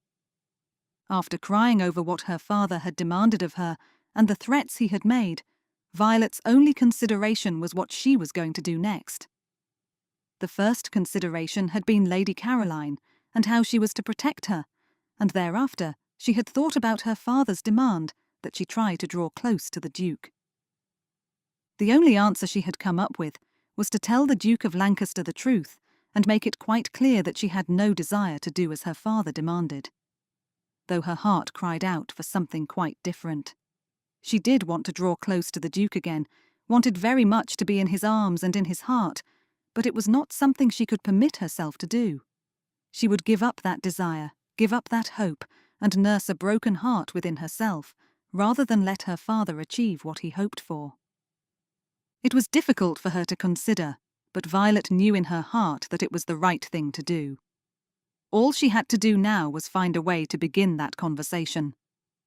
"The Duke might find himself overcome by your honesty," Miss Chesterton suggested quietly. "I saw his reaction when you took his hand earlier today." Violet shot a quick look towards her friend, seeing Miss Chesterton's smile grow a little. "I did notice that," she said, as Violet flushed with embarrassment. "It was done without any great consideration, was it not?" With a nod, Violet took in a deep breath and then let it out again. "It was perhaps a little foolish to let myself act without any real thought, but I could not help it. The way he spoke to me, the words he said. I could not help but realize just how much my heart still cared for him, and knowing that he now looked at me with understanding rather than anger, I could not help but act." "He did not pull away," Miss Chesterton reminded her, as Violet flushed all over again. "There is something in that." "But I cannot let myself think of it," Violet answered honestly. "I will not let myself think of it. I have to tell him the truth about my father's demands and threats, and I am quite certain that in doing so, all of that will be pushed away from me." "I will pray that he does not turn from you," Miss Chesterton replied softly. "After all you have endured, I must hope that you will be granted a little happiness." "I do not know if I deserve it," Violet answered softly, her throat constricting. "But I thank you for it, Miss Chesterton." Her eyes flared as she caught sight of the very gentleman she had been looking for, her heart beginning to pound furiously as his gaze turned back towards her. "Goodness, there he is!" It was as though he had known she was looking for him, for he gave her a small nod, and then quickly began to make his way towards her. Violet licked her lips, her hands clasped in front of her as she tried to smile, though the expression on her face was not one of joy, she was sure. "Lady Violet, Miss Chesterton." The Duke inclined his head. "Good evening." "Good evening," Violet said, chiming along with Miss Chesterton, though her friend gave her a small glance, and then, without a word, stepped away. "Your Grace, there is something I must speak to you about." "As you said this afternoon." The Duke came closer, and much to her surprise touched her hand, sending flames of fire shooting up her arm. "What is wrong, Violet? I have found you in my thoughts ever since we spoke, and—" "You were thinking of me?" There came a small half-smile on the Duke's lips as he nodded. "Yes, I was." Violet didn't know what to say to this. She did not know whether it came from a place of interest, that he should be thinking of her in such a way, or if it came from a place of concern, that he was worried as to what she might say to him next. Either way, her heart squeezed, and she swallowed hard, not quite certain what she should do or say next. Everything that she had thought to say, all the words in her mind, had flung themselves away at his words. "Violet?" There was a tenderness in the way he spoke her name, and with a small sigh, Violet looked up at him again, telling herself to guard her own heart. She could not let her heart feel anything, not when she had so much else to tell him. "Your Grace, please," she said hoarsely, not quite certain what it was she wanted him to do or to stop doing. His thumb ran over the back of her hand, and Violet closed her eyes, trembling just a little. "I must tell you something too," the Duke said when she did not speak. "Oh, Violet, can you not see just how much your presence has on me? These last few weeks I have found myself being drawn back towards you, and on hearing the truth from you, on hearing that you did not want to end our engagement, and indeed that you fought to keep it, has made me step out of the heavy shadows which have clung to me for so long, and instead bathe myself in the light. I cannot tell you the joy which is within my heart and soul, the sheer happiness which I now find myself in. It is a state which I cannot fully comprehend, and indeed I am a little angry with myself for what I allowed myself to do these last few years. My regrets are many, most notably the regret in staying away from you entirely after our wedding day. I should have written to you. I should have done something rather than hiding myself away in anger and upset. I blamed you for it all. I told myself that you lied to me, that you pretended, that you were nothing but false and deceitful. But I see now that such thoughts were entirely wrong. I should never have thought such things about you. I should never have put a blame upon your shoulders. Oh, Violet, if only I could be assured of your forgiveness, I would find myself a good deal happier. His eyes searched her face, and Violet's heart was so filled with joy that she could not speak. Tears burned behind her eyes, and she swallowed them away, blinking furiously as she gazed back up at him, wondering at every moment, at every word which softened her heart. She wanted to tell him that she forgave him, wanted to tell him, in fact, that there was nothing really to forgive, that she understood, that she was sorry for what had taken place and for what she had been forced to do, but all she could do was gaze back into his eyes and see the tenderness there. Was there a chance that what she felt for him might be returned? Was there even the smallest possibility that he held some affection for her still? What are you letting yourself think? The quiet voice of her conscience spoke up, and Violet squeezed her eyes closed tightly. Oh, Your Grace, Stephen, To hear you say my name with such softness thrills my heart. The Duke lifted her hand, and to Violet's astonishment, pressed a kiss to the back of her hand. Oh, Violet, you cannot know of how much my heart sings. It truly has been a transformative experience, coming back to London and speaking with you. The imprint of his lips upon her hand made her heart beat all the faster, making her all too aware of the shadows which wrapped around them both. They were a little hidden from the others, a little secluded, and yet, even if they had been in the midst of the crowd, Violet did not think she would have been able to see anyone but him. Stephen, she whispered, unable to pull her gaze from him, unable to think of anything other than being close to him. The Duke smiled softly and set his other hand over hers, holding her close to him. Violet could not move. She could not even breathe. Instead, almost unwillingly, she was stepping forward, moving even closer to him until there was barely an inch between them. His breath swept across her cheek, and Violet blinked furiously, uncertain as to what she ought to do and what it was she wanted to do. Violet, the Duke breathed, his head lowering just a little. My dear Violet, I have never forgotten you. My heart cannot step back from you.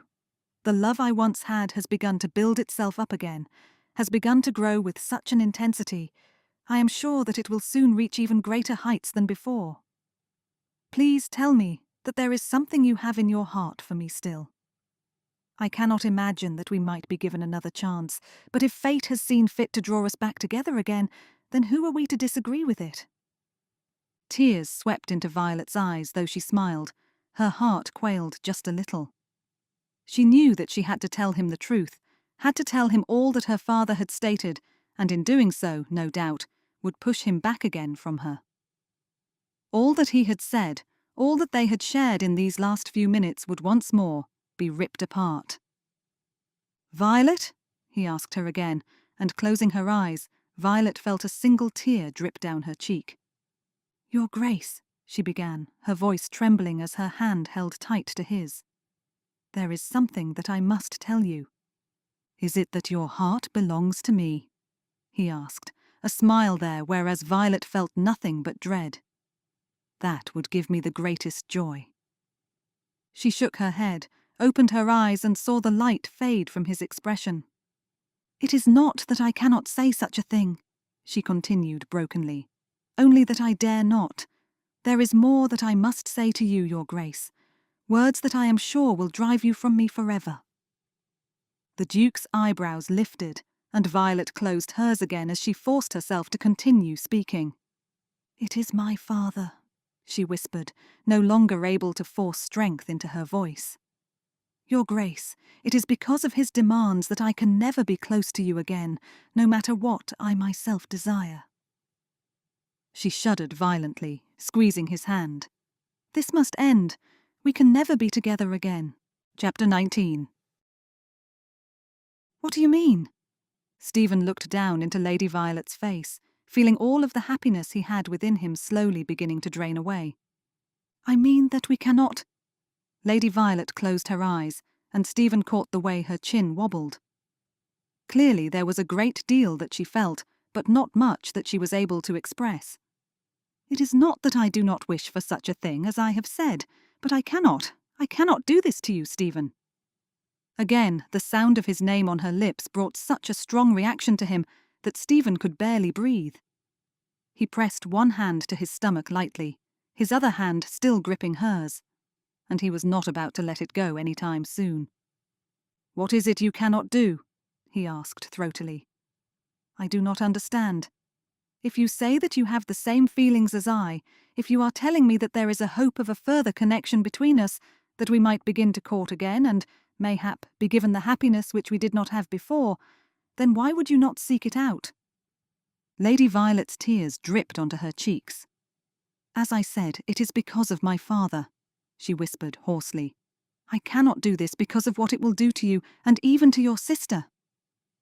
At the mention of Caroline, Stephen's stomach twisted. "What do you mean?" Shaking her head, it took Lady Violet a few moments to find the strength to speak. Stephen watched as her throat bobbed, her lips trembled as she opened and then closed her mouth on multiple occasions. Eventually, she looked up at him and, with a heavy sigh, shook her head. "My father has stated that I must try to seek out your affections again." Stephen's eyebrows lifted. "What for?" "Because, as I think I have told you before, my father is determined that I should marry someone with a great fortune," she said softly. "You have a vast fortune, of course, and therefore he is determined that I should seek to reaffirm the connection we once had." Stephen shrugged, finding that while the idea was rather reprehensible, he did not see any difficulty there. In speaking with her again, it had become clear that this was what he wanted, what he desired. To be back again in connection with Lady Violet was all that his heart craved, and it did not matter to him whether or not Lady Violet's father thought him a suitable match. "You do not understand," she told him, her hand pressing his. "My dear Stephen, my father wants me to marry a gentleman of great fortune so that, in time, I will be able to encourage my husband to hand some of his coin, significant sums, I believe, over to my father." "But I would never do such a thing," Stephen replied, frowning. "Should you marry me, then you would be my wife, and your father would have no say in what we did or what we did not do." Another tear fell to Lady Violet's cheek. "He has already threatened your sister's reputation if I did not do as he asked. I have no doubt that he would do the very same thing again, if not worse, if I did not do as he demanded, whether I was your wife or not." A dark cloud pulled over Stephen's head. "What do you mean?" "I mean precisely that," she exclaimed, her eyes now searching his. "My father will do whatever he has to in order to gain coin from his sons-in-law. Whatever it is that he wants, he will gain simply by threats and coercion." "What was it that he said about my sister?" Stephen wanted to know, aware that he was still holding her hand, but having to force himself not to squeeze it, hard. "What threat was made?" She pressed her lips together tightly. "It was that he would do something to ruin her reputation if I did not do my utmost to try and encourage your affections back towards me," she said, her voice filled with fear. "I could not refuse to do as he asked, but neither could I keep this from you. I had to tell you, to make you aware of what my father has threatened, so that I could keep both you and your sister protected."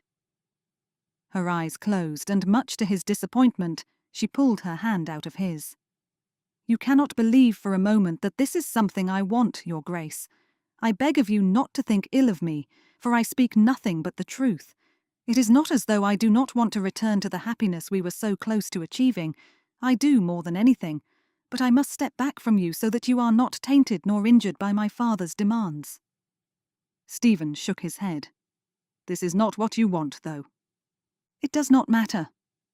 Lady Violet folded her arms across her chest and looked away, though he did not miss the tears in her eyes. "My heart tells me that I cannot cause you more pain. I have already done that once before, and I will not be responsible for that again. I will stay by your side this season, but you must make it clear to my father, in one way or another, that you will not tolerate any sort of connection between us again."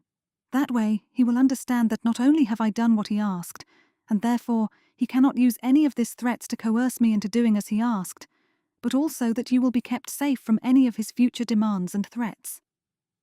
A tear ran down her cheek, though she brushed it away quickly, leaving Stephen's heart filled with both sympathy and sorrow. "I must do this. You must do this, Your Grace, so that you are protected and kept quite safe from my father." Stephen took a step closer to her, wanting to fill the space between them, wanting to feel her hand on his again. "It is not right for you to have to do this, Violet. It is not fair that you should have to deny yourself in order to protect me." She shook her head. "It is just as I deserve," she answered, her eyes searching his again, though they glistened still with tears. "I was not strong enough to stand up against my father before. I did not find a way to reach out, to tell you the truth about what had happened, and in doing that, I caused you such a tremendous amount of pain and suffering. I cannot help but think that this suffering that I now endure is exactly what I deserve." "No, it is not." Stephen spoke with great fervency, leaning closer to her, so close that he could kiss her if he wished to. And that desire grew strong as he looked down into her eyes. "This is not your fault, Violet. Please believe me when I tell you that I do not hold a single thing against you, not any more. I am sorry for what I have done in my anger and my resentment. It may have been a very quick change in my heart, but when I saw you, when I spoke to you, and when I understood that Caroline had been right in all that she had said, all of that faded from me. I do not think you are responsible for what happened, Violet. You are not responsible for my pain, for my suffering, as you say. None of that is placed at your feet or on your shoulders. It is not a guilt that you have to bear." She blinked at him. "I feel it all the same." Stephen would have kissed her there and then, had he had the opportunity. When he looked back at her, there was such a sadness in her eyes, he could barely take it in. He wanted to end her pain, wanted to heal her heart, and at the same time find a way to sort things out so they might have some sort of happiness. "Let me ask you something," he said, coming a little closer to her, aware of the urge to press his lips to hers, though it was an urge he fought with every part of his being. "If there was a way to find ourselves back together again, a chance to heal the wounds of the past and instead step forward into a new and brilliant happiness, a happiness that would come without the struggle of your father and the difficulties of his threats, then would you take it?" Lady Violet looked up at him steadily, though he could still see the shimmering pain in her eyes. "I do not see a way that it could happen, even if we were." Her eyes closed briefly. "Even if we were to find ourselves happy again, even if we were to wed, though I can barely bring myself to imagine such a thing, then I cannot think of anything that would prevent my father from achieving his goals. He will threaten your sister's reputation, or mayhap even your own.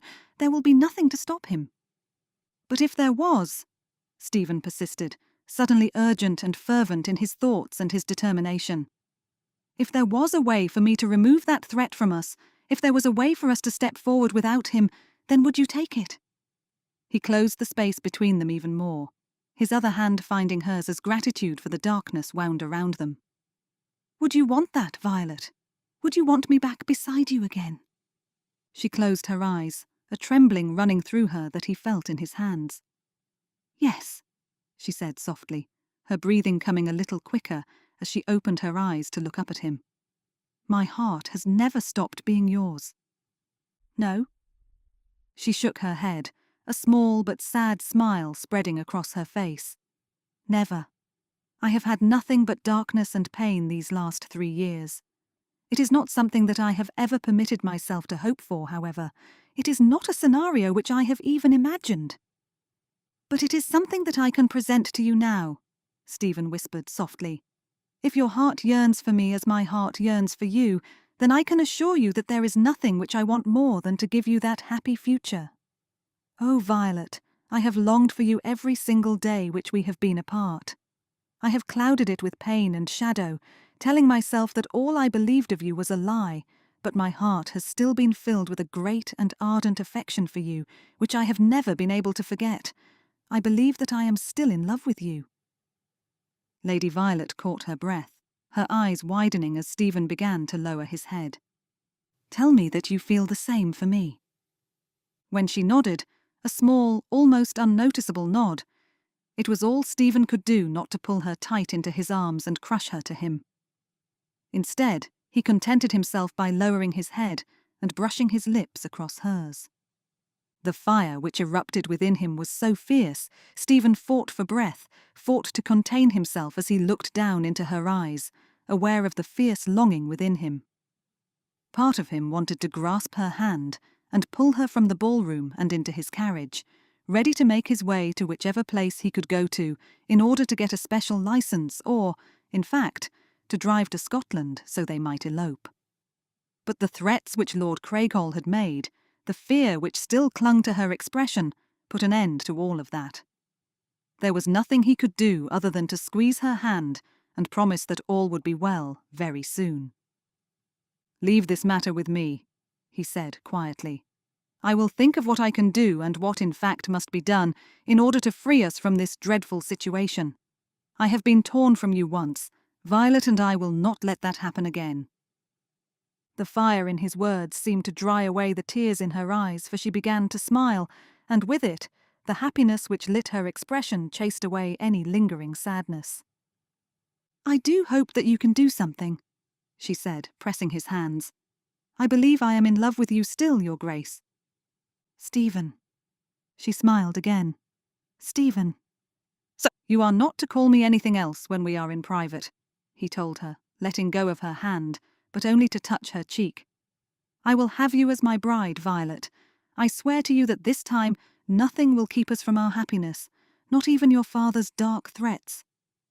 Bending his head, he dared another kiss, though it was only a feather's touch. "I swear it." Chapter 20. "You look happy." Violet offered her sister a sidelong glance. "Thank you, Marianne." Her sister sniffed.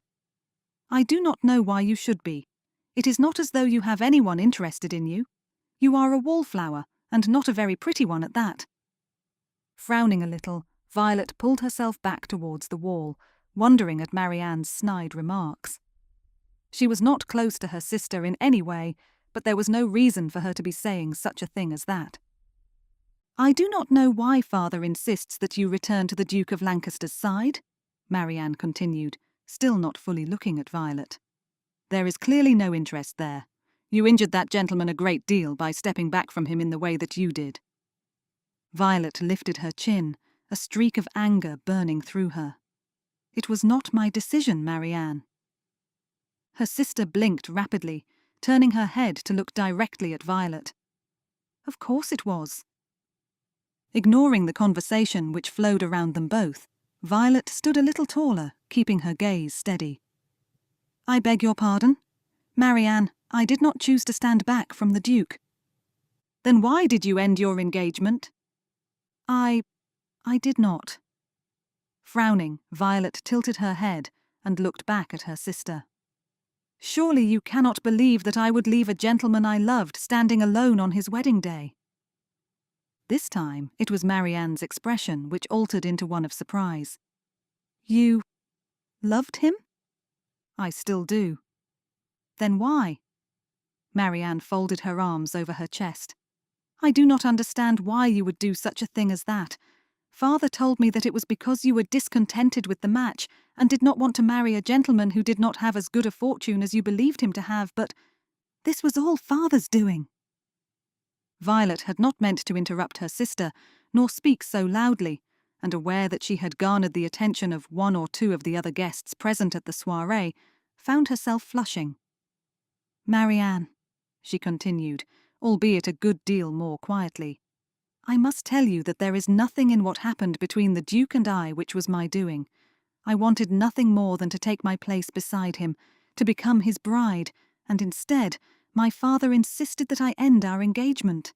He was the one who told me that there was not a good enough fortune, something he had only discovered a little too late, apparently, and with many threats and demands, forced me to write that note." She swallowed hard as the memory came back to her. "I tried to escape the house so I might make my way to the church of my own accord, but he still would not let me. It was a painful thing indeed, and the sadness which such a thing caused me has been unending, until the last few days at least. Marianne, Violet noticed, had gone a little pale. Violet frowned hard, wondering why her sister appeared so astonished, and, in that, slowly began to realize that this was not something that she and her sister had ever discussed. "I do not understand," Marianne murmured softly. "I did not think. Father always said that it was your decision." It was not. Taking a hold of her sister's hand, Violet grasped it tightly, looking back into her face. "My dear sister, there was never any desire within me to separate myself from the Duke. I thought you knew that." Marianne shook her head but remained silent. "You know that our father has demanded that we marry gentlemen with great fortunes," Violet continued softly, glancing to her right and to her left, for fear that her mother or father might come back to fetch Marianne away in order to talk with some specific gentleman. "Do you know why that is?" "Of course," Marianne replied, though there was no great confidence in her voice. "It is done so that we might be secure and settled." Violet shook her head. "I found out the truth from our father. I demanded it and I was given it, albeit in a rather unwilling manner." She paused, wondering if her sister would believe her, if it was something that she was willing to even listen to, but given the wide-eyed look she received, given the paleness of her sister's features, and the clear astonishment in her eyes, Violet found herself hoping she would. "He has told me that he will expect some of our husband's fortune to be given to him." Marianne's mouth dropped open. "He expects both you and I to insist that our husbands give some of their coin to our father, because his own fortune at the present moment is somewhat depleted. He says that he has worked hard to increase it, but I am not certain that I believe that. Instead, I think that he has pinned his hopes on our marrying gentlemen of great fortune, so that he might, instead, coerce us to do what he asks, even as married women." "Coerce?" Marianne's voice was a whisper now, her face even paler than before. "What do you mean?" "I mean that he will threaten us so that we will obey," Violet told her plainly. "He has already told me that if I do not do as he asks in terms of pursuing the Duke of Lancaster, that he will remove us all from London, and that your chances of a superior match will be ruined." Marianne blinked furiously. "I told him that I did not believe this, for I know that he requires this coin soon," Violet continued, still holding her sister's hand. "But thereafter he threatened that if I did not do as was asked, he would spread a rumour about Lady Caroline." "Lady Caroline?" Marianne repeated, a little hoarsely as Violet nodded. "Are you quite sure?" "Yes, I am sure." Violet released her sister's hand, lifting her shoulders and thereafter letting them fall. "I am sorry to say it, my dear sister, but our father is not a good man. He intends to use us for his own ends. He has threatened me, yes, and thus far he has not threatened you, but that does not mean that he will not do so." Marianne closed her eyes and swayed a little. "It is because I have done as he asks thus far," she said quietly. "I see that now. I have always done just as he has asked without complaint, and therefore he has never needed to threaten me as he has you." Her hand reached out, grabbing Violet's arm as she opened her eyes. "Tell me the truth, Violet. Did he really say those things to you?" Violet nodded. "He did." She looked back steadily into Marianne's face. "I do not tell you this to try and upset you. It is only because I want you to know the truth. I am afraid that he will do the same to you. She swallowed hard, a sudden flood of tears coming to her eyes. "I cannot quite believe that he told you such a thing about me. I never once thought about stepping away from the Duke." Pressing her lips together, she took in a deep breath. "Do you believe me, Marianne?" Her sister held her gaze steadily, considering. Violet waited, her chest tightening, as she looked back into her sister's face, praying silently that something of what she had said, something, at the very least, would enter into Marianne's heart, and with it come the truth. "I do not want to believe you." "Then I will take you to the Duke himself," Violet said firmly. "Ask him what has been shared between us. Ask him about the pain and the suffering which has been caused by our separation, and think, then, of the way that our father encouraged him back towards me, and in fact also to you." Marianne bit her lip. "I will admit to finding it a little odd that our father thought I might have a connection to the Duke of Lancaster.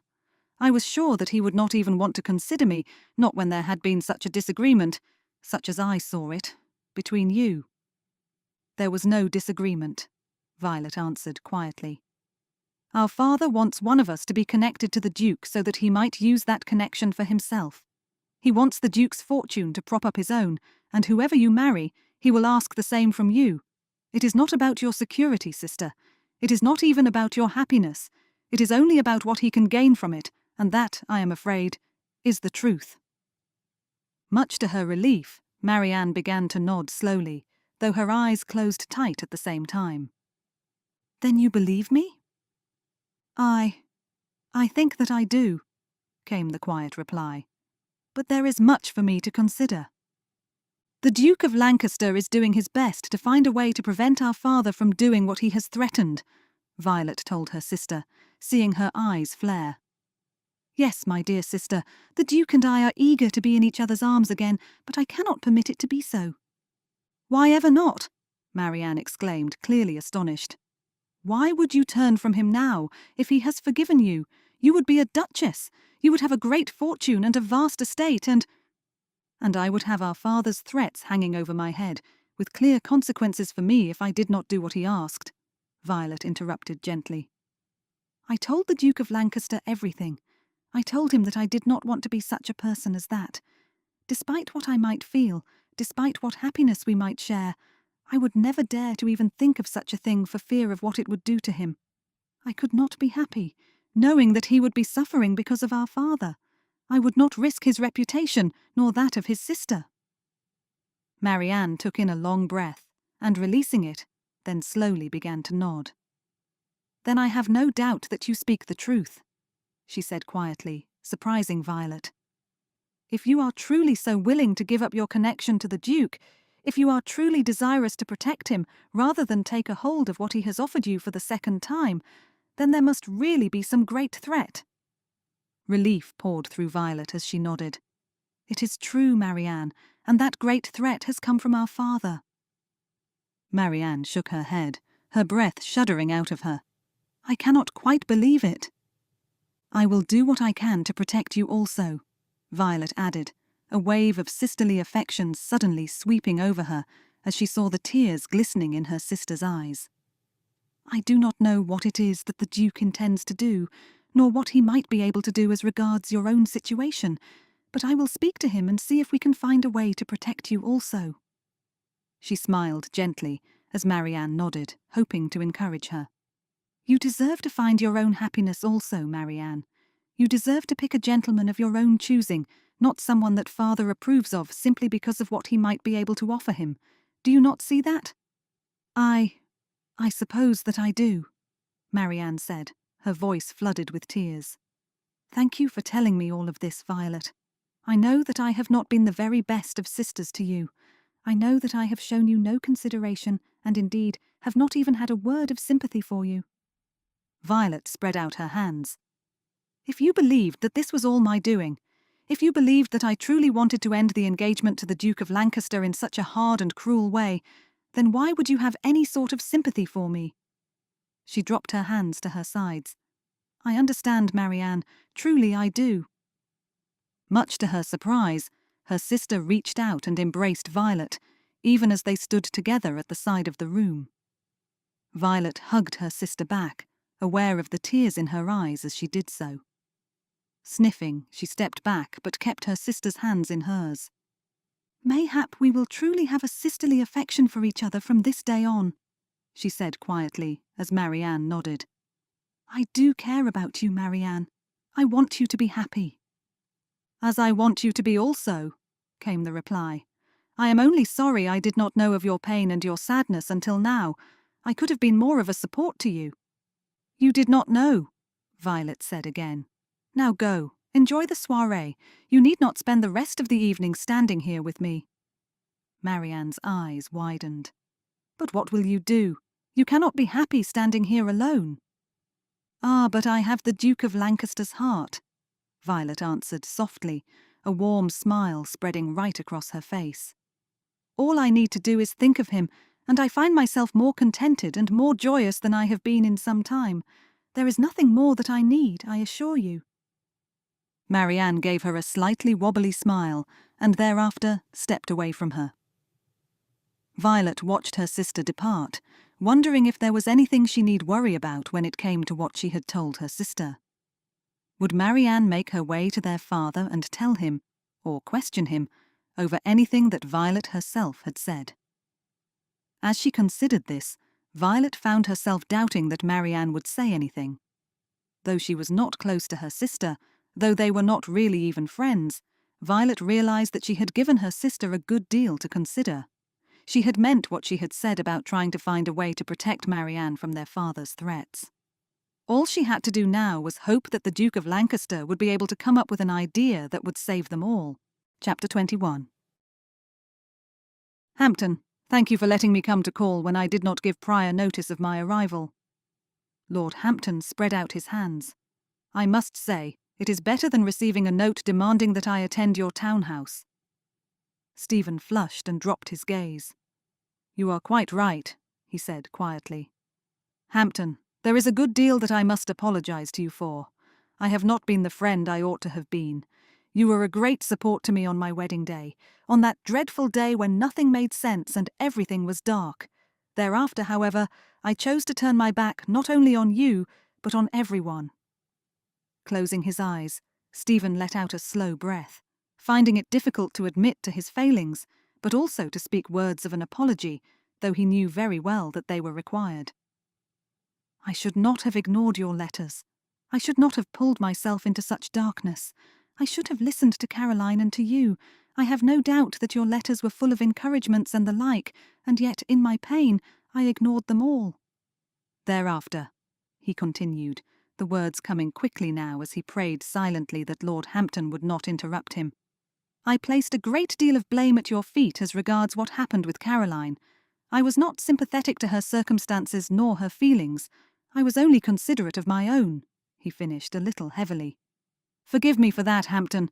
It is an apology which comes much too late, I am sure, but all the same, I am genuine in all that I have said." Lord Hampton's eyebrows lifted just a little, though he began to smile, which, Stephen considered, was a great relief. "I thank you for that," he said, speaking rather slowly, as though he was somewhat astonished to hear the apology from Stephen. "I accept it, of course. It is much appreciated." Stephen nodded, clearing his throat as a sense of embarrassment washed over him. "It is much delayed, I am sure," he said quietly. "Thank you for what you have done as regards Caroline. I wish to court her." Stephen blinked in astonishment, his eyes flaring wide as he looked back at Lord Hampton and saw him lift his chin a notch in clear determination. "I care for her, and she cares for me," Lord Hampton continued, as Stephen continued to stare back at him in surprise. "She is everything to me, Lancaster. I want nothing more than to be with her. The only thing I want is to court her with the intention of marriage. I must ask for your blessing, of course, but—" "You have it." Stephen laughed, his astonishment turning into joy as he saw Lord Hampton's eyes widen. "Goodness, I could not think of a better gentleman to have Caroline's hand in marriage. You are the very best of gentlemen. It is clear to me that you care for her deeply, and for that I am grateful, more than you can know. Of course you may court her. If she is happy, if she desires the same as you, then I give you my blessing." Lord Hampton blinked furiously, clearly rather surprised that Stephen had given his consent so quickly. "That is very good of you. I thank you. Speaking of Caroline," Stephen continued, as Lord Hampton went across the room to pour them both a brandy, "I must ask for your help." "Oh." Seeing his friend's frown, Stephen quickly explained all that had happened between Lady Violet and himself. "I am in love with her, and she loves me in return," he finished, as Lord Hampton handed Stephen his brandy. "But her father will not only threaten her, but also myself and even Caroline. You too would be under threat in that regard. I want to be close to Lady Violet again, but she will not accept me if there is no way to free us from Lord Craighall's threats. Goodness! Lord Hampton rubbed one hand over his eyes, and then took a sip of his brandy. That is concerning. It is. And what can you do? Lord Hampton asked, as Stephen lifted his shoulders and let them fall. There must be something that can be done to stop Lord Craighall's determinations. That is why I am here, Stephen replied softly. How can I connect myself to Lady Violet but keep Lord Craighall's threats at bay? Lord Hampton frowned. I am not certain. You could confront him on it. Stephen hesitated, one hand at his chin. I suppose that might be something I could do. Telling him that you know of his threats will at the very least make him aware that you know everything he has done thus far, Lord Hampton continued, as Stephen nodded slowly.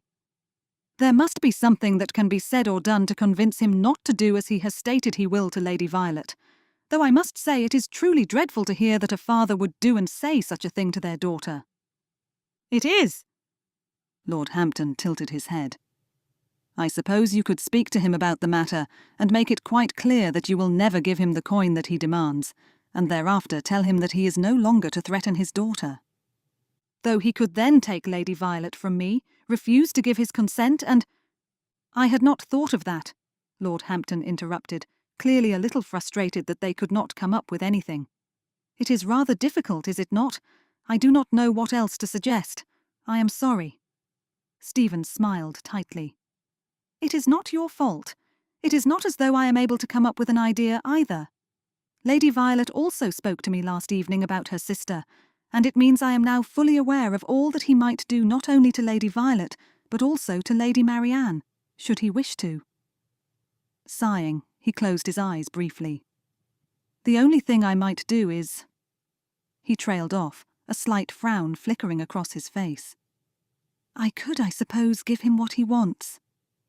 Lord Hampton's eyebrows flew high. I beg your pardon? I could give him what he wants, Stephen repeated, his eyes widening. Could I not? I could give him the coin that he requires and thereafter hope that he will never again come to concern himself with such a thing. Clearly considering this, Lord Hampton began to nod, only for a frown to cross his forehead. Wait, that will not work. If you did that, then what is to stop him from squandering it all and instead returning to you and insisting that you give him more? Those threats could return, and then you would find yourself in a more difficult situation all over again. Stephen thought about this and slowly began to nod. Yes, that is so. But there must be a way for this to work, a way where I can— Yes, I have it. You do? Nodding fervently, Stephen gazed back at his friend. I have a way to convince him. You do? I do. Lord Hampton smiled. Then I am glad for you. I think that you and Lady Violet are meant to be contented and happy together, and I am glad indeed that you have found yourself being given another chance at this. It is only because I finally forced myself to listen, Stephen answered with a small shrug. Realizing the truth demanded that I step out of the darkness and instead face Lady Violet again. Had I not done that, had I not been convinced by Caroline, then I do not think that I would be standing here before you now. Lord Hampton lifted his glass of brandy. Then to your happiness, Lancaster. Stephen grinned. I thank you, he replied, lifting his own glass in a toast. Might I ask if you would be willing to come with me? To Lord Craighall's townhouse. Stephen shook his head. No, to my solicitors. I want them to draw up a contract and I should like to hear your opinion of it. Very well. Anything I can do that will not only protect you but also Caroline, I will be more than glad to assist with. With a nod, Stephen threw back the rest of his brandy and thereafter made his way straight to the door, Lord Hampton following after him. There was much to be done, and the sooner he could speak to Lord Craighall, the better. Your Grace? Stephen lifted his chin as he walked directly into Lord Craighall's study, Lord Hampton by his side. Forgive me, I was not expecting you. The slightly surprised look on Lord Craighall's face drew into a smile, though it did not appear to be greatly convincing, given the way that his eyes flicked between Stephen and Lord Hampton and back again. I did not think. I have come to tell you that Lady Violet and I have returned to our previous state, Stephen stated, seeing Lord Craighall's eyes widen. I have not yet asked her to marry me, but I have every intention of doing so very soon. Lord Craighall stared back at Stephen, the smile fixing to his face. I beg your pardon? We are to marry, Stephen repeated, as Lord Hampton folded his arms over his chest. It should have happened 3 years ago, but because of your demands, we could not do so. My demands? Lord Craighall immediately threw up his hands and began to shake his head. No, Your Grace, it was not my doing. Violet herself attempted to escape from your townhouse so that she could still make her way to the church and marry me, Stephen interrupted firmly, determined that he would not listen to a single word of untruth from Lord Craighall. Do not think that I will accept or believe anything but the truth, Lord Craighall. You may attempt to lie to me, you may attempt to deny everything, but I can assure you I will not accept it. I know everything. Taking a step closer, he narrowed his eyes. Everything. He saw the moment that Lord Craighall understood what it was he meant. The gentleman stared at him for a moment, only for a deep red flush to begin to creep up his neck and into his face. His eyes dropped and he began to stammer, though Stephen gave him very little chance to speak. You demanded that Lady Violet end our engagement on her very wedding day because you learned that I did not have as great a fortune as you thought, Stephen continued, as Lord Craighall clasped his hands in front of him, staying safely behind his study desk rather than looking at him.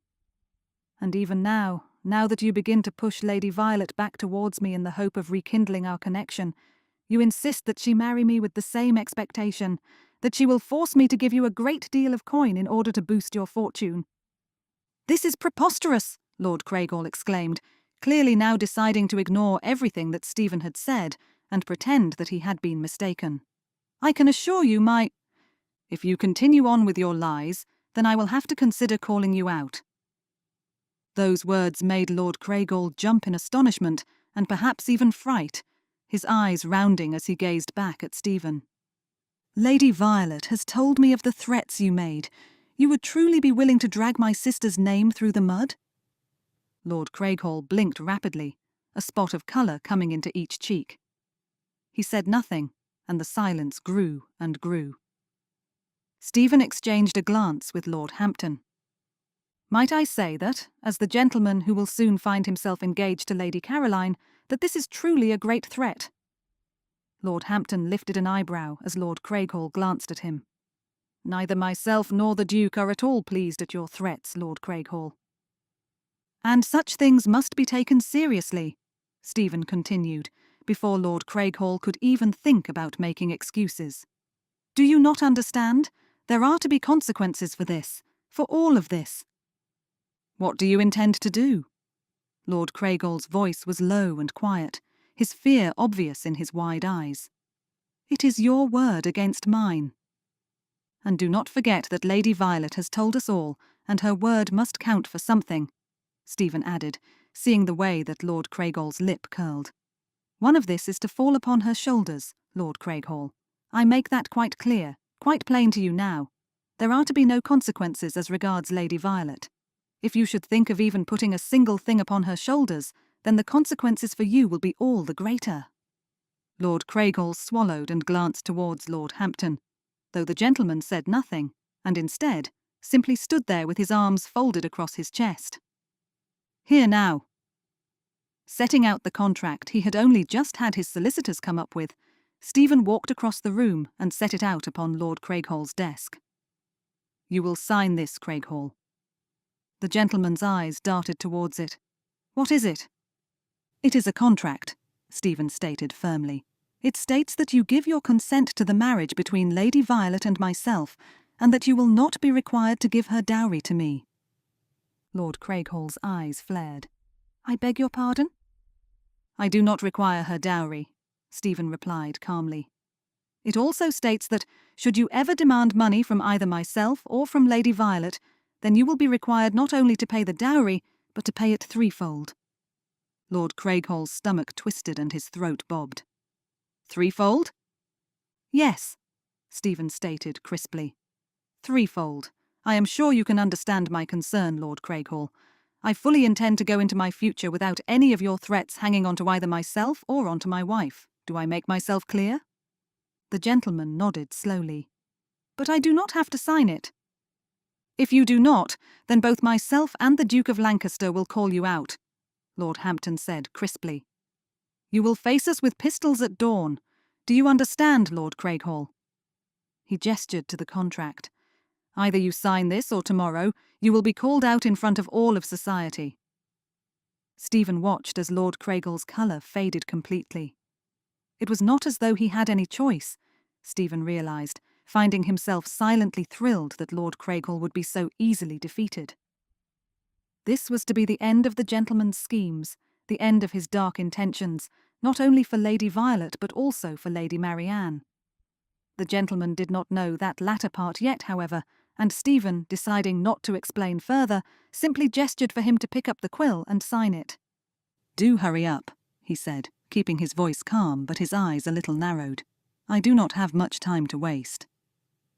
It took Lord Craighall a few minutes to respond, but Stephen waited patiently, aware that the gentleman would need a few minutes to not only consider all that was being said to him, but also all that he had to do. It was a good deal that he would be giving up in signing the document, though he would also be gaining financial support given that he would be able to keep Lady Violet's dowry. That was not insignificant. Very well." With a slight tremble in his hand, Lord Craighall reached for his quill and, picking it up, paused for just a moment before signing it where it was required.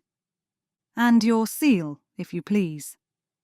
Lord Craighall looked up at him, a clear protest on his lips, but Stephen only frowned, saying nothing. Lord Craighall's shoulders rounded, and with a sigh he picked up his wax and began the process to press his ring into the hot wax. It took a few minutes, but soon it was done, and with that, Stephen permitted himself to smile. "I thank you," he said, taking the contract away. "Might I also inform you that within this contract it states that should you attempt to do anything as regards Lady Marianne, should you threaten her, coerce her, or do that sort of thing in any other way, then you will also be required to pay the dowry threefold." Lord Craighall's mouth dropped open. "I care for Lady Violet a great deal, and given that she is concerned for her sister, I am concerned also," Stephen finished, rolling up the contract as he spoke. "Now, do excuse me. I am to take this to the solicitors, and this evening when I see Lady Violet, I intend to offer her my hand. Should you have said even a single word to her, Lord Craighall, should she tell me of anything that you said or did as a consequence of this, then be prepared to draw pistols at dawn." With a nod, he turned away, and with Lord Hampton following after him, the two quit the room without offering the gentleman another word. "I think you did very well, my friend. Very well indeed." Stephen glanced at Lord Hampton, and then, after a moment, returned his comment with a smile. "I thank you for your support with all of this, Hampton. I could not have done it without you. It is not at all what I deserve." "Happy to offer it," came the reply. "This is to be an excellent season for us all, I believe." He chuckled softly as they made their way from the house, Stephen being already aware that Lady Violet was not present at the moment. "There shall be 2 weddings instead of 1, if all goes well." Stephen's heart lifted, and he could not help but smile. "Let us pray that it does," he said, as they stepped back towards the carriage, "for I can think of nothing better." Chapter 22. Violet pressed her hands tight together, aware of the nervousness which shot through her as she waited to catch sight of the Duke of Lancaster. She had managed to speak to him the night of the soirée, had told him about her conversation with Marianne, and had found her heart contented at his response, but now, some 3 days later, she was still a little anxious. The Duke had sent her a note promising that he would speak with her this evening, but their separation, to her mind, had been much too long already. She did not know what, if anything, had taken place, for the Duke had not written to her again, and though she had seen her father's expression appearing to be rather dark and discontented this evening before they had stepped out, he had not said a single word to her either. It was all rather worrying. "Ah, there you are." Violet turned, her breath hitching as she caught Lady Caroline's hand. "Caroline, how marvellous to see you." She swallowed tightly. "Is your brother present?" "Yes, he is. I believe he is caught up with someone else at present, though he did tell me that he was very eager to see you." She caught Violet's hand and pressed it gently. "I am thrilled that things are much improved between you." "They are vastly improved," Violet agreed softly. "Thank you for all that you did in encouraging that. Without you, I do not think that we would have found our paths drawing back together again."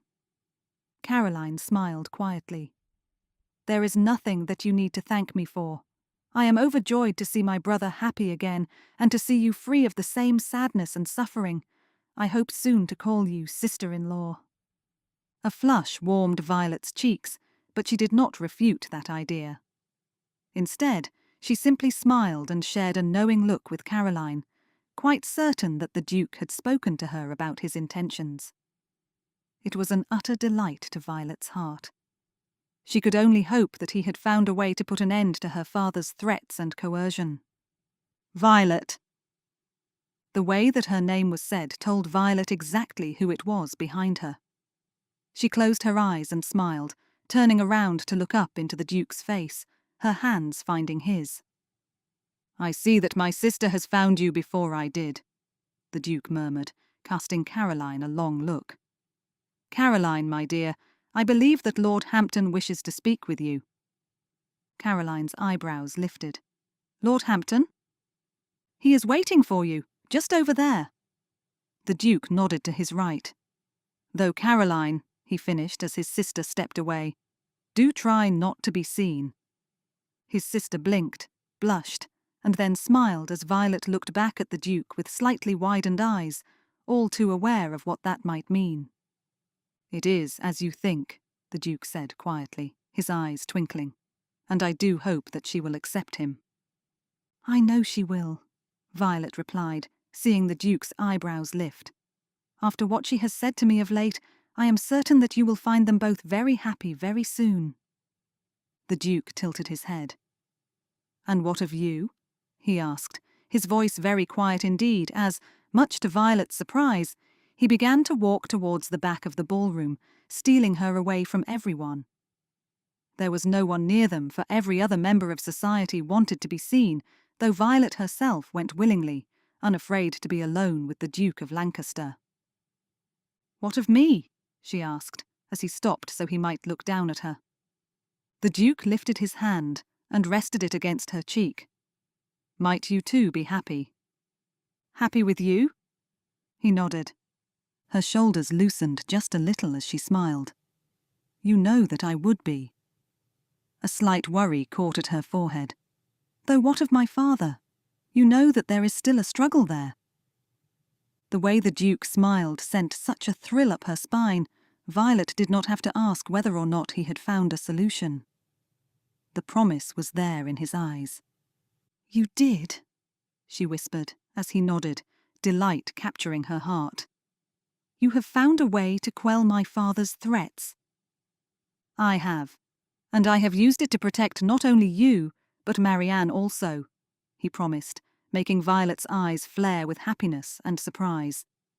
"I have made him sign a contract. He is not required to give me a dowry, but should he ever utter another threat, either to you or to your sister, then he will be required to offer 3 times the amount of the dowry to me." Violet's heart began to pound furiously at the mention of the dowry. Was this what he wanted? He wanted then to marry her, just as he had offered before. "There is also the matter of him being called out, not only by myself but also by Lord Hampton, who will soon be Caroline's husband if all goes well," he added, still smiling. "There is nothing that he can do now, Violet, nothing at all." Finding her other hand, he leaned down and looked into her eyes. "Though none of this will be possible save for the promise that you will marry me." The smile on his lips grew steadily. "Will you, Violet? Will you take me as your husband? I confess that I want nothing more than to have you as my bride." Violet could not speak. Tears burned in her eyes, her throat aching, and yet she had such utter joy in her heart, It could barely be contained. She wanted to leap up and down, to throw her arms around the Duke's neck and pull herself so close to him so as to never be apart from him again. She wanted to cry out for sheer joy, to run around the ballroom and let everyone present know that the Duke of Lancaster had asked her again to marry him, had asked her again to be his bride. She did none of that, however. Instead, she closed her eyes tightly and drew in a ragged breath, her heart pounding but a smile on her lips, which she hoped gave answer to the Duke's question. "My heart has always been yours, Violet," the Duke whispered as she opened her eyes to look up at him. "I will not pretend that I have found it easy these last few years. I have ruined myself in darkness and shadow, became a beast, angry and sorrowful. It is only because of you that I find myself joyous again. It is only because of you that I find myself happy. You bring me nothing but light and joy and delight, and I cannot think of spending another day without you by my side." "Oh, Stephen." Tears dripped to Violet's cheeks, but she wiped them away quickly, seeing his smile falter and wanting to do nothing more than reassure him. "Your words are a balm to my soul. My heart is yours. I am still as much in love with you as I ever was, if not more." Laughing softly, she put one hand to his heart, the other sliding up to his shoulder and around his neck. "I did not think that I would ever be given this opportunity of happiness again," she said, looking straight into his eyes. "It is a joy which I believed I had left behind me, which had been torn away from me. You cannot know just how happy I am in this moment."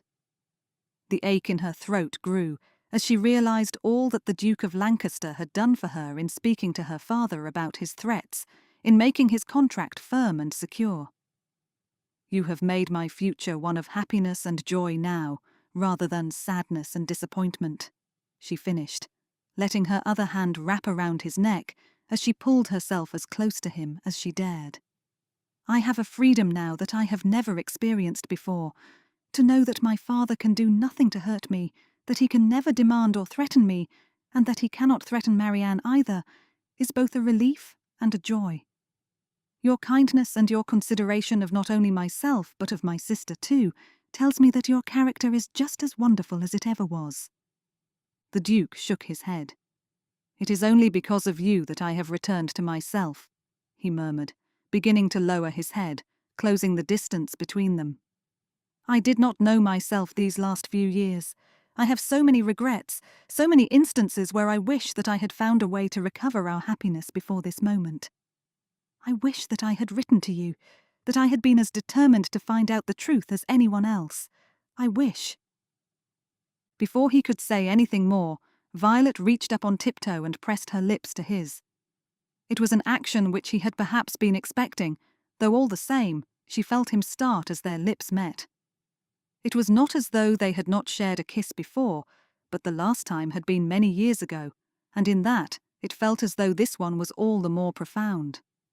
Warmth flooded her, happiness ran through her, and as her arms wrapped around his neck, as his arms pulled her as tight to him as could be, Violet lost herself in nothing but joy. This was where she was meant to be, where she had always meant to be. Fate had returned her to him, and in that Violet felt nothing but happiness. "I love you, Violet," the Duke murmured against her lips, the shadows of the room hiding them from everyone else. "I love you more than I can ever express." "As I love you," she whispered back, her eyes closed, her heart filled with nothing but joy. "And I shall love you every day for the rest of my life." Epilogue. As much as he had not wanted to admit it, there had been an anxiety within his heart as he had waited for his bride.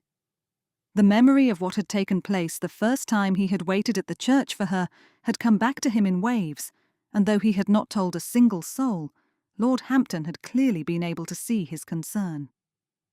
Now Stephen paced up and down, waiting for the news that his bride had arrived, waiting to hear that the carriage had come to the church. There was no reason for anything untoward to take place, no reason for Lady Violet not to attend, but all the same, Stephen could not help but worry. What if Lord Craighall had done something to prevent her from coming to the church? Would he truly risk everything in order to spite Stephen? My friend. Lord Hampton hurried towards him, a broad smile settling across his face. Yes? She is here. Stephen's eyes flared. She is. The carriage has arrived. Caroline is there with her, and I will go to join her to make certain she is able to get into the church. Now go. Lord Hampton laughed, waving one hand towards him. Go and stand by the clergyman. The ceremony will soon begin, and you will have her as your bride. A broad grin spread across Stephen's face. He slapped his friend on the shoulder, and then, opening the door, walked to the very front of the church. She is here, he thought to himself, giving the clergyman a small nod. She is here, and she will soon take her place by my side. His heart began to flood with a sudden nervousness as he waited for the door to open and the music to begin. Part of him wanted to rush down to the door, yank it open and pull her into his arms, but he could do nothing but wait. The moment the organ music began, Stephen turned just as the door opened. He looked straight into Lady Violet's face, the veil hiding a good deal of her features from him, though he could still see the bright smile on her face. His heart ached with all the love he had for her as he watched her approach. Her father was walking alongside her, though there was no broad smile on his face. Stephen did not care. If Lord Craighall dared to put one finger out of line, Stephen was all too willing to rain down heavy consequences. My dear.